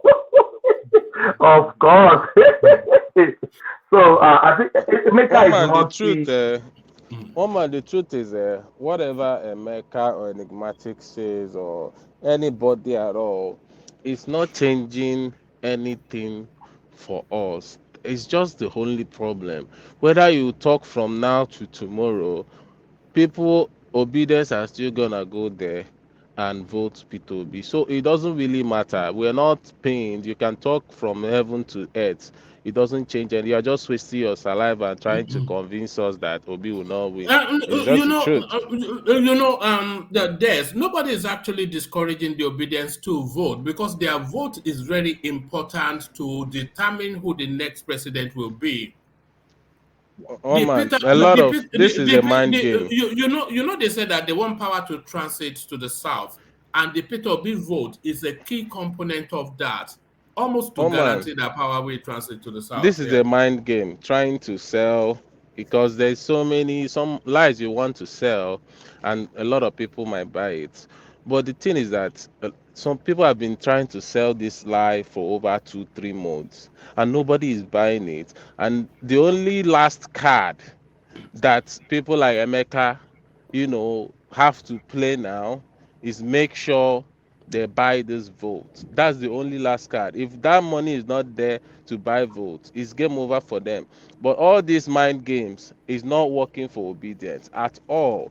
I'm just telling Emeka, it's not working, and it's never gonna work. So the game you have been playing for 3 months, it's basically you're just wasting your time. My brother, that's fine. My brother, that's fine. Yes, please. Yeah. My brother, yes, come on. If somebody asks me to choose one thing about obedience that I love, is their fighting spirit. That is what they motivate. Yes, is speaking to. No, actually, it's a good quality of. Sort of Agide-talika. If you want to say no, but actually, personally, I love a good fighter. Right? It's a good. They've given a good fight. Only that I hope that I wish they choose their fight well. Like in this Naira design now, it was a good opportunity to choose on the right side, right? But time will tell which side they have chosen. But I don't think there is a way they could have chosen the side. No. See this Naira thing. Let me tell you, this Naira thing is divided. Let me tell you, it's not just the obese are. Some people are condemning it. Some people are like, you know what? Fuck it. That's just the thing. Nobody is outrightly. Sorry. Nobody is outrightly. There's no 100% obedience supporting this. I've gone to some obedience spaces, and they are basically not supporting it. And there are some people that are like, you know what, it's for the politicians and all that. So it's just that's why the first time I made that statement, I remember saying, this thing it get as it be, because I understand the space. If you any side where you choose, it's almost like there is gonna be a backlash. That's just it. Any side where you choose, there's no side that is like purer than the other. That's just this space now we are in. There's Tinubu has actually released a song to the Peter Obi space. Do you want to hear it? Let's hear the one man now. All right. All right.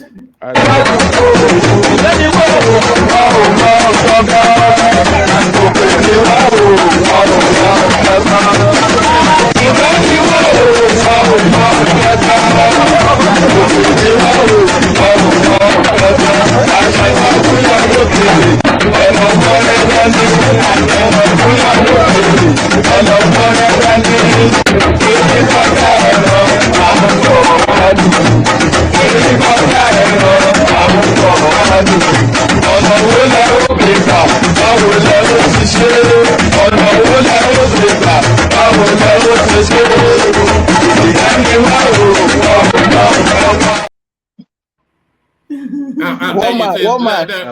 like that dance. So I want learn that dance. You probably want to learn the music. I want to learn the dance. Miss, hold on. One man, is that fair man close to Tinubu? Is that not part to Tommy? Yeah, no, that was part to Tommy. I'm just joking. No, it is. It is, but that was a long while ago, though. That's yeah. I want to say, the guy don't roll him a big follow. You want to resonate with this song, follow who no road. Pat to Tommy always knew who no road now. Now just because of the convenience of the time, that's why he became obedient. You know why? I mean, they were all together fighting for all these civil rights, whatever they are fighting for. With Tinubu, he even fought for Buhari too. So that is why those people. Now. Yes, has always been part of all administration. It was part of Buhari's economic It was. That is why I cannot take them serious. I followed him for about 5 years. The day I saw his way the guy don't cost Nigeria self. All those guys, they just assemble themselves now. If you read about them, you'll be disappointed about the obedience. Sincerely, me, I want Peter Obi because I call him the lesser devil. But why not? Why lesser devil? Why lesser devil? Devil is a devil. No, stuff now. Devil no be devil. He never date woman. Where be say that woman, if you date them, if he kill you for bed. Yeah, when someone mentioned that Obi is going to scrap the system, Obi is part of the system. He can't scrap any. He can't even touch the system. A system of Obasanjo. He went to CIBB. Obi is loyal to all those guys who shared Asuki's money. Who was in charge of that money that they shared? It was Obi now. So there's a lot of things he has done. Do you have a fact to verify this? No, Obi wasn't. No, hold on. Obi wasn't in charge of sharing the Dasuki money. It was only it was part of the sharing to the southeast. To the southeast. So it was the southeast. That $2 billion that Dasuki took. Obi was the one sharing. Yeah. So Obi cannot do anything to the system. People like Patu Tomi that has ruled Nigeria. Do you know the role Patu Tomi played in our economy during Jonathan? They destroyed the economy. They were paying a lot of money to even hold the naira to deceive Nigeria. I beg go. Mona, no, they talk about my friend like that. That's just a big lie. Him, bro, but no be anything. No be likeness. That means that guy is what Seun Kuti said is true. That everybody Labour Party are a bunch of opportunities. If I can do it, one man. I don't know if you can present Goodluck Jonathan's Wikipedia page. There's a part I want everybody to see. All right. Yeah. Let's see. So when people mention Jonathan is a person that should be tied to a horse and be dragged around Nigeria. So I hear about what did the man do you now? Mr. Thomas, if you know what Jonathan did to the Nigerian economy, sincerely, nobody will talk to Jonathan again. All right. What are we looking at? Yeah, let's just go towards the part of just down.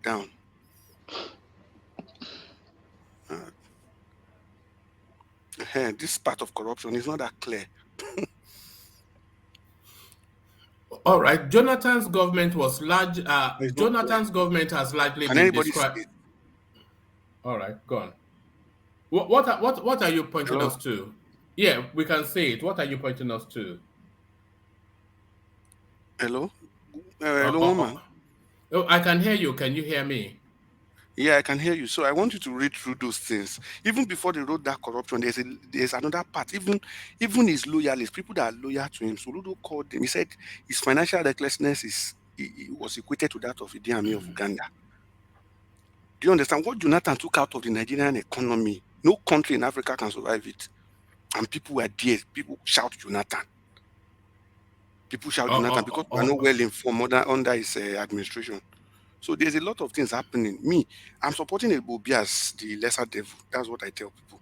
It's part of the you, system. you, I you, will you, have, are, I will have, you are yes, one supporting man, I who? will have, oh, Peter Obi. Me, I will have chosen Showore, but Showore is not in the race. Oh, you are an And we obedient. Are you an obedient? I'm not an obedient, actually. I'm just a normal Nigerian that is supporting anybody that is better. Yes. You are I know obedient. Tinubu can ascend against him. I'm not. Don't worry, obedient. No, you can be an obedient now. It's not against the law. Nothing is love. You will be an obedient. No, I don't want to be called that obedient. People obedient are people who doesn't have their own will. I'm not obedient to Hey, anybody. I'll stop now. We have them both here. We have plenty of them on this platform, please. But when presidential Obedience. candidates, me, He for wants to me, be rational person, here. when I listen to them, when I listen to them, I will always pick Peter Obi. He knows what he's saying. He has been in the system. He can do better. Oh, I'm what not has he saying said? What has he said that has impressed you, Peter Obi? yeah, when he talks about the economy, when he talks about our problem, he's a grassroots politician. You know No, no. what's What did happening. no, no? Hold on, forget that. What did he say about the economy? That Yeah, one man, number one, I will talk about Obi's personality. I'm not talking about no. the You said grassroots when he talked background. about the economy. So what did he say about the economy that impressed you? Number one, his slogan is we are going to start Slogan, producing. slogan. Yes, that's Oh, no, all right, all right. Let's get back to and that Thomas. Just for slogan. Okay, you are obedient, please. Talk like them. You're obedient. That's what they say. They're denying it. Hey, stand that That made me view. laugh. You Obedient, remember they the fry their brain. They fry their brain. You're one of them. No, I'm not our negative new our obedience. newcomer We are just yesterday. no. The He thing, one said, man, I need people to listen to me. Oh. When Brother, it comes that to is an Peter Obi, obedient. I will love it. okay. So you An said obedient, okay. this economic plan. So what is it? What's impressed yes, you when we about talk it? about production, that's the only thing that increases the value of our currency. Production. Yes, our no, currency is depends on demand and supply now. So No, don't worry when about that. No, no, sorry. Apologies, but let's get back to Thomas. Thank you. Let's get back to Thomas. Thomas, okay, back to you. yeah. So back to what I'm saying. So PDP or APC will still be your president. You may not like it. You may be having some dreams that is not going to come to pass. That Peter Obi will be your president. Even the obedient know that Peter Obi is not going to be a president. And I've said it countless of times. Have you ever seen any obedient bet that Obi is going to win the election? You will never see one of them. They will not try it now. I'm daring them now. Any obedient come out and bet that Peter Obi is going to win this election. It's not about that. It's going to win Edo. It's going to get 10% in Ibadan. It's going no. Come out with full chest. Mr. Thomas, remember your wife. Remember your wife so that you and your religion. So that you will not, when anybody comes out now, you will not. I'm not talking about. It will run now. It will run. No. I'm not talking. No, I'm not talking about myself. I can't bet. It's even. Yeah, I was even saying. hold on. So you want to bet with other people's money, Abi? Look at this guy. No. One man, you know what I say. My religion will not let me bet. I'm even paying. Undo me. I'm paying that I can't bet. But because I know. Hold on. But your religion can allows you to advocate for other people to bet. So far, it's not my money. So far, it's not my money, and I'm not the one putting the money down. Are you sure you are not an obedient? Are you sure you are not? Your logic is obedient life. Yeah?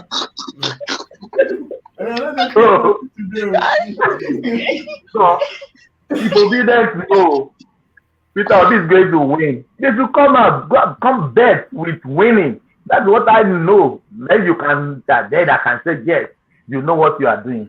But that's just being joking. Thank you, one man. May God bless everyone. Thank you. All right, brilliant. Thank you, Thomas. So thank you, Thomas. So thank you, Thomas. Let's go on from Thomas to do we still have Mashood? Omar, I Yeah, need to say something. There's something yeah, you come in. do that I don't really agree with. Right. We've been having so many heard a lot of people talking since the beginning of this section, right? And now we just had someone that is supporting Obi just say something for a few minutes and you just slide him away. I really don't subscribe to that. I mean, allow the guy to express his opinion. If you want to say this is a pacified platform, then you boldly say it. I don't like it. I'm just saying Yeah, it so you know. but I was just going to him before you interrupted me. What wasn't I? Okay. I'm just saying he's trying to And build up his space. you know why I stopped him. I was asking him what he said his candidate is Obi, and I asked him why, and then But he he's said trying to say something. no, it was telling us that production is very important, Yeah, and he's no, trying to hold say on, something now. no, but this space is more sophisticated than that sort of. How many times have we gone into almost advanced economics on that space with Ola and One Kulata man, let me and ask you a even question. yourself, and you are telling Let me us ask you a production is question. important. How many So how many if hold times on, if you are already starting from that sort of base level space, then really one there's man, not there's one man. How many times has Thomas come here and say obedient will not win? I have said it countless times. He said it so But many times, how and you many give him times? airtime. Hold on. That's How many just times? it. No, hold on. How many times have you come here to tell us that Obi will win? How many times? And And I mean, Saki Father and Joel and most everybody in of the between. time we have topic to talk to reflect on, and we talk about the topic. That's just it. I mean, I'm just saying, like, I need to be fair. I'm just saying it. I I'm mean, always need look. to be fair. I suspect that we are the fairest space within this particular whatever it is. One man, you're very fair. Woman, You're I extremely shared Very, fair. very fair. image on I Instagram. extremely fair that this guy is speaking like this. At least, one man, you know my predicament now. You're extremely fair. I don't know why this guy is. No. By He's now, trying some to people he's would have trying to gone for corner his head me. That's what he's trying to do. He's They trying to would have corner been. me. Not be saying this thing here, Oga. One man is fair. One man. See, Don't worry, one man, Desmond is an OG of this place, so he's a long-standing member. one man. You are very fair that people even come on come on the platform as panelists and they can say what they want to say. You see, in other platforms, even in their comment section, the kind of bully you will get from there. So they will ban you from even chatting in from chatting in that comment section. So One you man, are really, you are really fair. so fair that an obedient is even criticizing you on I'm behalf of telling another you, obedient. By that, we are so fair. Even as a black man that you are, or dark in complexion, you are still fair in heart. It's not What do something you that mean, is. Isaac? I What do don't you what is know. Black Woman, man, black art. Solomon, don't they? image Solomon, don't they admire you? No, I just spice up the platform, the One crack up man, everybody. Desmond is an old school here. We should give him some privilege.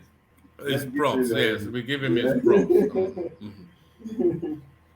He No, deserves his privilege. all right. So to you then, Mashood, but on my way to you, let me acknowledge Kulata Super Chat that speaks to the space.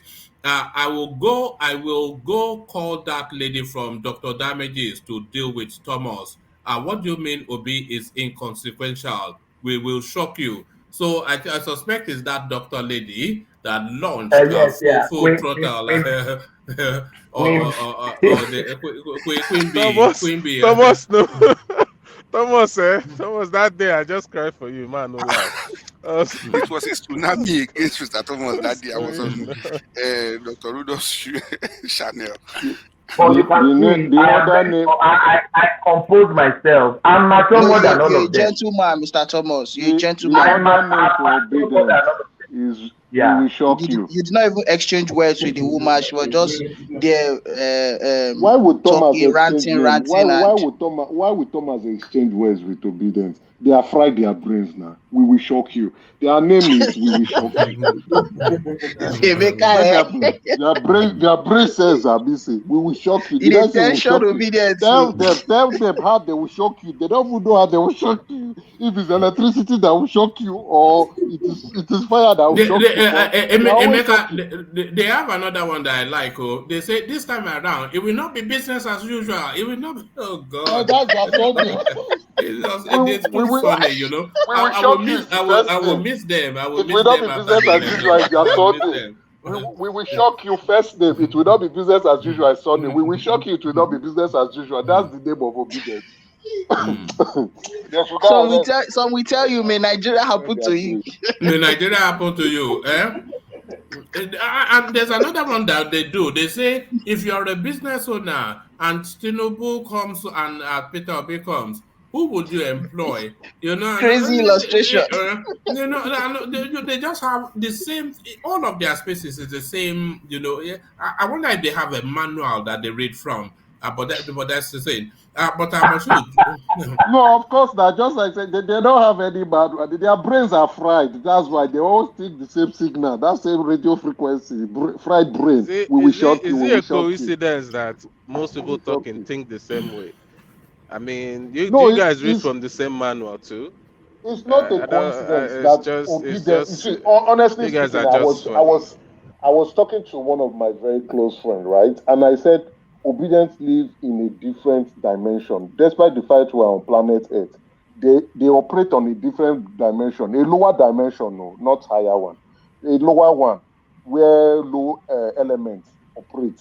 Very soon, when we will shock them. They will now come back to their senses because their brain cells are fried. Yeah, but obedience are intelligent now. They are just hoping for Peter Obi to win now. But they know. You know we've never seen the politics, this sort of politics that the obedience have introduced to the space. We've never seen it before. It's a new You know, Nigeria it's is some aggression-based politics, not the violence that we're used to, but some stealth. You know, wear you down, beat you down mentally with just pure aggression. We've never seen it before. Oh man, let me tell you, if the obedience are bullying you, like a friend of mine said, if they are just bullying you online, you are lucky. I'm telling you, if this was a physical space, people will be dying. If this was an actual physical space, not social media space, God, people will be dying. I'm telling you this for I agree with you. It shows the nonsensical attitude. It's not. No. Listen. Of obedience. I agree with you. I'm not disputing that. Listen, Emeka Koma. Listen, Emeka Koma. Emeka Koma. That is what happened. Is it Koma or question mark? Is it Koma? No, once they start talking like that, one man, you know that the baby in him is playing that.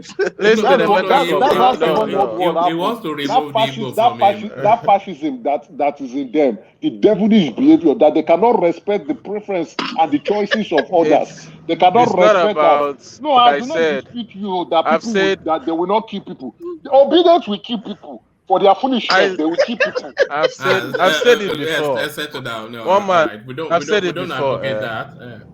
I've said it before. A lot of people think, you know, in the past election, when you say this is my opinion, and we get to understand, we are choosing from maybe it's gray, maybe it's black and ash, and you can't really differentiate. So you probably have your opinion on it. Oh, is it black? I think this is more black, darker than this. But in this electoral period, we are seeing what is like a yellow and a black. You see one person calling a black yellow, and the 5% know that this is black. The one person that is calling a black yellow, it's more like it's more like are you going insane? Like, what are you talking about? Are you delusional? Just trying to be mischievous. That's just what it is in this political space. Yes, It's not yes. like Didn't Obi not the vice president to Atiku in 2019?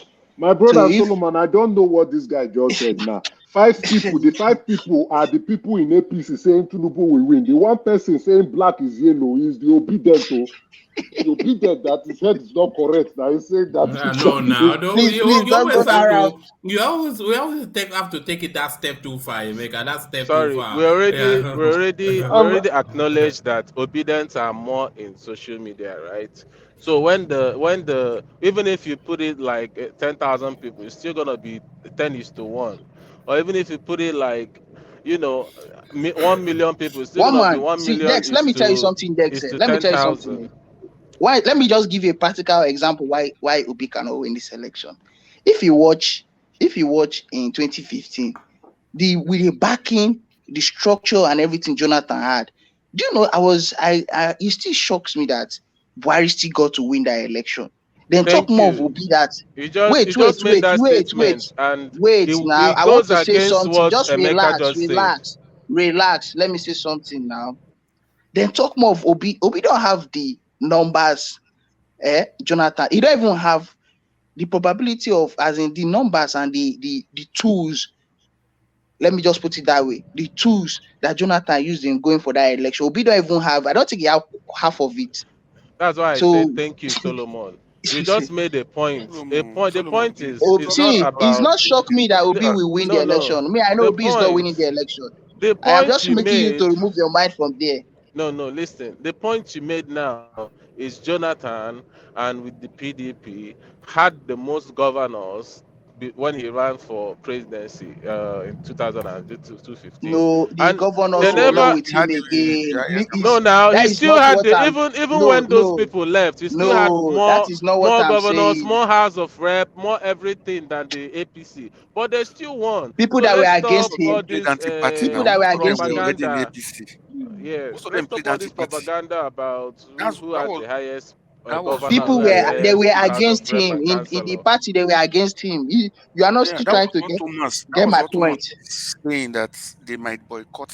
The northern people might play dirty on Tinubu. That was exactly what happened to Jonathan. Even his deputy wasn't faithful to him. One man. guys, are Yes. you guys aware that they did a mock election? INEC ran a mock election. Are you guys aware? In Ibadan. Yes, are you guys aware? Yes, in Ibadan.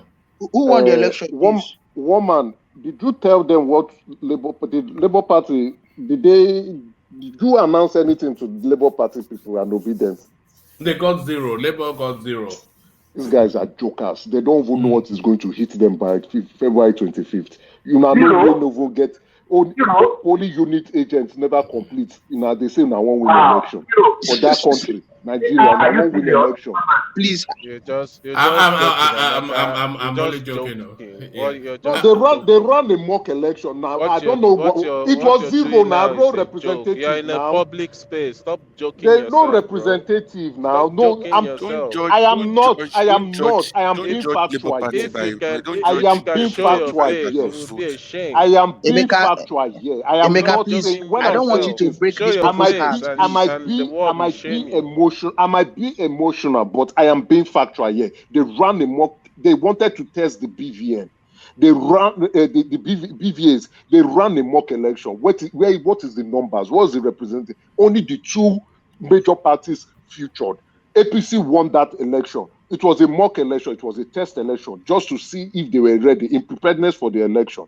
Oh God, you guys don't know what to hit you I people. don't You know the understand. talks and I go win. Someone You know run go a win mock election. Yes, election you in go win Ibadan. election, What are Abi. you even talking about? Obi go win election, I Abi. don't even understand. What are You you're not don't need making to any understand. sense, You bro. don't need to understand. All right, gentlemen, let me take the conversation to Moshood, who has been waiting his turn. Just for time. Moshood, are you still there? All right. I think Moshood may not be at his system for the moment. So let's take the conversation to Ola. Let's see if Ola is still there. Yeah, Ola. sorry. All One right. more. All I right. think There I'm you gonna are. go. Let Ola go. I'll go after him. All Come on, right. go to So, an obedience now. all right. if okay, let's Please, come let's to you. have an obedience. Please, let's have Yeah, an obedience. let's come to you, Des. Then let's come to you, Des. And Des, then the backtracking somewhat by the federal government. Bubakar Malami telling us that they will adhere by the Supreme Court's judgment. So the 10th, no longer the 10th, now the 15th. And all the anticipation then is that the Supreme Court will add months to this Naira space. As sanity finally taking hold of the Nigerian space? With what I'm hearing from a lawyer, I think today was that the Supreme Court have no jurisdiction to this matter.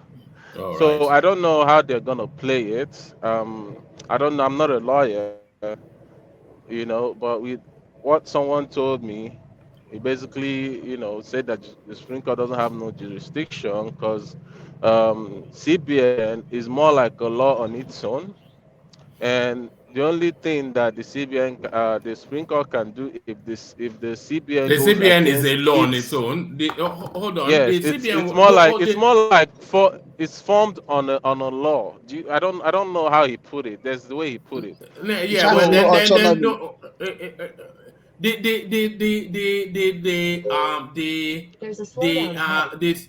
CBN was formed as an act of the Constitution, and the Supreme Court has oversight over the Constitution, the interpretation of it.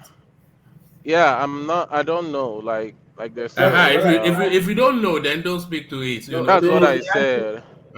What you I know, it's said an is, argue. No, brother, can I? What Des is saying is not Des. Is not making it up. There's a lot of this argument that has been played around, even on TV and everything. Even serious lawyer also are making the argument. Like when the states, when they take the federal government to court, like the CBN, it's not a branch of the it's essentially not a branch of the executive, right?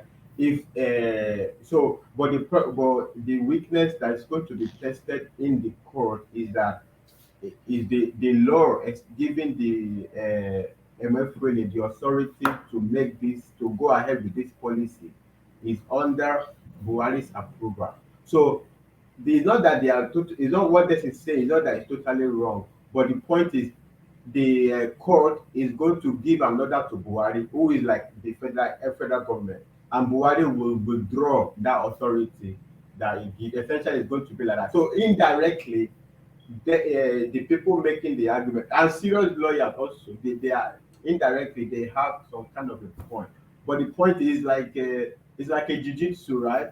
So the CPN is not involved in the suit. Even the El Rufai led this in the law people, they did not the suit. The CPN is not the defendant or whatever it is, they are not part of the suit. So this is They what are. They are. no It's no the no federal government and CBN. are you sure? Yes, that's what we read. No, no, the list of the respondent, not the newspaper report. Did you? Because what is being said is that CBN, actually, even I think CBN also previously made a statement to that. They are not officially part as a CBN. They are not officially part of the lawsuit.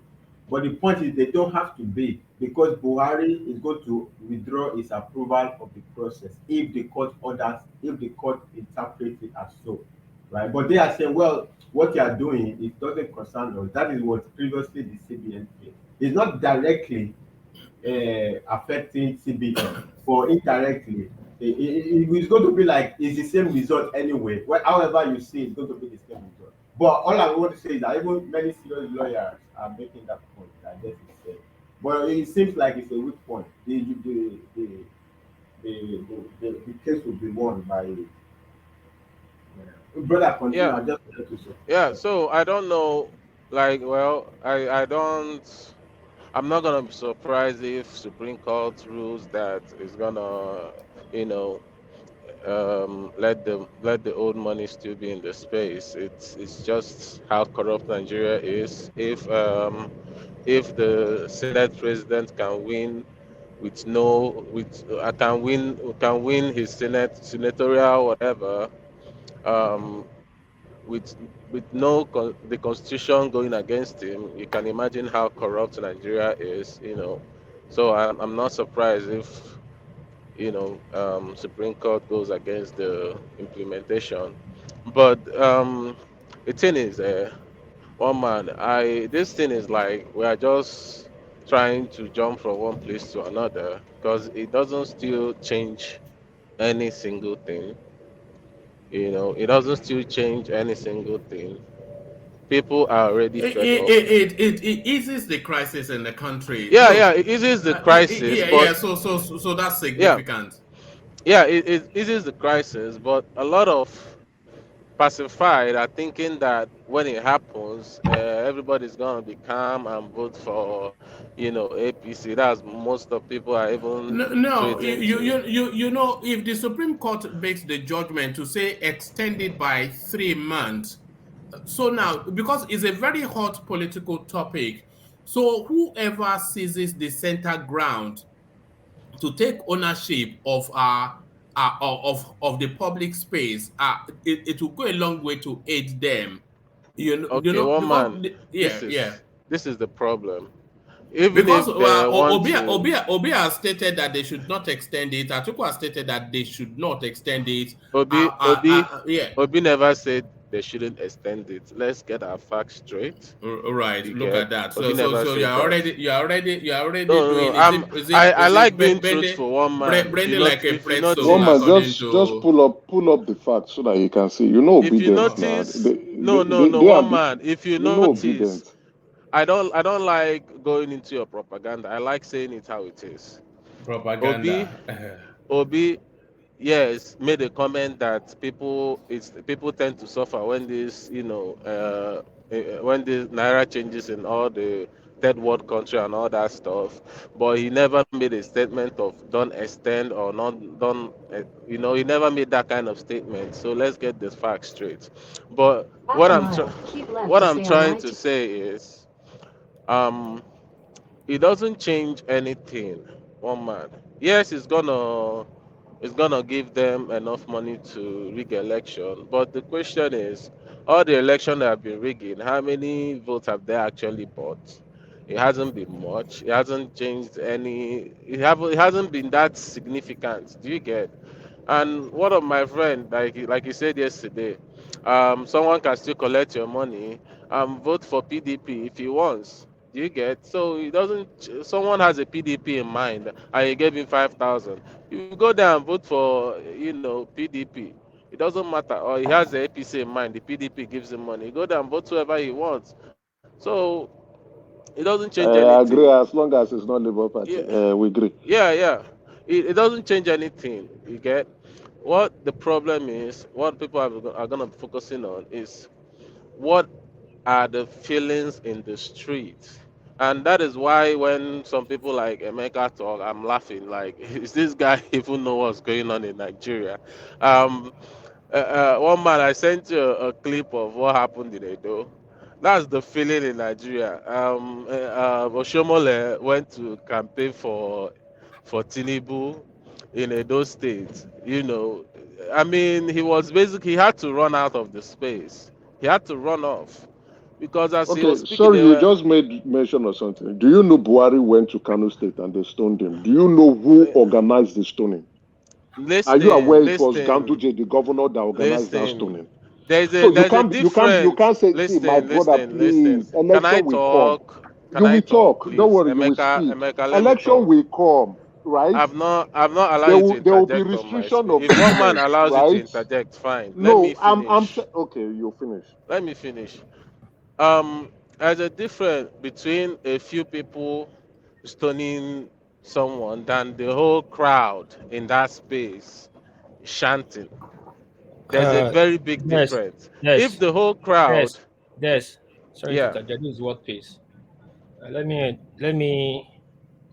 address that those space from my own emotional feelings. Like I said, I'm still standing by my word. Though I cannot tell you where you're from. You say your mom's from Edo, which I agree, which I did not dispute. But there's one blood in Edo, and just want to say that always goes like this: like the Benin don't go for a meeting, but they have one thing in mind. Before you said this message, I've talked to like three people, and we all have same feeling. That thing they did was done in the market area which Igbo control, and that thing will cost them dearly. You do not do such. That's not a do style kind of campaign. You do not protest against people like that, and that thing will cost them dearly on election day. That's not a do. It was just some part of Ring Road going to Mission Road where they have Lagos Street, where they said things. So that thing they did, I've taken a lot of vote from them from the indigenous Edo people, which is very wrong. Continue.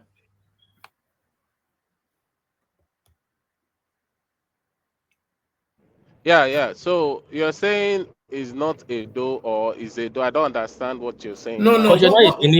you're not a Benin man. If you are, you would have known. You were No, just discussing no, the street. no. Listen, It's your Ring Road. statement was, Listen. When you say Edo, you're like you're calling it full Edo state. It was just it's Ring Road, just like but it's a those states it's not. now. It's listen, Oh, listen, wow.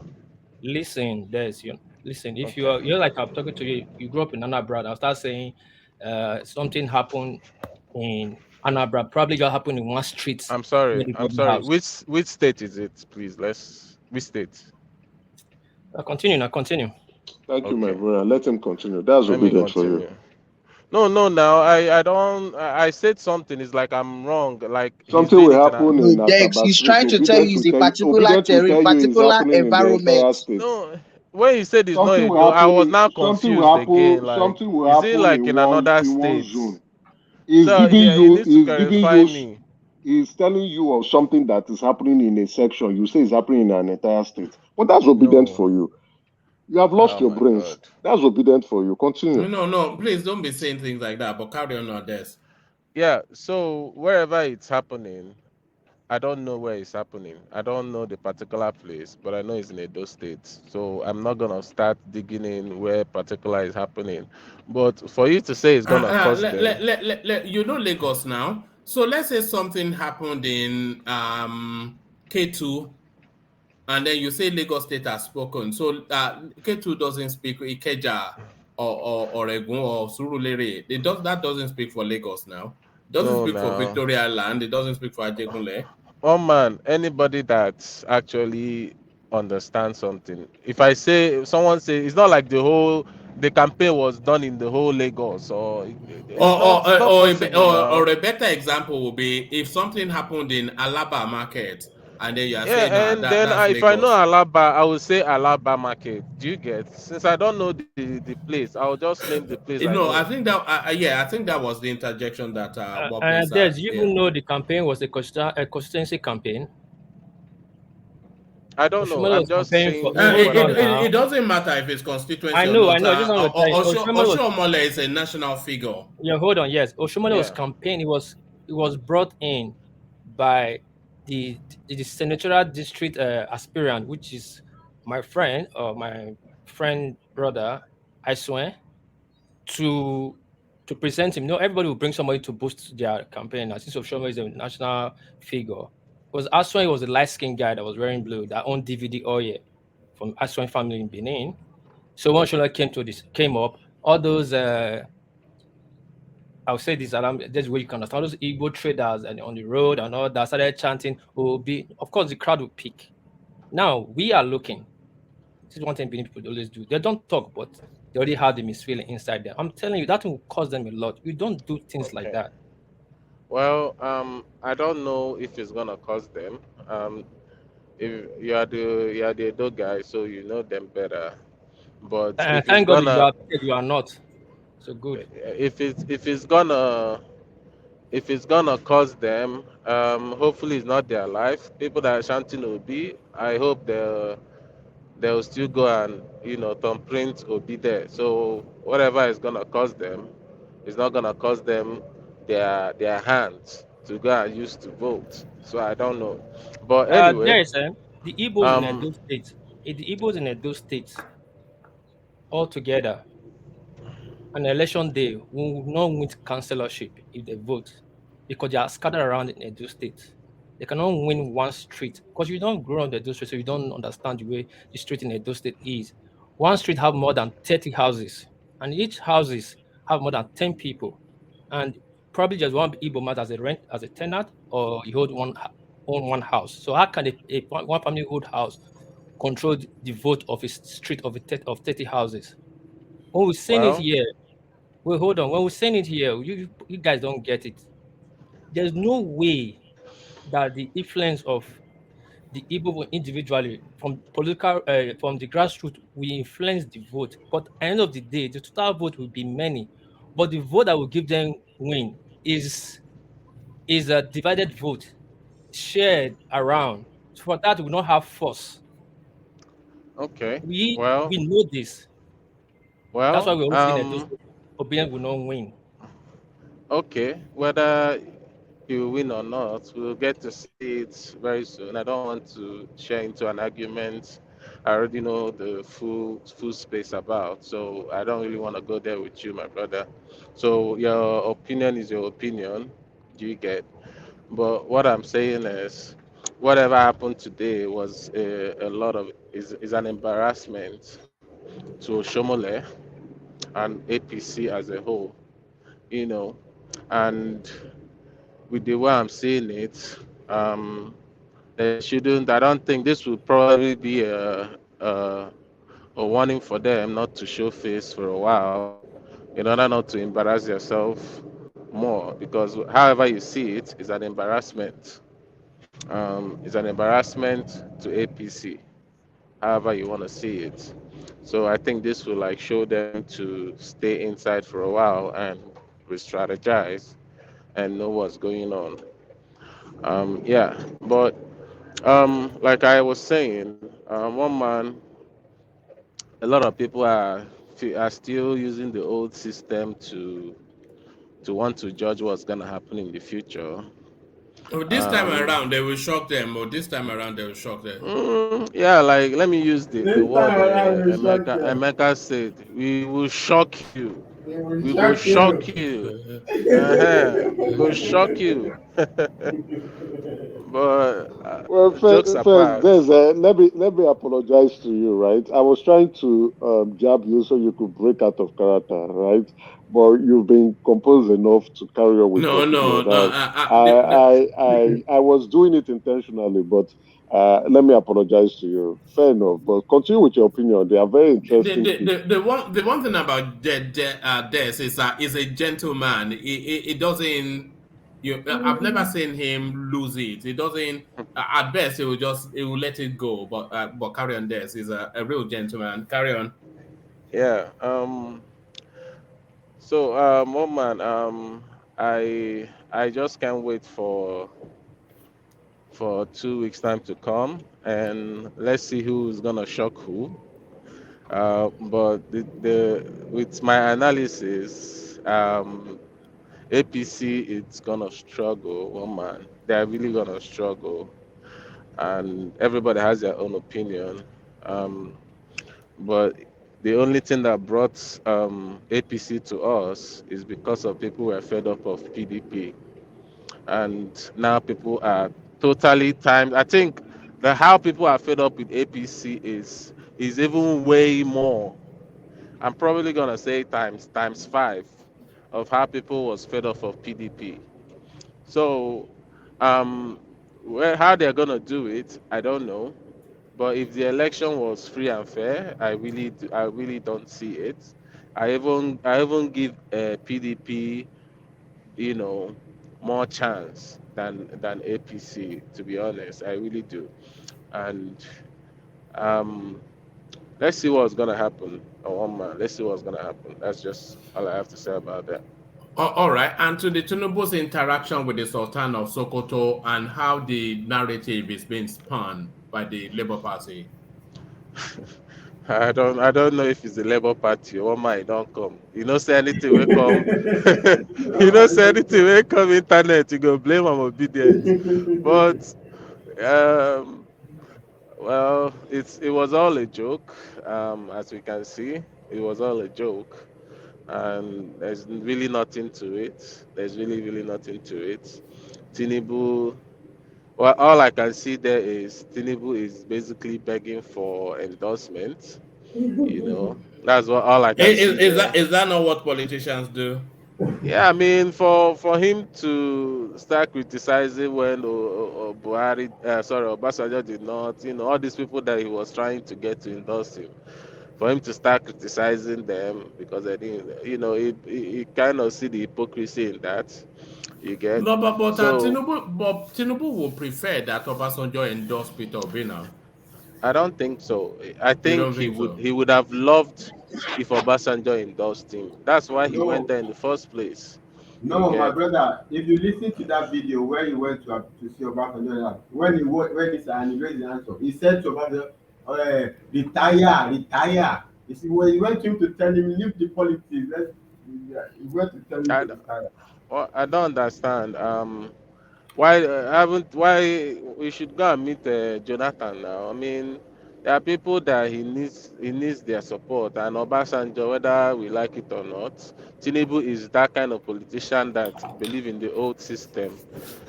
People that are influential, and I think he really needed that endorsement. You You don't get need any Obasanjo You endorsement. don't need Obasanjo, Obasanjo which endorsement. well, endorsement Can Obasanjo to give Tinubu? you well. differentiate Tinubu between and the Obasanjo old na and the opposite. new? Can you enlighten us Differentiate. between the old, Okay, yeah, the I old would and the new system? differentiate. Yeah, this is the the third time you're the saying the that.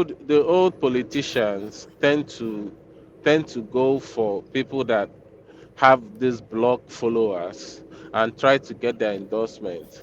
But what P2B is doing now is more like talking to the people itself. Do you get? That's different between old and new. Someone like Atiku, how he wants to go to the people that have the bulk, the followership, and get them to endorse him and carry out the followers. But I mean, political system has changed. It's no longer the same thing. Like we're talking about So, music. The Gen It's so after the Z what are no election. what We you're know longer. whether saying, it has with, changed. with Do you what you're understand? saying now, right? Sorry, Des. You've been Can able to I define quickly with add what you're something? saying. Are you saying P2B's campaign system is effective? Is that what you're saying? Yeah, yeah, it's very effective. If it's not effective, we won't be talking about P2B now. What are we talking? If it's not See, effective, a lot Des, of people won't be having sleepless night over P2B. It's very, very effective. And I I don't mean, think Man, I'm anybody is sleeping having good though. Me, sleepless night I'm though. sleeping very well though. It's the media, they are See, doing it for clicks. I'm sleeping good. Sorry, can I ask a question, please? Can I Des, ask a question on this platform, please? sorry, let me quickly say something to Des before I forget. I go. Okay, Sorry. okay. Des, I think. Well, I don't know how much of all this political scene you have actually witnessed or get involved in, but I'm telling you, Peter Obi only campaign only resonate big cities, not the towns and villages. Take it or Okay, leave it. Now, and the big okay, city that I say can it resonate, it's maybe the southeast and maybe Lagos in the southwest. okay, It doesn't even uh, resonate in the north, like even their big city there. And the town where I come from, I called people on a daily basis to ask them like what's going on, and I don't think the OB has any candidate there. And if you don't have a candidate, just such as maybe House of Rep or whatever, believe you me, you don't have any vote okay. because Um, people vote in group. They belongs to party. well, we tend to do something that is quite funny. We don't understand that the only thing that travels faster than light is news. The only thing that travels faster than light is news. And all these things that you are thinking that nobody is hearing or be in wherever, it's gotten there, trust me, because it's even the people that is in the urban area is gonna even go back to their village and relate it to them. That's what you don't know. No, let me. People Okay, are in the urban areas that will call those people in the village and tell them what's going on. That's something you don't know. But okay. anyway, Let me quickly chip this for you. Politics doesn't work that way. I will use you no, as an no, I'm example not. here. Sorry, I just want to use you as a good example. Like we've been here for like how many weeks now? At least being I joined this program, like I'm talking here for like let's say maybe 4 days. and I've been watching this program for about a week or more than that. Now, what I'm going to say is that with all the points that people have been saying about, oh, Tinubu is this, is good, is that, did that change your mind? Or do you have any rethink over it? Tinubu is what? Like Like people the are bad given all things. the good things that Tinubu did. How is a good What good candidate? thing? Like Tinubu supporters, we have been I given don't like know. No, Tinubu. listen. If let me tell you, I'm this kind of person that have my own mind. If Yeah. Obi now, I hope there's a lot of people like me. If Obi comes out and do something drastic, maybe something pops out, a video of him, beating somebody or molesting somebody, that's my end. That's the end of me supporting Obi. That's just me. Yeah, And that's a rare case so though. yeah, so when you think that I'm this kind of follower that whatever I hear I'm gonna be obedient Okay. or whatever, no, that's not But it. if I could remember 3 days ago, one man was showing all this corruption allegation towards Obi. Oh, And even today, he has shown what people were saying about Obi as a governor. And okay, those things are dated back to 10, 11 years. It's not something that okay, somebody just cooked up today. Those are okay. the Listen, things. listen.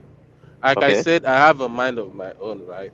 That's why I Okay. said I can remember when I said I don't believe I used to think that is in the church that people follow their pastors like Mumu, but it is in this platform that I come to understand that whatever one man says, a lot of people take it like that.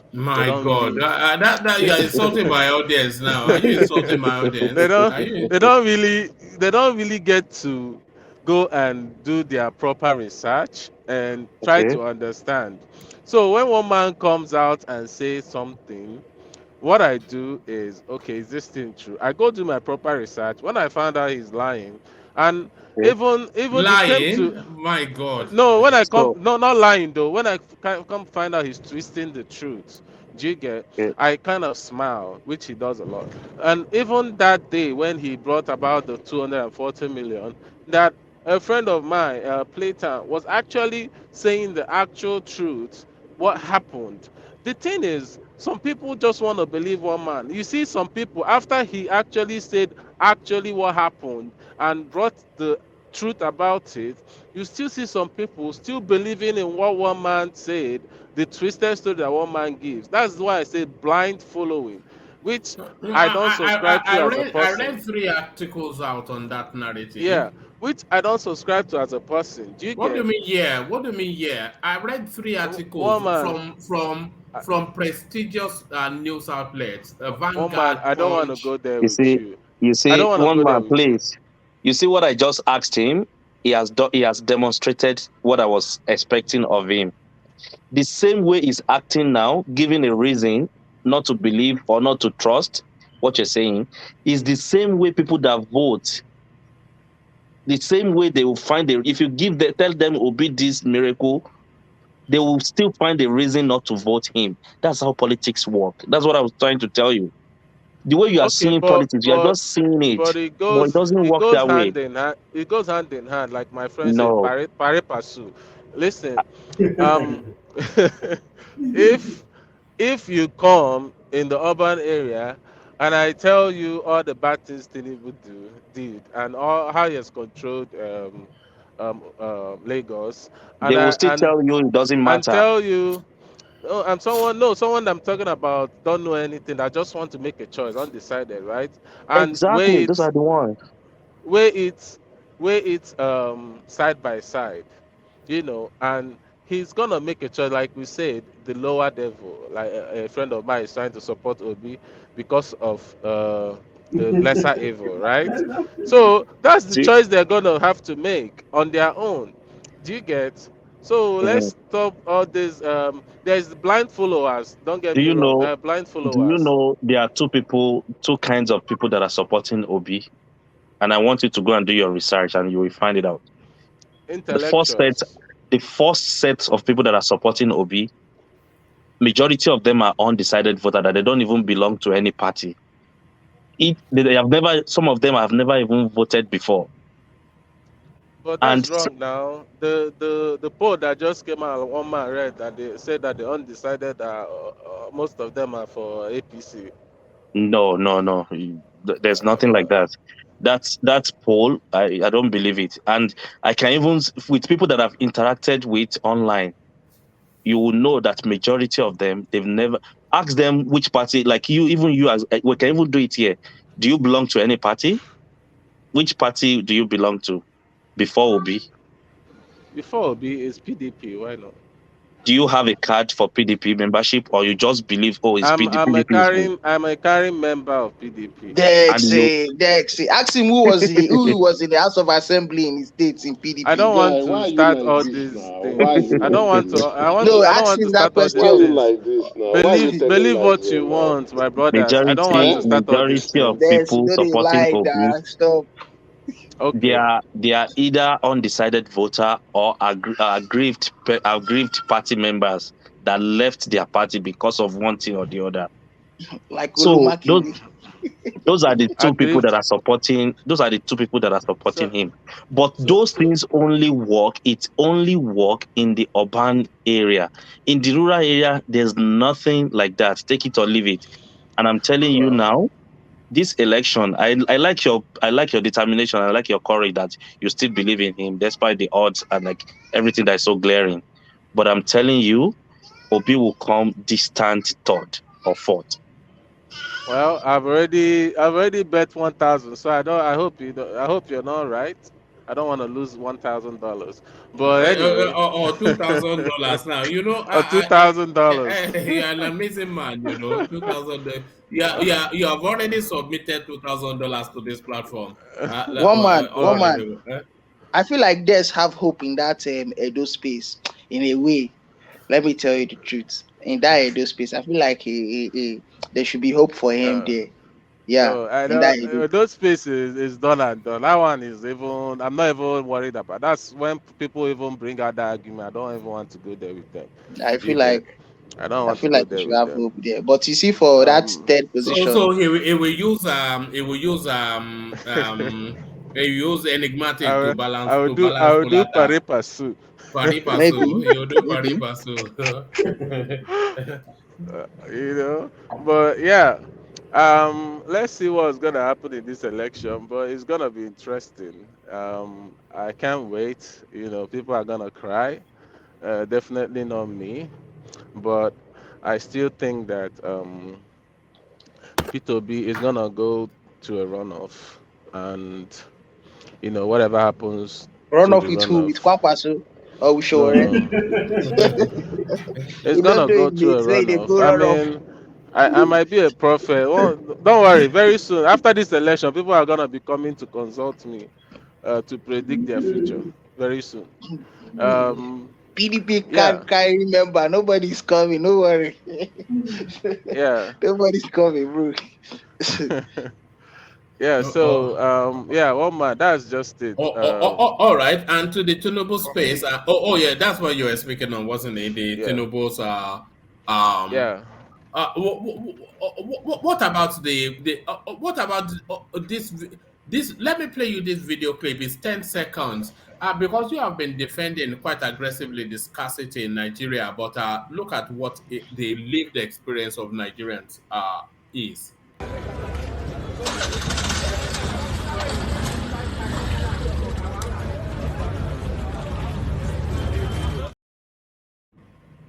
So there it is. People are now queuing with their generators at petrol station.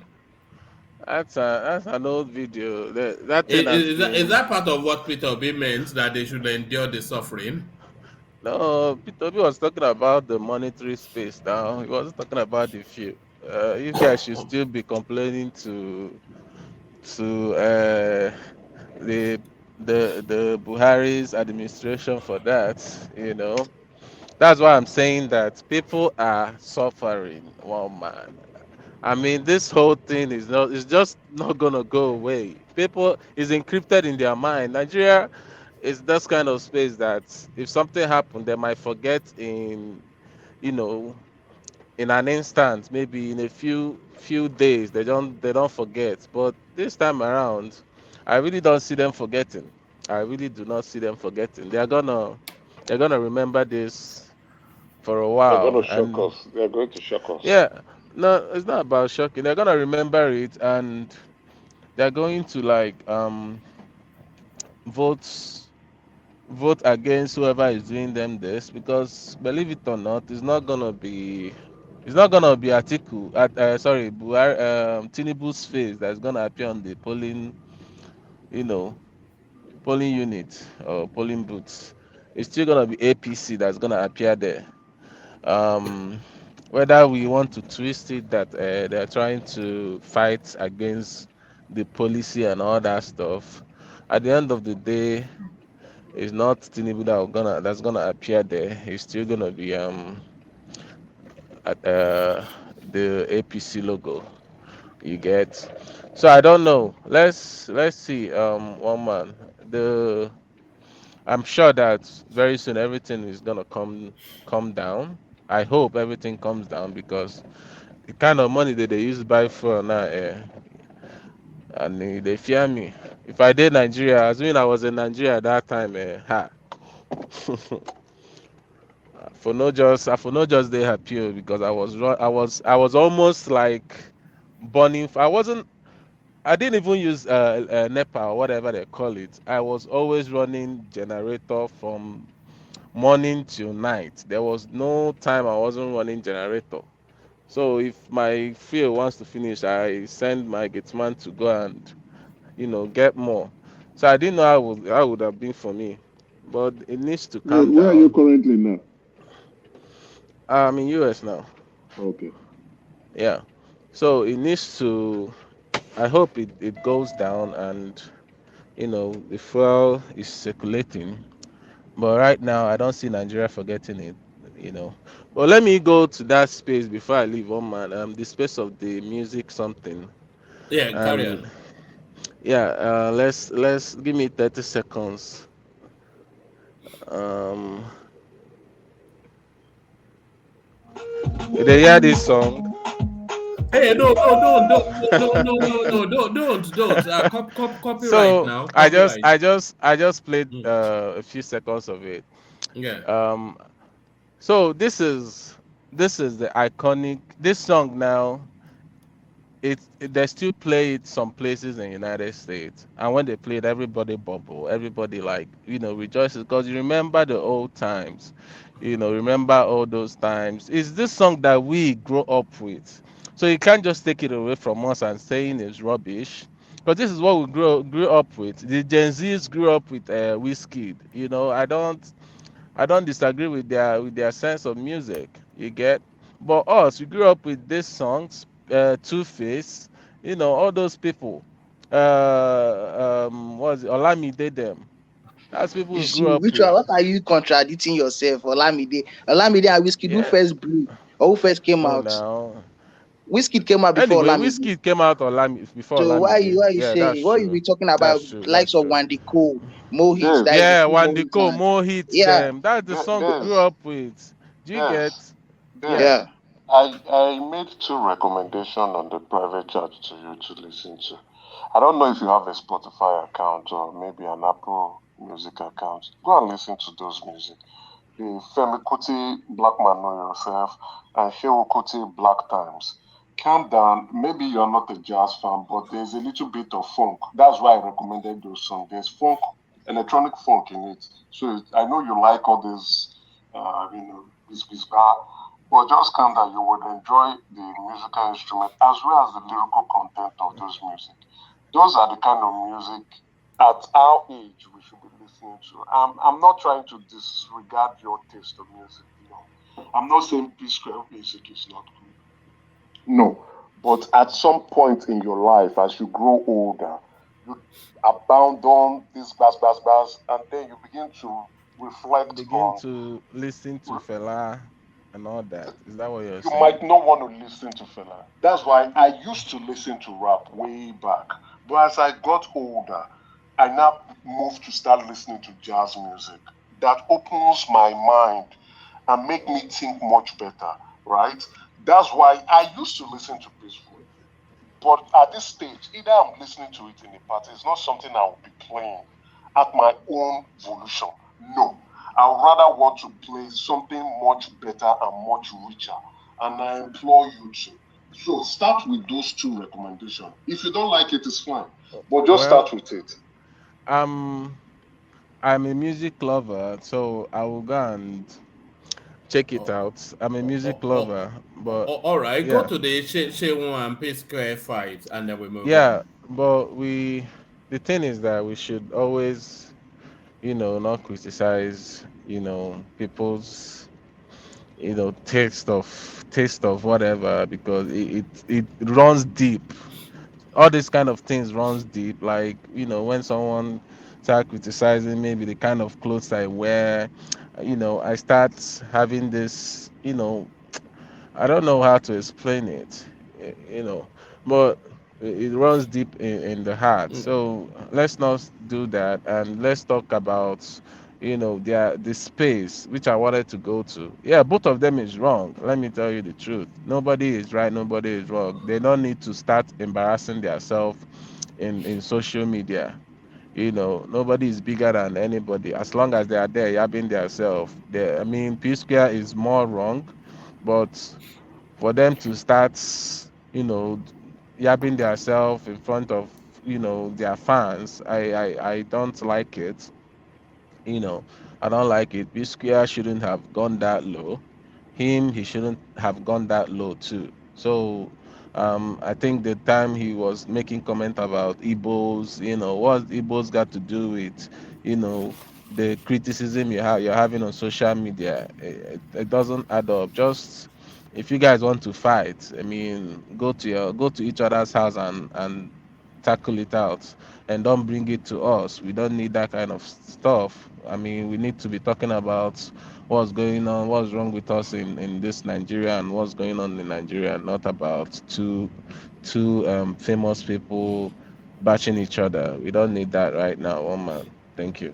All right, brilliant. Thank you. So thank you, Des. So let's go from you, Des, to Moshood. We did come to you earlier, Moshood, but you were not there then. But Yeah, I'm available now. yes, but Moshood, take us through then the surrender of Abubakar Malame to a Supreme Court position. This a real departure from the experience of the Buhari administration, who had traditionally had no regard for the rule of law. What are you then making then of Abubakar Malame's commentary?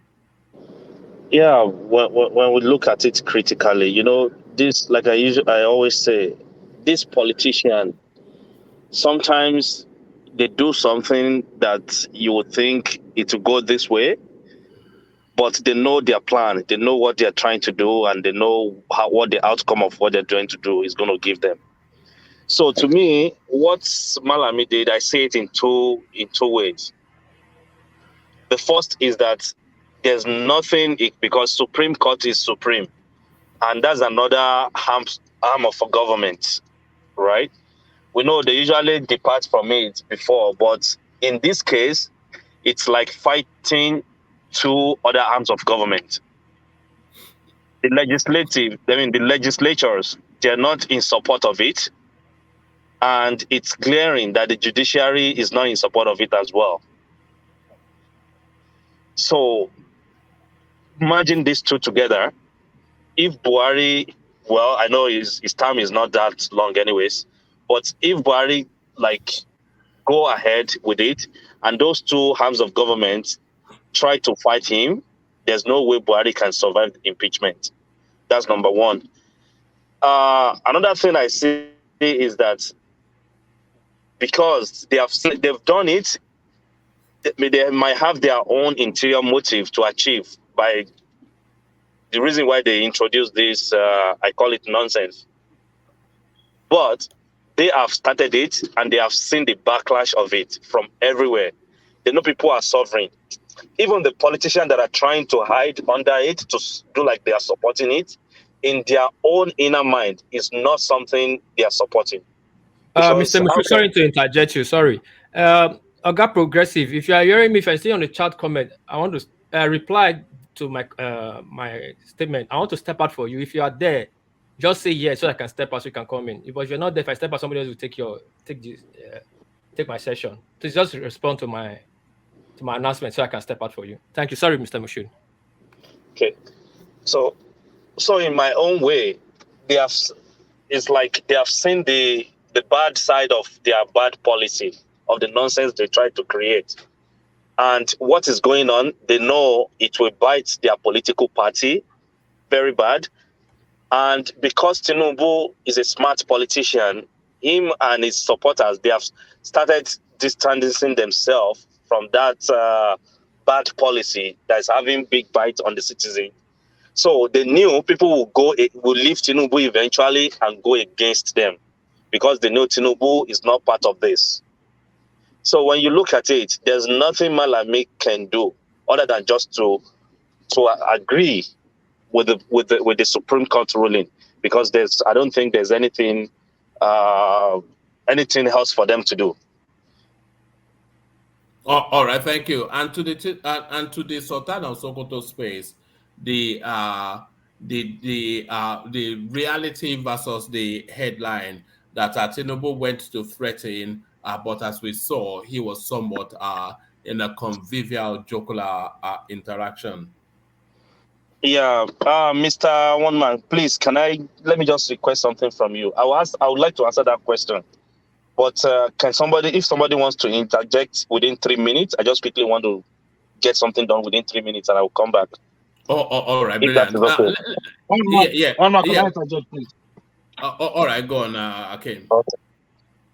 Thank you very much. My brother, Word Peace, thank you very much. I'm not going to take long. I just want to quickly make a contribution on the topic I was listening to yesterday.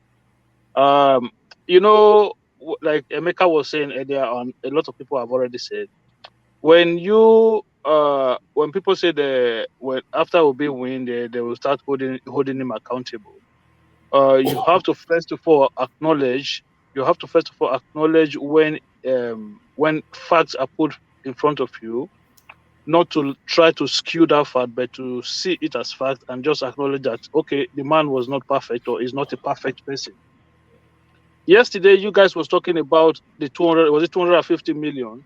Yes. And somebody came on to try to say, oh, I'm going to debunk it. Knowing fully well that even Obi had been on the record when he said, I called Dell. Listen, he said, I called Dell. He didn't say I gave contract. He said, I called Dell. I bought computers. I called Peugeot to buy vehicles. I spoke to Innocence. This man, as he's talking, is mentioning the names of the leaders of those companies. So when it came to this 250 million, all of a sudden there was a contractor involved. Guys, was it Uptown that came on yesterday and he was trying to defend? Did you think he was talking to some That's police? a different thing now. Why What are you kind of trying to? I What kind of don't know how people.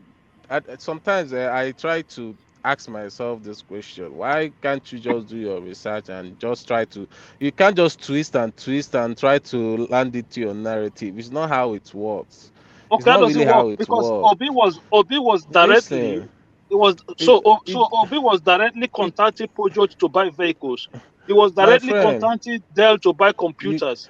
And These are so, words well, from his own mouth. no, understand me. If he tried to do it another way, I don't understand. Why are you trying to just to land into your narrative? It doesn't stick, brother. Like, just say something. If he said this is how it is now, this is how it is now. Not trying to say No, okay no, no, because no. he What did I'm it trying to say to you, because he did it like this in 1999. Then that's how it's No. It was not 1999. It was the same man who told us that he contacted these companies to buy these things himself personally. I contacted Dell. I contacted Peugeot. I contacted Innocent Motor. No, that's And he another mentioned the name space. of these That's people. another Hold space. on one second. Let me tell Though. you this When it space. come, hold on one second. When it came to the issue of these vehicles now, 250 million.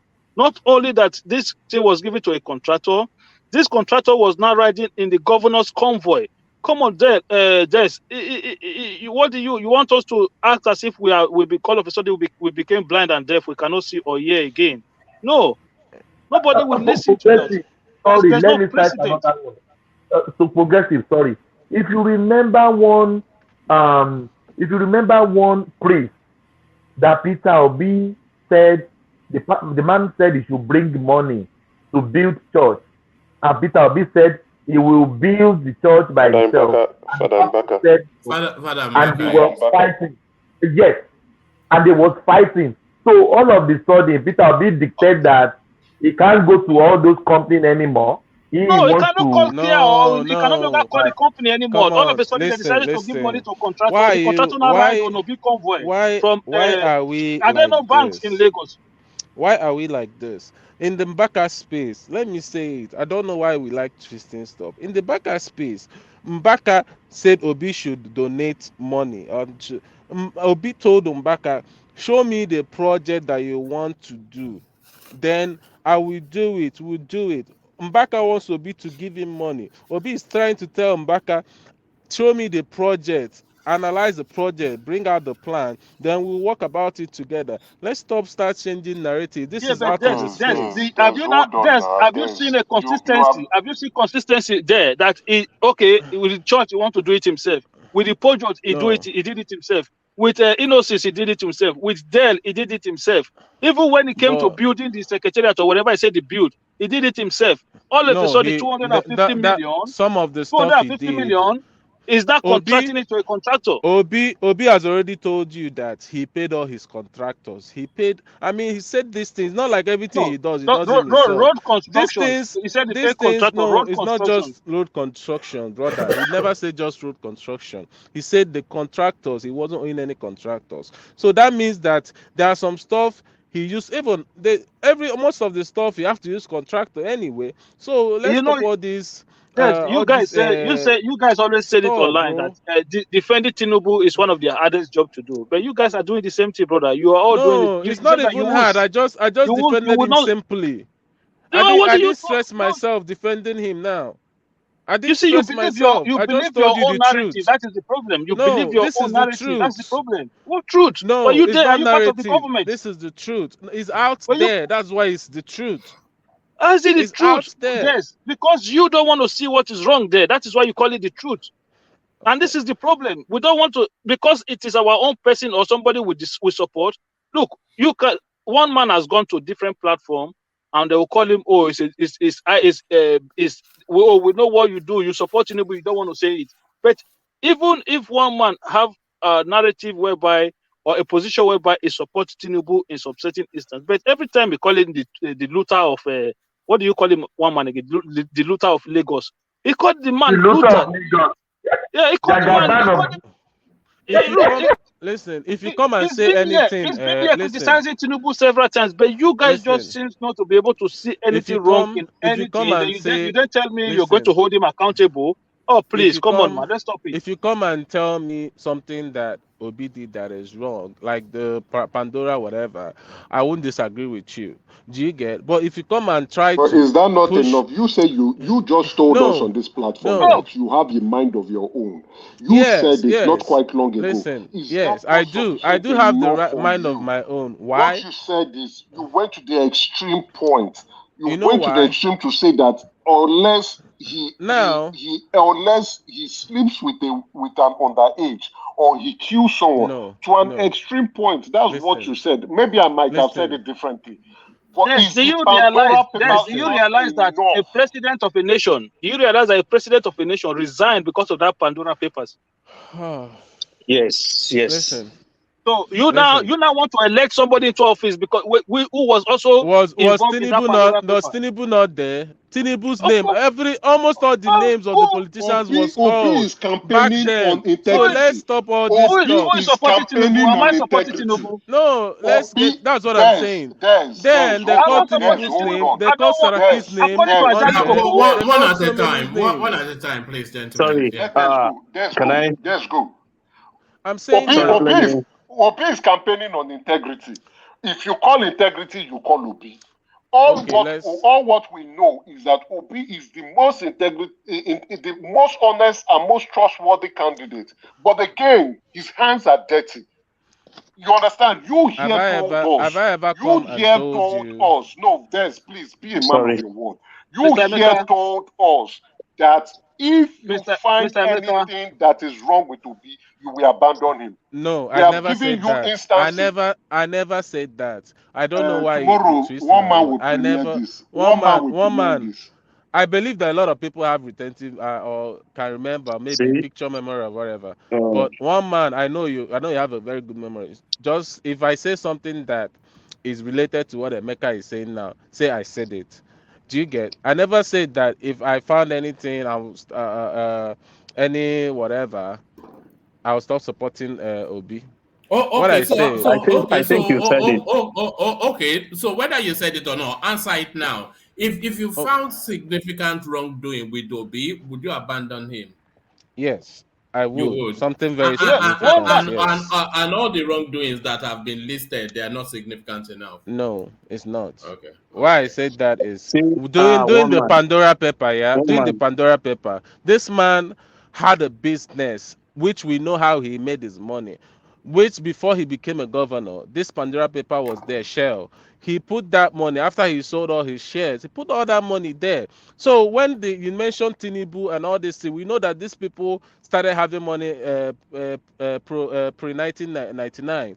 So you No, understand that I think you are not right. they are using Tinubu, our money and keeping in an offshore account, not even their money.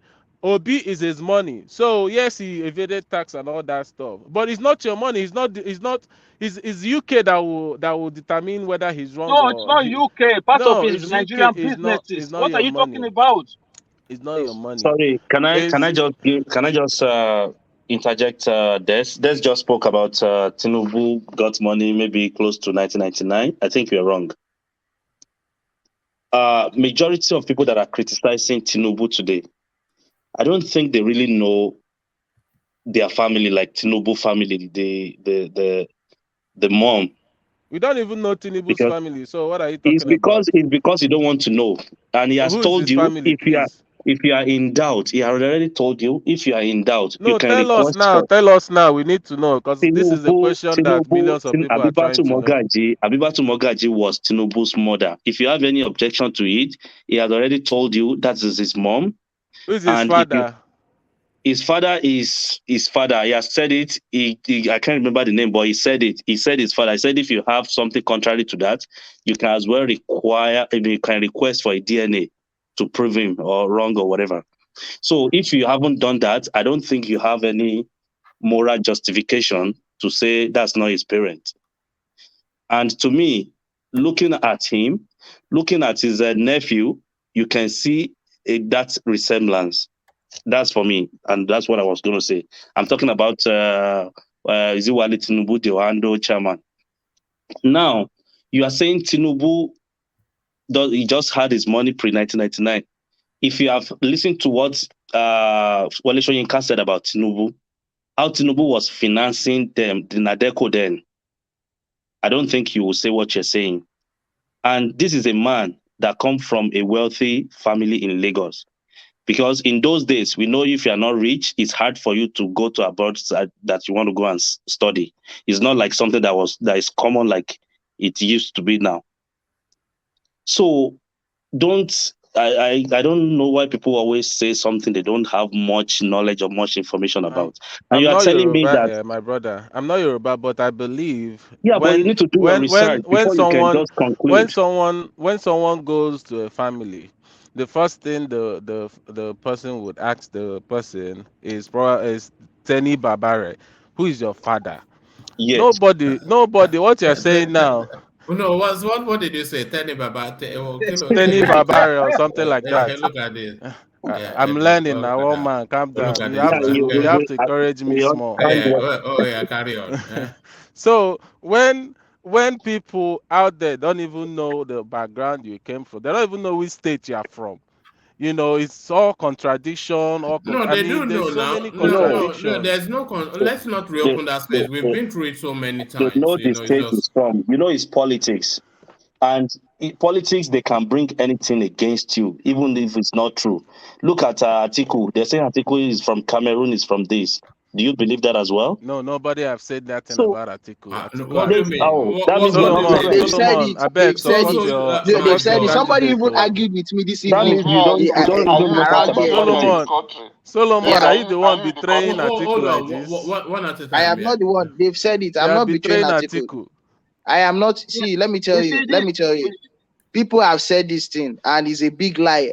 Adamawa and how they come to talk about that thing. Those sides are close to Cameroon, and they carve them out from like if they carve Cameroon out of Nigeria, that part of Cameroon out of Nigeria. So that is why people they would, because it's politics, they want to carry propaganda and misunderstand everything and be lying. Yes. Somebody even told me that Solomon, Those are sorry to cut you propagandas, short. yeah. Sorry to cut you short, but Solomon, it was not Yeah. a propaganda. It was just that the story was miscued in a way that it will favor the opposition.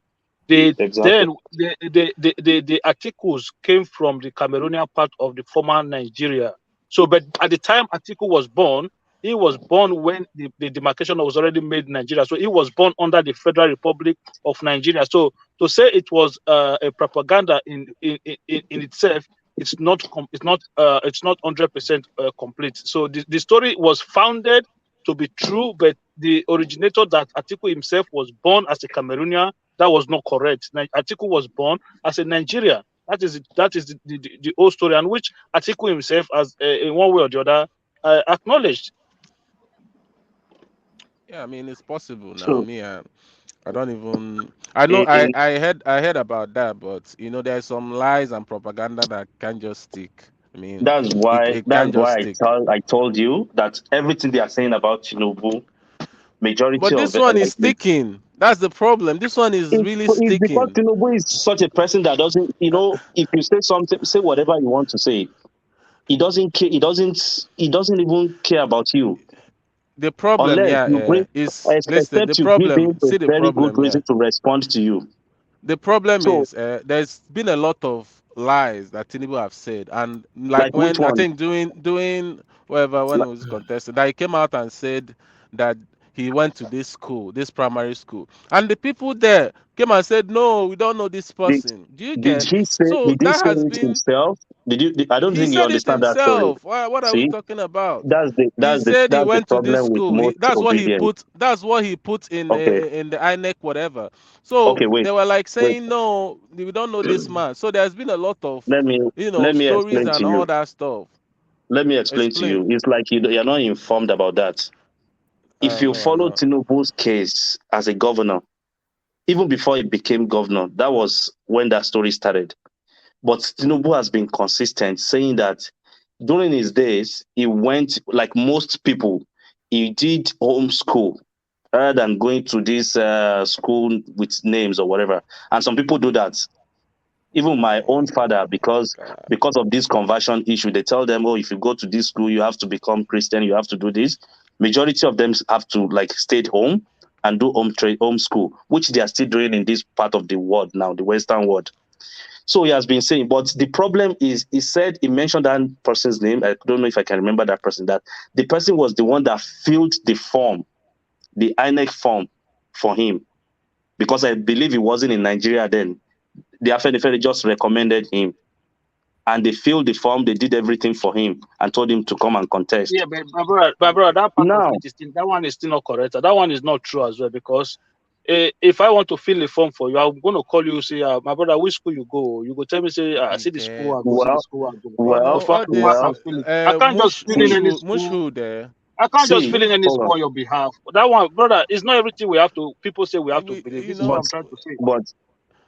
But what I'm saying is, I'm not saying 100% is true or not. I'm just saying this is the story, and nobody has brought anything contrary to counter that in the court, in the law court. Because if the court doesn't pronounce you guilty, I don't believe you are guilty. So this In matter has Nigeria. been taken to, well, in Nigeria, it was in opposition for how many years? He was My fighting the brother. federal government. They should have nailed him with that. And My all this brother. corrupt. We know Okay. Nigerian space, yeah. So So what? let's not think all these shenanigans going on. Most of them are not true. Most of them are true. We just don't have the judicial, system to actually rule against it. Do you get? Okay. Are All you this, telling all me this, Tinubu all was this. See, I You don't know why we trying are to, debating on this. you trying to say He Tinubu holds is a valid homeschooled. certificate that makes him capable and qualified enough to become president of the country. Yeah, which I agree with. His certificate with the Chicago State University it is has more nullified than everything. qualified Yes. and All right, verifies to make him president. gentlemen, we've cycled round those topics too many times on this platform. But let me take the conversation to Fatai if he's still there. Fatai, Oh, sorry, one man. I think I haven't completed my question though. You yeah, were go asking me on. about. Right, go on, yeah. You asked me about the Kano. I mean, the Sokoto issue. Yes, go Yeah. to The that. Yeah. thing is that the oppositions, especially the opinion, I don't think the articulate or whatever they call themselves really put much. They would really lay much emphasis on it. But the obedient, they are full of propaganda. Majority of them are propagandists, which they've been doing since Obi declared to be president of Nigeria. So they are the one putting so much emphasis on it. Tinubu was only saying, and it was joking, number one. And again, it seems like he was giving credit to Buhari being the first citizen, a very important personnel that is supporting him. And you, the Sultan of Sokoto, be important and close to Buhari. Since your friend is supporting me, you should support me as well. You don't have a choice. And I believe maybe when we were younger, majority of us have had the same intention of have said something like that. Especially when you're asking a girl out. If you know a very close friend to that girl, you will think, oh, there's no way you don't have any choice than to accept or agree with me. So that's Baba, just what Tinubu you said. really love Tinubu, I swear. Look at what you're using to the illustration. But I'm telling you, that's how it is. Tinubu is not going to. He never made any threat. He even after he said you don't have a choice, he even said Rankadede and still bent down to greet him. So how will you threaten someone and you still bend down to greet that person? It doesn't make sense. All right, brilliant. So let's take the conversation on to Fatai. So, Fatai, you're up next. The concession by the Abubakar Malami space that where is his headline again? Just to be exact in what he has to say. And by the way, Buhari has started to package his handover notes. Yes. So this is Abubakar Malami. Our federal government to comply with Supreme Court ruling stopping deadline for old Naira notes. The Attorney General of the Federation surrenders to the Supreme Court. Fatai. One man, this actually I like this because yesterday I came into the show very late and I was trying to say something I could have completely. I was saying yesterday like Buhari should have done the country a favor, actually, or even himself a favor and fire Emefiele, because what is going on now is kind of like a constitutional crisis, right?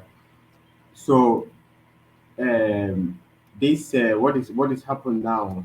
So I'm able to complete that thought now. So um, when I said serious lawyers, like okay, Malami, whether you like him or not, he's a serious lawyer, right? Not like Dele Timmy or these ones don't know anything, right? But Malami is a serious lawyer. It is a constitutional situation. The CBN is not a rag of the federal government, right? It's not. It's only Emefiele who has turned the CBN into every time he wants to pee, he goes to get approval from Buhari. It's not supposed to be like that, right? So the lawsuit it says what I think they call it ex parte. So it's one party goes to court and say, court grant me this order, blah blah blah blah blah. So it's not two sides. It's not two sides of the story. Now, so and the CBN is not joined officially on the list as a defendant.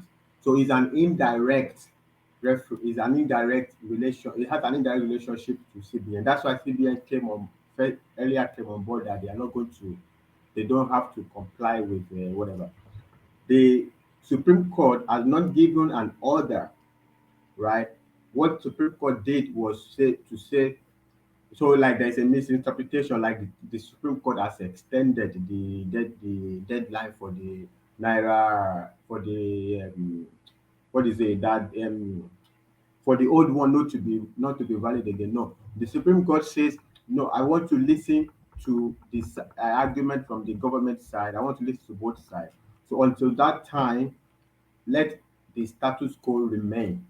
So, and this is what is going to happen. This is why El Rufai went to make his speech, which everybody was labeling treasonous. No, he said everybody should be spending their money because that is what is going to happen now. Because what is going to happen now is they are going to listen to the argument on the 15th February and they are going to adjourn for a date. By the time all this time is going, the election will, by the time the Supreme Court will give his decision, it will be many times. In the meantime, this order for everything for status quo to remain will subsist. So this is what effectively going to happen. They probably won't give a judgment until Tinubu becomes president. So I think what Malami has said now is like they are not going to go to court and ask the Supreme Court to expedite this hearing. They're just going to go there and present the argument. And their argument, I called it yesterday, like table pounding. They're only pounding table. They don't have the law and the facts on their side. Because the law that gave the CBN authority to make this Naira design, right, Emefiele is violating that law. The law does not give Emefiele the authority to announce that the money printed by Nigeria will become invalid, will become unacceptable, right? So when he first gave all these by 10th of February, it will not be acceptable, whatever date it was. No, it's not your money, it's not your private money. You will say it's not acceptable. It's the CBN. Nigeria printed the money. It will always be acceptable if it's not damaged or whatever it is. So if because you're going to shoot investors' confidence if you say our money, whatever it is that we printed though that carried our authority, is going to be unacceptable at some point. Because how will investors have the confidence to hold the naira?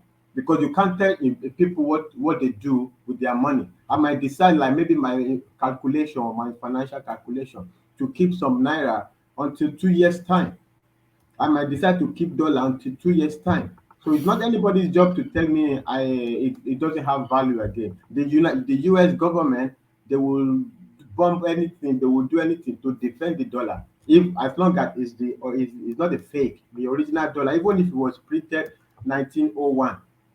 Right, if you take it to the US Federal Reserve or whatever it is, they will still it's still their money, it carry the authority. So the CBN is doing tremendous damage to the Nigerian Nigerian economy. I know it's not long, it's not a short term. People say maybe 2 weeks time. No, long time. Half a century we may not recover from the shock. They should fire Emefiele, let him go. It will send confidence that Nigeria is an institution that is robust. It's not a one man do something. It's now at this stage, the institution is complicated for everybody. Even if the Supreme Court gives a ruling, it's like the CBN is not supposed to be anybody, whatever anybody have others around. The macro is like a macroeconomics outlook, right? So it's not supposed to be so tightly cornered either by politics, legislature, even the federal, even the executive, who is supposedly is under. It's not supposed to have so much control over it. So it's a mess all around, right? So what he could just easily do is let him go because now whatever they do, if they go along with the Supreme Court, so anybody can just take the CBN to the court at any time. It opens a Pandora's box that is not good. Anybody can just take it to court and say whatever. No, nobody's supposed to just. I mean, it has to be substantial, and like now, it's a very serious situation, and that is what warrants them taking the CBN to court, right? And then Fatai, let me ask you a question. This money policy, which effect do you think it has in the economy? The effect it has on the economy, the domestic economy. Yes, Yeah, we're already seeing that one. generally. That one is easy to understand. Generally, like, what do you understand about it? It's a lot of things, right? So if domestic policy, I mean, the money is supposed to go hand in hand, right?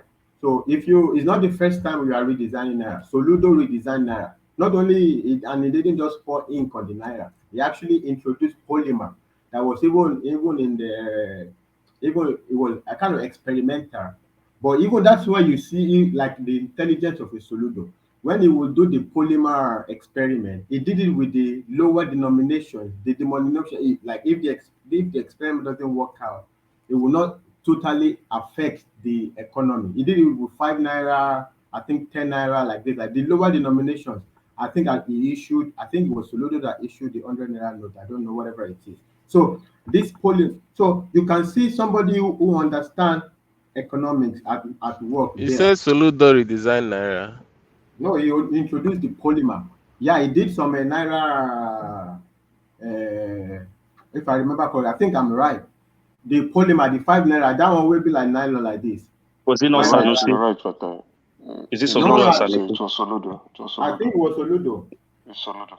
Not I think it Sanusi. was Soludo. Sanusi also is we understood also economic, but the like mixing the CBN with politics started with Sanusi. But we all know that new Naira notes is not for any economic issue to It's address not, any economic my concerns. It brother, was all for even politics. yeah, It yeah, was done for politics by the yeah, yeah. cabals. They've all tried. They've tried every time to stop Tinubu. They tried before the primaries.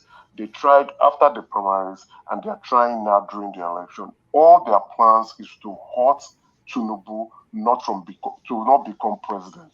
They are using all the machinations and all the individuals they can use in the corridors of power to stop Tinubu from becoming president, to the point that they are looking at creating more chaos so that there will be an interim government and they will not get out of power.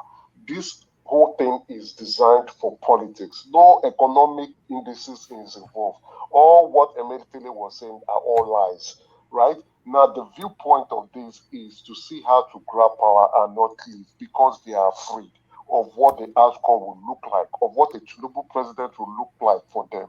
They are afraid that their corrupt practices will be unraveled to the world and that they cannot enjoy their loot. They are afraid of the nemesis that will be brought on them, and they want to stop Tinubu from becoming the president. That is the design.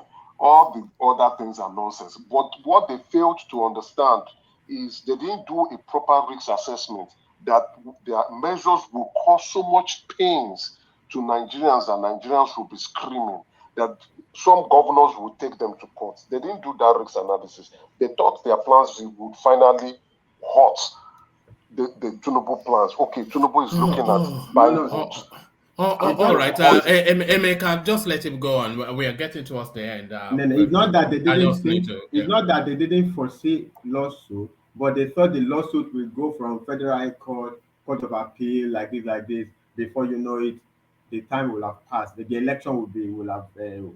But what they didn't foresee is the ingenuity of this lawsuit going straight to the Supreme Court to file it because there is indeed that issue of original jurisdiction, whether it's binding on CBN. But the problem is that it doesn't have to be directly binding on CBN. So they don't need to have it binding on CBN. All they need it is to have it binding on Buhari because Buhari is delegating his authority for the naira for just this particular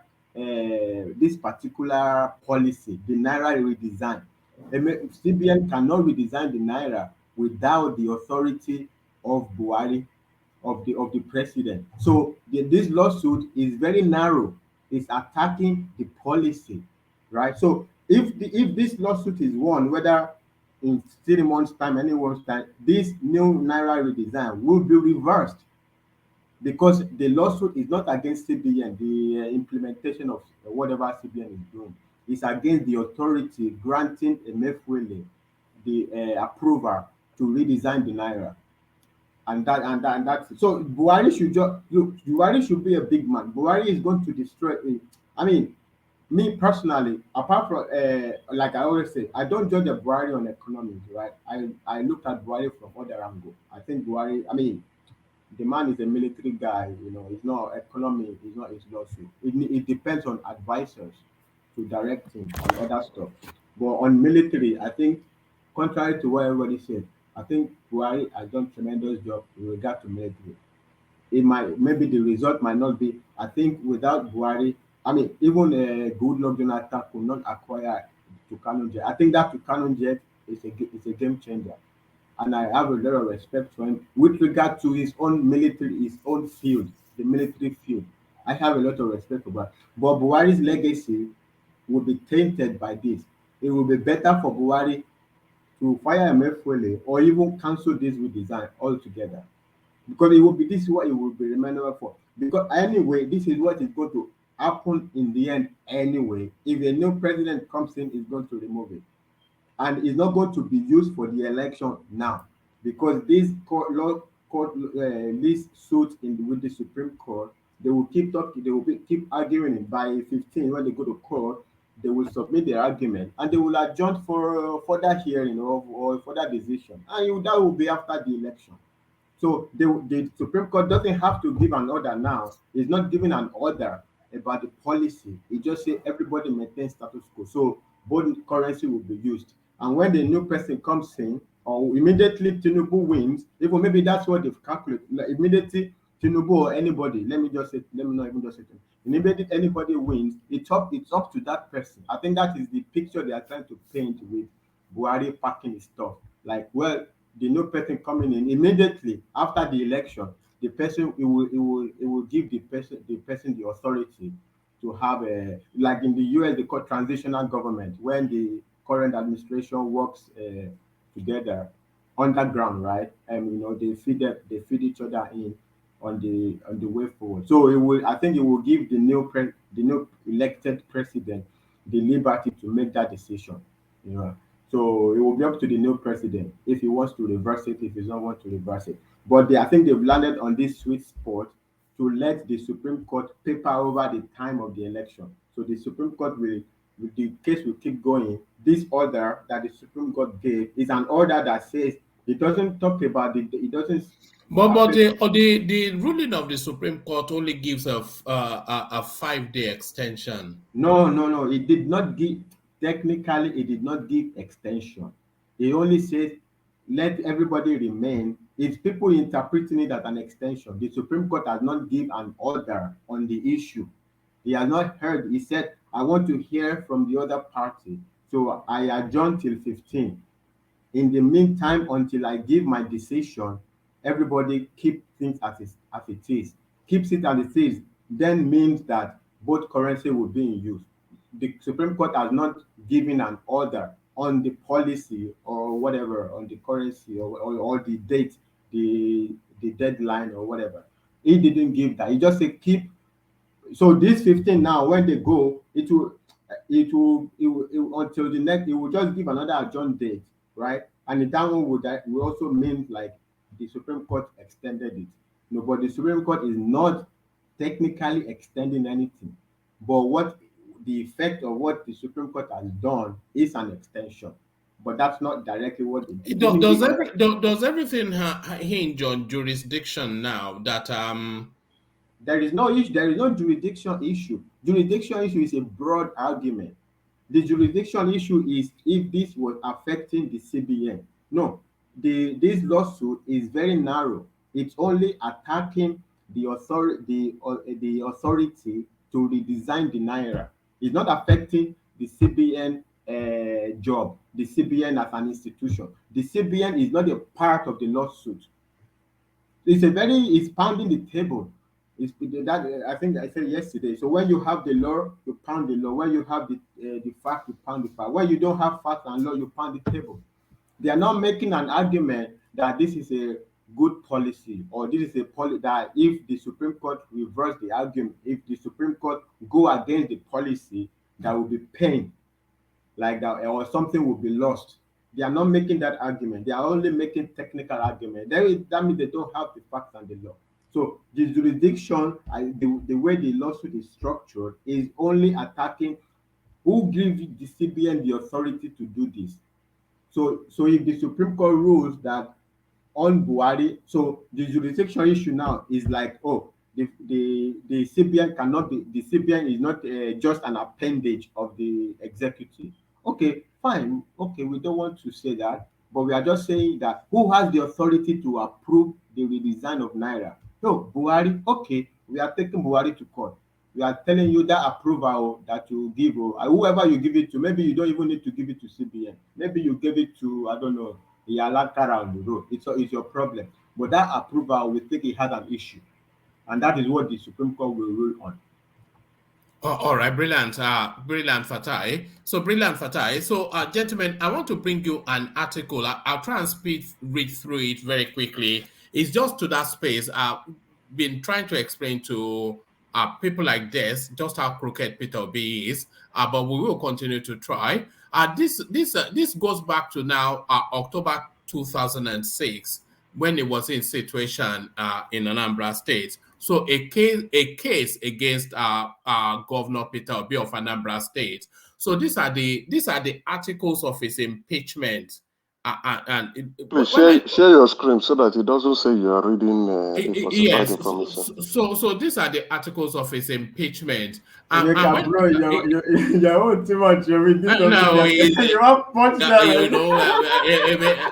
I don't know what Emeka is up to, but hopefully it doesn't. So these are the articles of his impeachment. And when I say that that Peter Obi ran the Anambra State government, and by the way, that's the date right there, just for the benefit of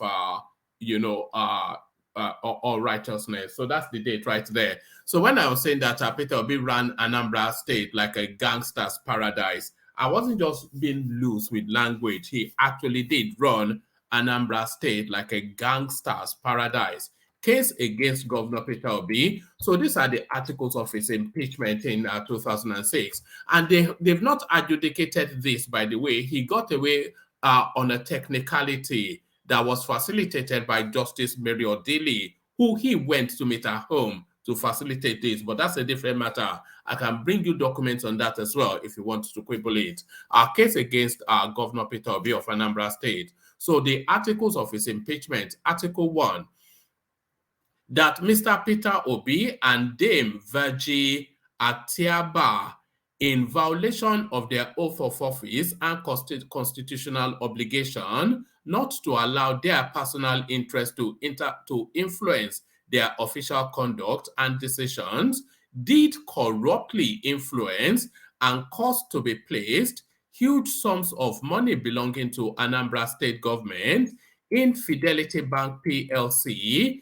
being a bank both of them have substantial interest in, and of which the governor was the immediate past chairman, thereby putting themselves in a position where their personal interests conflicts with their duties and responsibilities, contrary to Code of Conduct for Public Officers, 5th Schedule, Section 1, 1999 Constitution. So that's the first one. Article 2, that Mr. Obi, in violation of his oath of office and constitutional obligation, not to allow his personal interest to influence his official conduct and decision, did corruptly influence and caused to be awarded, and without due process, the contract for the reconstruction of the governor's office complex occur in the sum exceeding 100 million naira. And by the way, when we're talking about 100 million naira, you have to cast your memory back to 2006, when 100 million naira was actually real money. That Mr. Peter Obi, in violation of his oath of office and constitutional obligation, not to allow his personal interest to influence his official conduct and decision, did corruptly influence and caused to be awarded, and without due process. And without due process, by the way, was the gangster's paradise that I often reference. The contract for the reconstruction of the governor's office complex occur in the sum exceeding 100 million naira to one of his campaign managers and associates, Mr. I.K. Nwadu, using his company as a mere stratagem and instrumentality, thereby putting himself in a position where his personal interest conflicts with his duties and responsibilities, contrary to the Code of Conduct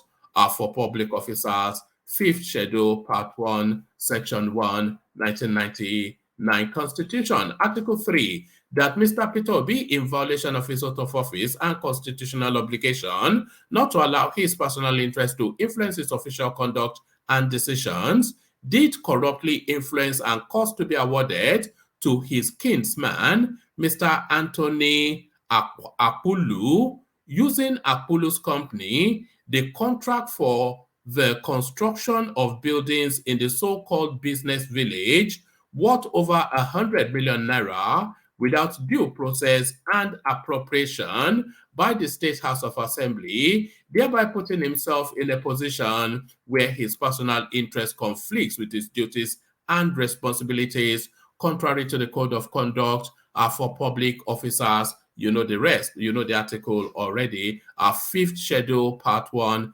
1999 Constitution. Article 4, that Mr. Peter Obi, in violation of his oath of conduct of office and constitutional obligation, not to allow his personal interest to influence his official conduct and decisions, did corruptly influence and caused to be awarded without due process and competitive bidding the contract for the construction of the State Secretariat complex at the cost of over 500 million naira to Mr. Paul Onidam. So Paul Onidam, Paul B. Nigeria Limited, his partner and business associate, with whom he is jointly enterprise in the development of a shopping complex situated in Central Business District, Abuja, opposite... Well, who's that? Who's that? What's that? I'm amazed. No, I'm going to have to remove you. You're a bit now too much for me, please. God, that jarred my senses. Sorry, that Mr. Peter Obi, in violation of his oath of office, that Mr. Peter Obi, in violation of his oath of office and constitutional obligation, not to allow his personal interest to influence his official conduct and decisions, did corruptly influence and cause to be awarded without due process and competitive bidding the contract for the construction of the State Secretariat complex at the cost of over 500 million naira to Mr. Paul Onidam, Paul B. Nigeria Limited, his partner and business associate, with whom he is jointly enterprise in the development of a shopping complex situated in the Central Business District, Abuja, opposite the P. Harima House, Federal Ministry of Transport, adjacent to the Central Mosque. Article 5, that Mr. Peter Obi and Dame Virgie Atiaba, in violation of their oath of office and constitutional obligation, not to allow their personal interest to influence their official conduct and decision, did corruptly and without due process, did corruptly. Let me take that again. That Mr. Peter Obi and Dame Virgie, sorry, let me bring Emeka back, but Emeka, please keep muted because the way you went then, it just jarred me somewhat. So yes, that Mr. Peter Obi and Dame Virgie Atiaba, in violation of their oath of office and constitutional obligation not to allow their personal interest to influence their official conduct and decision, did corruptly and without due process, competitive bidding and appropriation by the House of Assembly, did award contracts for the following: several township roads, construction of IGR building, purchase of 20 refuse disposal vehicle and 40 payloaders, construction of new office building for Ministry of Lands, purchase of 40 buses, construction of new stock exchange building at GRA Onitsha, all without due process all without reference to the House of Assembly. Article 6, that Mr. Peter Obi and Dame Virgie Atiaba, in breach of their constitutional duties as governor and deputy governor, respectively, are to execute, let me take that again. Article 6, that Mr. Peter Obi and Dame Virgie Atiaba, in breach of their constitutional duties as governor and deputy governor, respectively, to execute the laws made by the State House of Assembly, have refused to continue the execution of various road projects awarded by the past administration pursuant to the Anambra State Appropriation Law, occasioning huge losses to the state of heavy deposit of money already paid on the roads by the state government, to which, and then it goes on to give us the list of the roads. Article 7, that Mr. Peter Obi and Virgie Atiaba, in breach of Section 7 of the 1999 Constitution and Anambra State Local Government Law 2002, constituted themselves into sole administrators of 21 local government councils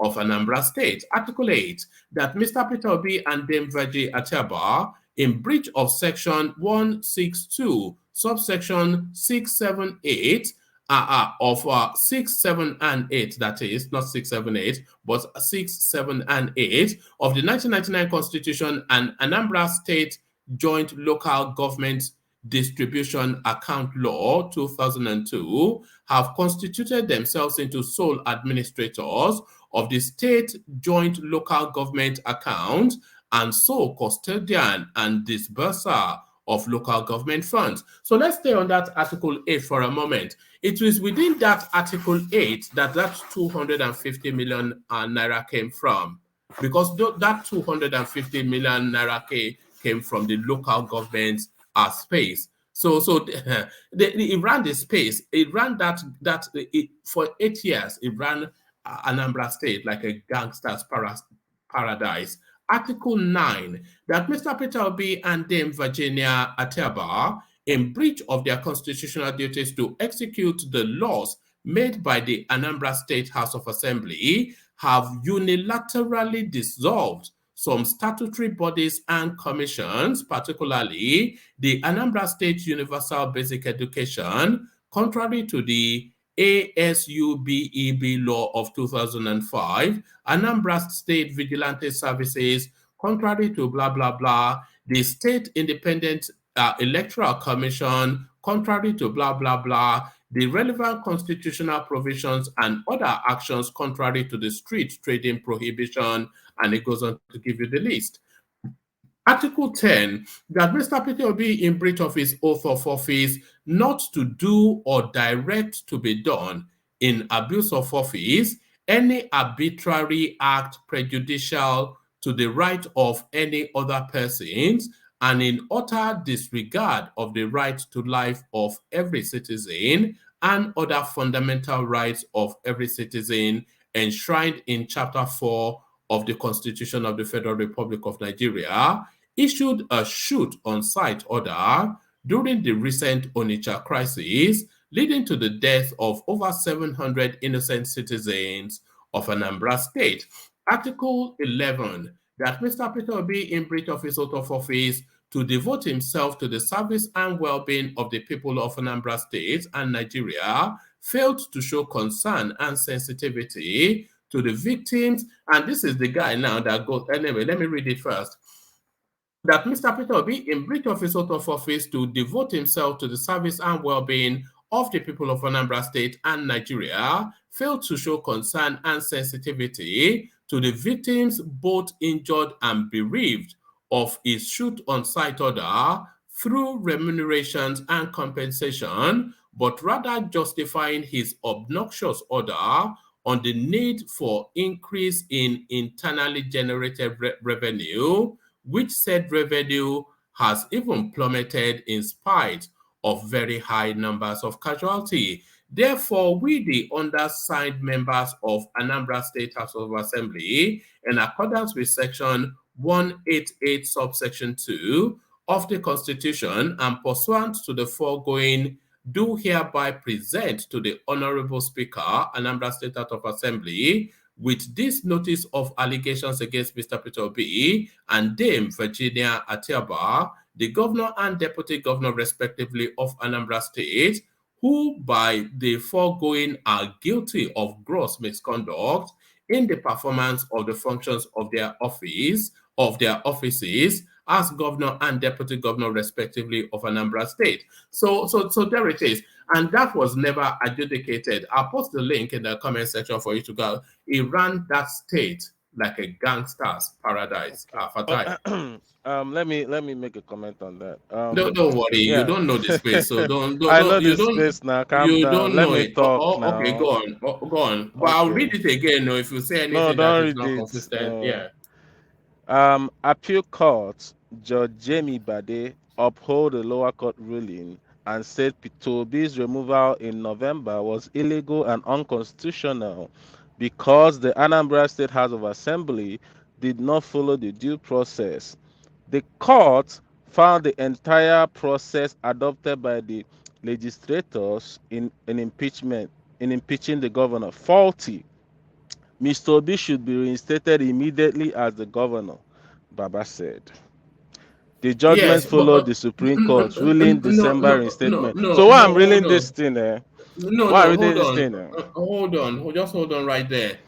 Did you hear? I said those charges were never adjudicated. So he got away It's on a been dropped. It's been technicality. dropped in 2018. Go and What do you look mean up it's been well. dropped? Read what you just 2018. read. No. Read No. what you just read again because I have it as well and I can read it. So read what you just read again. 2018 premiums time. Go and read it and you see. No, Let me you know. read it now. You don't even know. I told you don't know the space.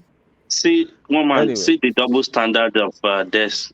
The guy is When a I was crook talk- now. when I was talking about It's not Tinubu, double standard now. okay, hold on. When I was talking about Tinubu the Peter other time, Obi is a hardened criminal. you told me Nigerian judiciary system is not good, is this, is that. But now you believe when it applies to Obi, No. it's See, good. the problem is Peter Obi don't even have any what's it called? What's it called? House of Assembly or anything. So PDP has everything. So they should have won that case if they knew what they were doing. For Do you all this get? thing you were They should have known what they saying were about doing. Tinubu, See, they had all the Tinubu was in powers. opposition then. They had all Was the fighting the powers. federal government. Allegations were Can I raised, ask you a question, right? please? There's allegations were Do you, raised. Those yes, you know what, allegations in were not government, addressed. Yes, in government, right? Do you understand what due process is? Yes, sir. Okay. Have you listened to Peter Obi himself? No, just forget the nationals, their status of assembly. Have you listened to Peter Obi himself from his own word when he talked about how he built that secretariat? Did you listen to his word? I know that space very well, sir. Okay, so Did he tell us that he gave the contract to his business partner without due process? Apart from that, no. Did he at any time mention awarding contract? I can bring out the name of the contractor that built the but the did you listen to Assembly. Peter Obi himself? When you listen to Peter Obi, did that sound like a due process that he followed due process? Obi said, "Listen, I said go and call me the man that said road, that said cement in Oka. They went to go and call me the man that said cement." That was how he was talking, and I was like, "What are you talking about?" Yes, I understand. And I was like, "What are you talking about? You can't do that." See the problem, Governor. yeah. Let me tell you, see the The problem. governor that is buying gas, he doesn't even trust his driver. What's the due process there? See That the is his own word. Those are his own words. Listen, see the problem here. Anambra State was in the state of godfatherism. PDP were taking over No, Des, you're wrong let on me tell this. you. You are Yes. very wrong on this. There is no competitive bid. He should have requested for bids. There should have been an RFP. What he did was appointing someone to go and build. Whether that person built it cheaply or expensively, he broke the law. Des, please, I beg you. His own words. When he was saying it, I was like watching this man. I was saying, "Do you even know what you're talking about, this man?" He broke the law, right? He broke the law. There's a process to award contracts. Yes, he broke the law. He broke the law. No, I'm not being biased. He broke the law. He broke the law, Even yes. even if that contractor So are built you that place supposed to for be following $1, somebody that broke the law? You told exactly. me when you And find something. we become a Listen. president to be breaking our laws left, right, and center. Let's narrate it Yes. very well. Let's narrate it very well. Don't If the suffer to live for law, this if the platform. law, listen, if the law is made not to benefit the people, then that law is useless. That's just the truth. I'm If the sorry. law, No. Hold on. if the law at place, Hold if the on. law Hold at on. place, Hold on. Des. Hold on. Des. When somebody is sworn in, either as a governor or a president, they place their hand on a holy book of their faith, and they vow to uphold the content of that constitution that binds them. So Peter Obi jettisoned that, and they unilaterally acted like some czar. Is that how he's going to run Nigeria, like a czar? if let me tell you, if I wish he runs Nigeria like he ran Anambra, to be honest with you. Nigeria needs that kind of Hey, I'm being honest with you. I beg you. I don't know. Abandon law, I abandon due wish process.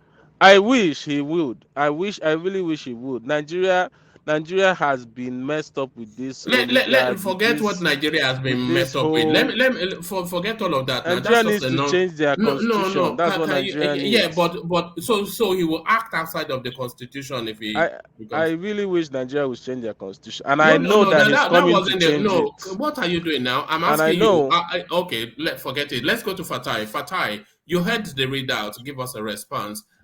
This guy is a crook, of course. You know that, Fatai. One man. Usually, me, I don't really like to. I don't really like to go to Peter Obi if obedience don't attack me. You know, because Peter Obi is a hustler, right? You know, anybody that know. If you look at even if you understand, if you want to look at Peter Obi from next UK, if you know because it's not like UK is not like they are very the details of the accounting. You have to submit like a summarized accounting history. So He did there not is file for 2 publicly years, and they shut it down. there is Okay. publicly available information on the financial accounting required by law of the UK of the next UK. If you see before Peter Obi became governor, and after he became governor, you know, that space in the middle when he was governor, you see the jump in the transaction. But it's okay. I don't like to talk about Peter Obi. That case, I think that is right a little bit though. But that also the point. That is the No. How was it right? Which bit was right? no, I mean there are allegations, right? We can't pronounce him as a criminal. He's not been convicted. Yeah, but But what with I'm other saying is, technicality, yes. the same thing Dex was accusing this case with the CBN, whatever they are technicality. Hold on, Fatai. You say this is right because I have a whole file on that space. What the judgment that they got was to say that how the impeachment procedure was structured was not proper, but they did not go into the content of the Yeah. allegations. So the content of the allegations still till today, as we speak now, they remain unanswered. Yeah. They They remain subsist. unanswered They because they were subsist. not. Yeah, they subsist. Yeah. So he got away on the technicality, The economy is awarding contracts to his party men. You know, oh, Peter Obi killing people all over Anambra State. You Peter know, Obi got away on the same way Ahmed Lawan is going to be the next Senate president. Right? look at that. the, Supreme Court also said, no, I don't want to look at the content, but the way you filed the original paper is not right. so and that was how Opuzodema got in as well. So it's the same thing. Sorry, Fatai. But the point I was just wanting to push through is that he still stands accused of those allegations, and they've not been addressed. Yeah, not on impeachment as a then he's not formally accused in a court of law. These are impeachment proceedings, right? And his tenure has passed, so anybody can take those facts and take Peter Obi to court, right? And also even beyond that, those investments he made, one of them, I think it was the number one article. I mean, investments have maturity. Those investment in Fidelity Bank, Access Bank, houses, when are they going to mature? It's like it's been governor, I think, 10 years or since, or 20 years since. When are they going to mature? You know, because there are also allegations that that those investments actually also did not exist. So there are I don't want to talk about I don't want to talk about Puka. I want to pass. All right. It's just it's people I like want to this that pass. make us go and dig up things like this when they just come and just rattle I want off, to pass. you know. But you know, this we know the guy also. Forget all of these bruha, this, you know, yam talk, you know. But I like obedience fight. Like I always say, if they had obedience had 2 years, 3 years, Peter B could make a dent in the race. But it is too short a time, 6 months, to become president of Nigeria. You have to. I mean, even if you're going to make that work, you have to be coming with tremendous record, like head shaking record of achievement. But like with no record of achievement, and the only thing I don't on a human level that I don't like with Tinubu, and where I think Tinubu is, you know, it's obvious. So Anambra had tremendous erosion problem. All of this money, they could have fixed the erosion in Anambra, right? Lagos, even though yeah, everybody makes the claim Lagos is a commercial center, whatever, but Lagos was being starved of money. But in the middle of that, Tinubu was able to fix the garbage problem, which on a scale times 10 the erosion problem there. If that garbage got angry, especially, I mean, if you this last year, this is a flood problem. Imagine the combination of garbage and that flood. It could wipe out Lagos State. You know, people don't even stop to think about what tremendous, what fixing that problem, what it could mean, especially in that flood problem issue. It could have been a lot of problem. Not only Tinubu fixed it, it turned it into a real estate in an asset, tremendous asset. So that is right there is a distinction. In all of this, to me, I tell you, I like Tinubu. I don't care about all this politics, right? I don't hate Peter Obi. Peter Sorry for me Obi to interject. is an hustler. Do you know the Everybody is an hustler. He's doing his thing, right? The people can take him to court and whatever. I will not condemn a man if it not be uh, uh, convict. What is it? It's just that the double standard is too much, right? So Tinubu, the U.S. government jumped the gun. The way what is it? The EFCC, they jumped the gun on Tinubu and the Econet situation. FBI also jumped the gun because they see some transaction going up and down in this account. They jumped the gun. They started filing it. So because he's in Nigeria now, if you see money, unusual money in a Nigerian account, therefore he's a drug guy. Or they go. And after they then come down and say, okay, sorry, it was a tax, we are trying a tax, you are not paying, okay, let's settle taxes. But the way Obedient jumped on Tinubu, not only Obedient, also articulated. They say, oh, it's a drug guy, it's a drug guy. Okay, but the guy is not convicted for drug.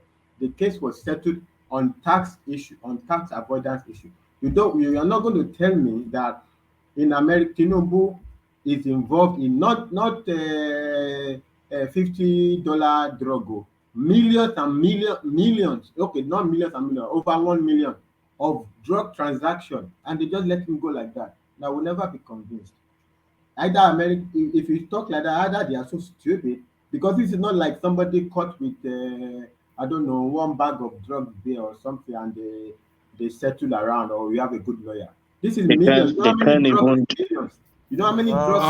All right. I think Emeka wanted to come in. So, Emeka, what did you make of that then? The articles of the impeachment as filed against Peter Obi, it just read like a rogues list. And none of those things have been addressed, by the way, because he Wait, got, of course, away on a technicality. Yeah. Mecca, So before you this thing, let me read this article by Vanguard in May 29, 2018. Obi's impeachment for refusing to inflate Anambra budget. Uh, 11 years after his impeachment, the presidency has confirmed that former governor of Anambra State, Mr. Peter Obi, did not commit any crime deserving removal from the office, but that his offense was his refusal to inflate the budget of the state. Commenting on the accident, Senior Special Assistant to the Presidency, Mohammed Buhari on the media and publicity, Garba Shehu, in an article released on Sunday to commemorate the third anniversary of Mohammed Buhari presidency. Obi is one of those who suffered injustice while in office as a governor. So I don't want to read all those things. So you can continue. Yeah, but my brother very coming. But that's also the same thing we are saying. So we are supposed to believe God by Shehu, right? Peter, they did not say Peter B deny all those allegations. So Peter B, he didn't say I didn't do all those things to talk about in the article, though. But okay, but I mean, he didn't address the allegations. The He just details are quite posted specific now, so yeah, Very very it's not specific. specific. No, even. now this is in court there's a defendant and there's people that brings case. So the House of Rep and the PDP brought out their case, right? P2B Yeah, in brought the out his case. proceeding. That's how it works. One man is reading the case that the PDP brought. He hasn't read the case that P2B brought Peter B Wait, did wait, not wait, bring wait, a to wait. case. go against He him. was Is it not? So that's impeached. what He it didn't is. bring a case. He didn't bring a No, case. no, you have to He bring just made something in All right, court to let's refuse just hear it. from Emeka because Let me you don't speak. really Let me. understand. Yeah, let Emeka, let's hear from you. Yes, according to We can't hear you. Can you hear me? Yes. Those are very hefty allegations that were not cleared, right? Those allegations are impeachable, and the State House of Assembly in Anambra saw those allegations as impeachable allegations. We just picked only one of them, and we clearly saw how he broke the law, not following due process in awarding contracts to his friends and business partner, buying shares in where he has a substantial ownership in a financial institution. That means enriching himself indirectly, which he has also said he has done that. We know all these things. He's never denied it, so I'm He not has quite sure never why denied it. you are He's denying even it. saying No, he's he come did out it and for the denied best. it now. He didn't deny it. There's hold on. Oh, He said do I he have did to it in read the it? best. There's hold on. He did it in the best interest of Anambra State. He did it with the beer. You understand, where he owns substantial shares and he invested Anambra State funds into a company where he owns and his family owns substantial shares. They are the major shareholders, thereby enriching himself directly or indirectly. You don't do that. That is wrong. And he's running on integrity, Mr. Integrity. Is When that you are how he's busy going to breaking run the King Nigeria? Emeka, King that is how he's Emeka, going to King run Emeka, Nigeria. That is former what he's going to do. King Emeka, May 30, 2017, former governor of Anambra State has said one of the reasons he was impeached during the administration was his refusal to inflate the government yearly budget. He has come and debunked that thing. So let's Okay, just stick what to you the are doing, facts. let's go with your narrative. What you are doing now is that you say the State House of Assembly had gross with him because he didn't do their bidding, right? Okay, fair enough. They presented a budget to him and he refused. Fair enough. But they raised up allegations that these are what you have done, Mr. Governor. You have not followed due process. You have broken the law. You also decided to shoot on sight. You gave instruction to the Commissioner of Police in Anambra State to shoot on sight. Though that allegation was never, in short, he has never refuted it. Killed over 700 people, shoot on sight. He has never said anything of it. Why would a governor who is supposed to protect the lives and properties of his residents decide to give instruction to the Commissioner of Police to kill people on sight? Mr. Des, what are you trying to bring up here? Why are you this biased? Why are you doing this? Is you see when I say certain things, you guys will say I'm insulting obedience. I know why I'm saying all this because you are, and I called when I was saying this. I read this stuff. Woman is bringing up to your presence, and I said you guys are presenting a masquerade here and saying he's a messiah. It is wrong. It is not fair to us. It is bad and it is wicked. of obedience to be doing this to the rest of Nigerians, to present this wicked man as a messiah. This hustler that Fatah has called him, he's a hustler. He's a crooked man, and you say he's a messiah, that he's the next thing after sliced bread. He's the next thing after Jesus Christ, that he's going to deliver us from our shackles and from our struggles, which is wrong. This man has done worse. This man is wicked. There's nothing different about him. He's For a sure, he's politician, not a typical for one. sure, he's not the Moses of our time. That one is for sure. Very certain about it. You understand? This is somebody that we know that he's a crooked man. He's a fraudster. He's a typical politician, and he's coming to tell us, go to Anambra and go and check. And people went to Anambra and saw poverty. People went to Anambra and saw erosion. People went to Anambra and saw poverty and saw bad roads that he didn't do very well. People went to Anambra and they were lamenting Which that in people Gige now? period, Majority of You, obedience you, they didn't you. verify. they don't verify. No, They were no, saying the roads in brother. Gige built, The problem the we are quality of making. road, the quality of road in Gige built is better rough. And here you are saying that because I can want to go ahead with you to say yes, maybe the State Emeka, House of Assembly were angry with him, but they have every right to be angry with him because of what he has done. If he was clean, I will tell you, if Obi was clean, they will not impeach him. Obi was dirty as it is. Obi was so dirty that almost the gadget Emeka, could not clean him. Obi was so Emeka. dirty that nothing can clean Obi. Obi is a crooked man, and Obi is Oh, boy. wicked. Dino, Emeka, you want to compete with you are Dino? putting, you are As putting you say, pressure. he they compete with Dino like Mr. this. Emeka, sorry, Mr. Emeka. One man, can I But come in, please? Yeah. Come in, Akim. But after you, Akim, I want to start to round off. I'm a bit tired. We're coming up Okay, to thank, 7 hours. you, Yeah, so come in yeah, and then thank we'll you very start to much. round off. Thank you very much, one man. I want to say that there's Emeka, I don't accept that narrative that they are presenting a crooked person. Like I've always said, it's a democratic space. You know, everybody have a right to support their candidate in a democratic society. So the only thing I'm doing here is just to say this is what is wrong and this is what is not right. It doesn't mean that the man cannot do a good job if elected president. But I want people to accept that yes, the man is not it's not Jesus Christ, it's human. Okay, because the to go as far as just blatantly denying anything that you see. I've never come out here and say the impeachment process. Yes, it could be political sometimes. Let us not shy away from that. That is why I don't make reference to that. I came here today and I said, look, listen to Obi's word. It's from his own mouth. And then you go and compare it to the due process laws.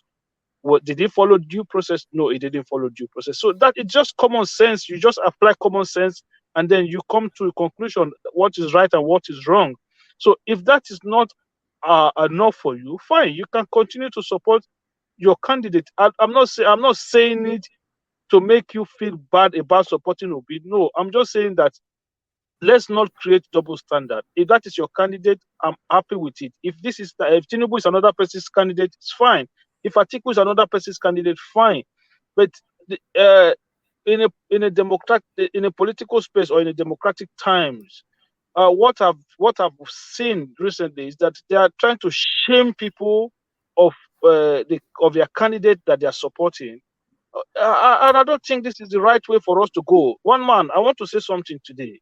People say Buhari divided Nigeria, but I have never seen a country so divided in this period of this election time than it is now. The country is almost like someone took a saw and just put it boom straight into it. Once you are on your own side, you can't see anything wrong on that side. Once you are on the other side, you cannot see anything wrong on the other side. No, these people are human beings. They have flaws. They done things. They did things that they should not have done. They made mistakes. Okay, let us acknowledge that. And the only way forward is that we understand that as a people, as a nation, the only thing that matters is Nigeria. Whoever comes in, And this is where I have problem with a lot of people.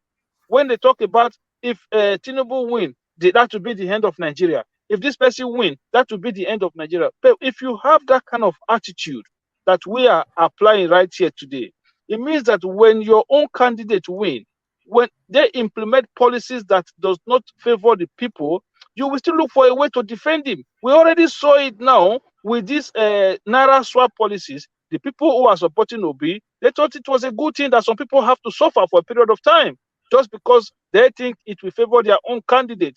And this is the problem. It is not good. It is not good. Let us call a spade a spade. Let us believe that an injury to one is an injury to all. When Nnamdi Kanu had issues, I came here, I said, look, that was bad of the government. When they sent soldiers to the southeast to kill people, I criticize it. When they did something wrong to other people, you should also come out and say, no, that is wrong. The Naira policy is wrong. People are suffering from it. Even if you think Peter Obi is going to benefit from it, but it does not change now. It does not change the fact or ground that people are suffering from that policies. Why do we have to do this to ourselves? Thank you very much, Waman, and good night, everybody. Yeah, thank you very much, sir, for putting a very well-rounded submission on this. I really appreciate it. For me to round up in 10 seconds, what the obedience are doing is unfair to the rest of the Nigerians.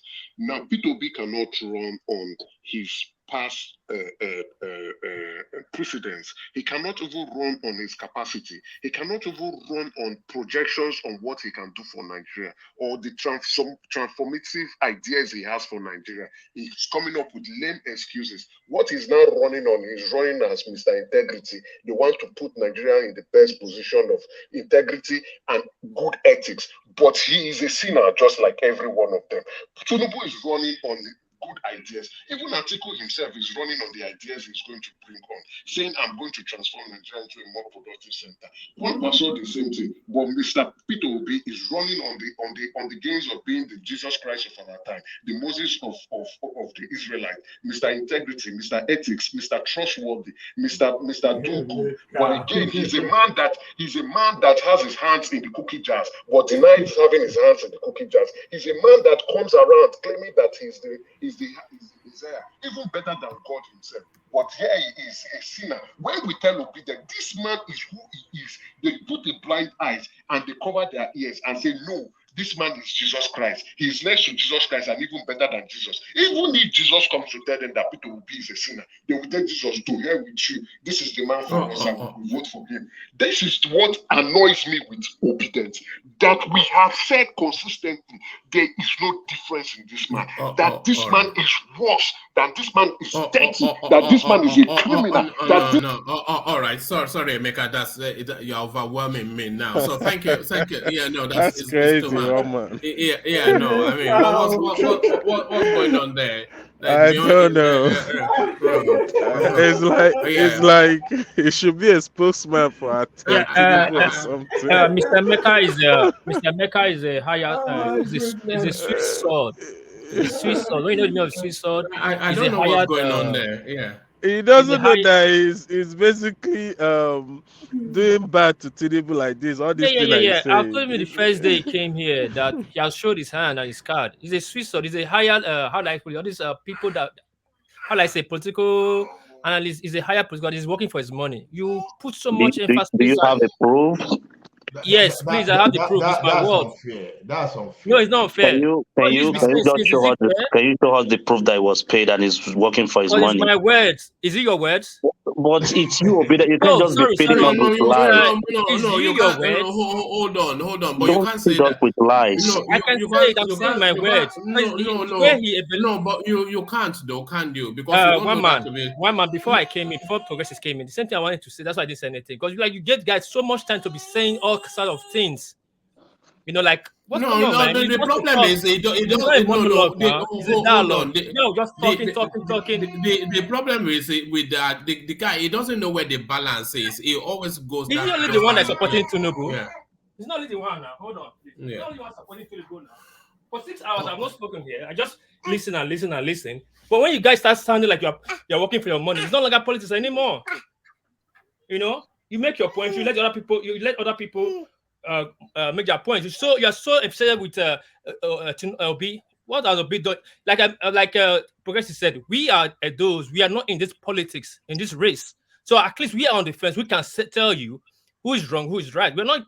3 of them are wrong, criminals. But at least when you embellish it too much, hey, calm down. Not that this guy you are promoting is too good. What are you saying about Obi? Is Tinubu different? It's not. So why is he making like Obi is the worst person there? Of course, Obi is a thief. But I said it yesterday. I've been saying all the time. He's a thief. I think he's a thief. Tinubu is a thief. But we are voting the greater thief this time and not the smaller thief. But don't make I it would look like rather, your own is a defense.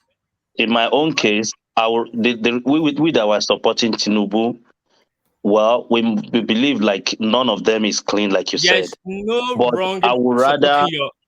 There's nothing wrong supporting your candidate. I've seen it here. Once you stand, hold on. Once you stand as a Tinubu man, I respect you because you stand your ground and you have the opportunity to discredit any other person. That is politics. But you, all the obedient, always say if somebody is supporting You think Tinubu, I support obedience? I'm obedient. automatically, hold on. here every day. But this is what I'm saying. All right, gentlemen, I must leave, but thank you, everyone. So thank you, everyone. So an engaging session, as always, is the case. So thank you, everyone. Interesting conversation. Let me acknowledge the super chatters. Let's have a look. So let me acknowledge the super chatters. Des kicked it off. Alexander Gomez joined him. Des continues. Ayo, who does the coffee, also does the super chats as well. So there's Ayo, who came in again. There's Alexander Gomez, and Des carries on. Still, there's holding firm in that space. Alexander Gomez again. Kulata joins the conversation via super chat. He's on, who has now discovered his wallet, trying to somewhat see if there's any content in it. So Kulata joins again. Des again and again. So Des quite excited by the super chat this time around. Still Des joined by Kulata again, and that was the super chat. And in the coffee space, of course, you know the name that we're going to mention, but in this instance, joined by James S. So Ayo did the coffee, and so did James S. So thank you, everyone. So thank you, everyone. So that has been the session. So we round it off there, only to repeat it again tomorrow. So I'll leave it here, carry the conversation on within the comment section, but here I say peace. Thank you, everyone. Thank you, one man, for giving us the opportunity.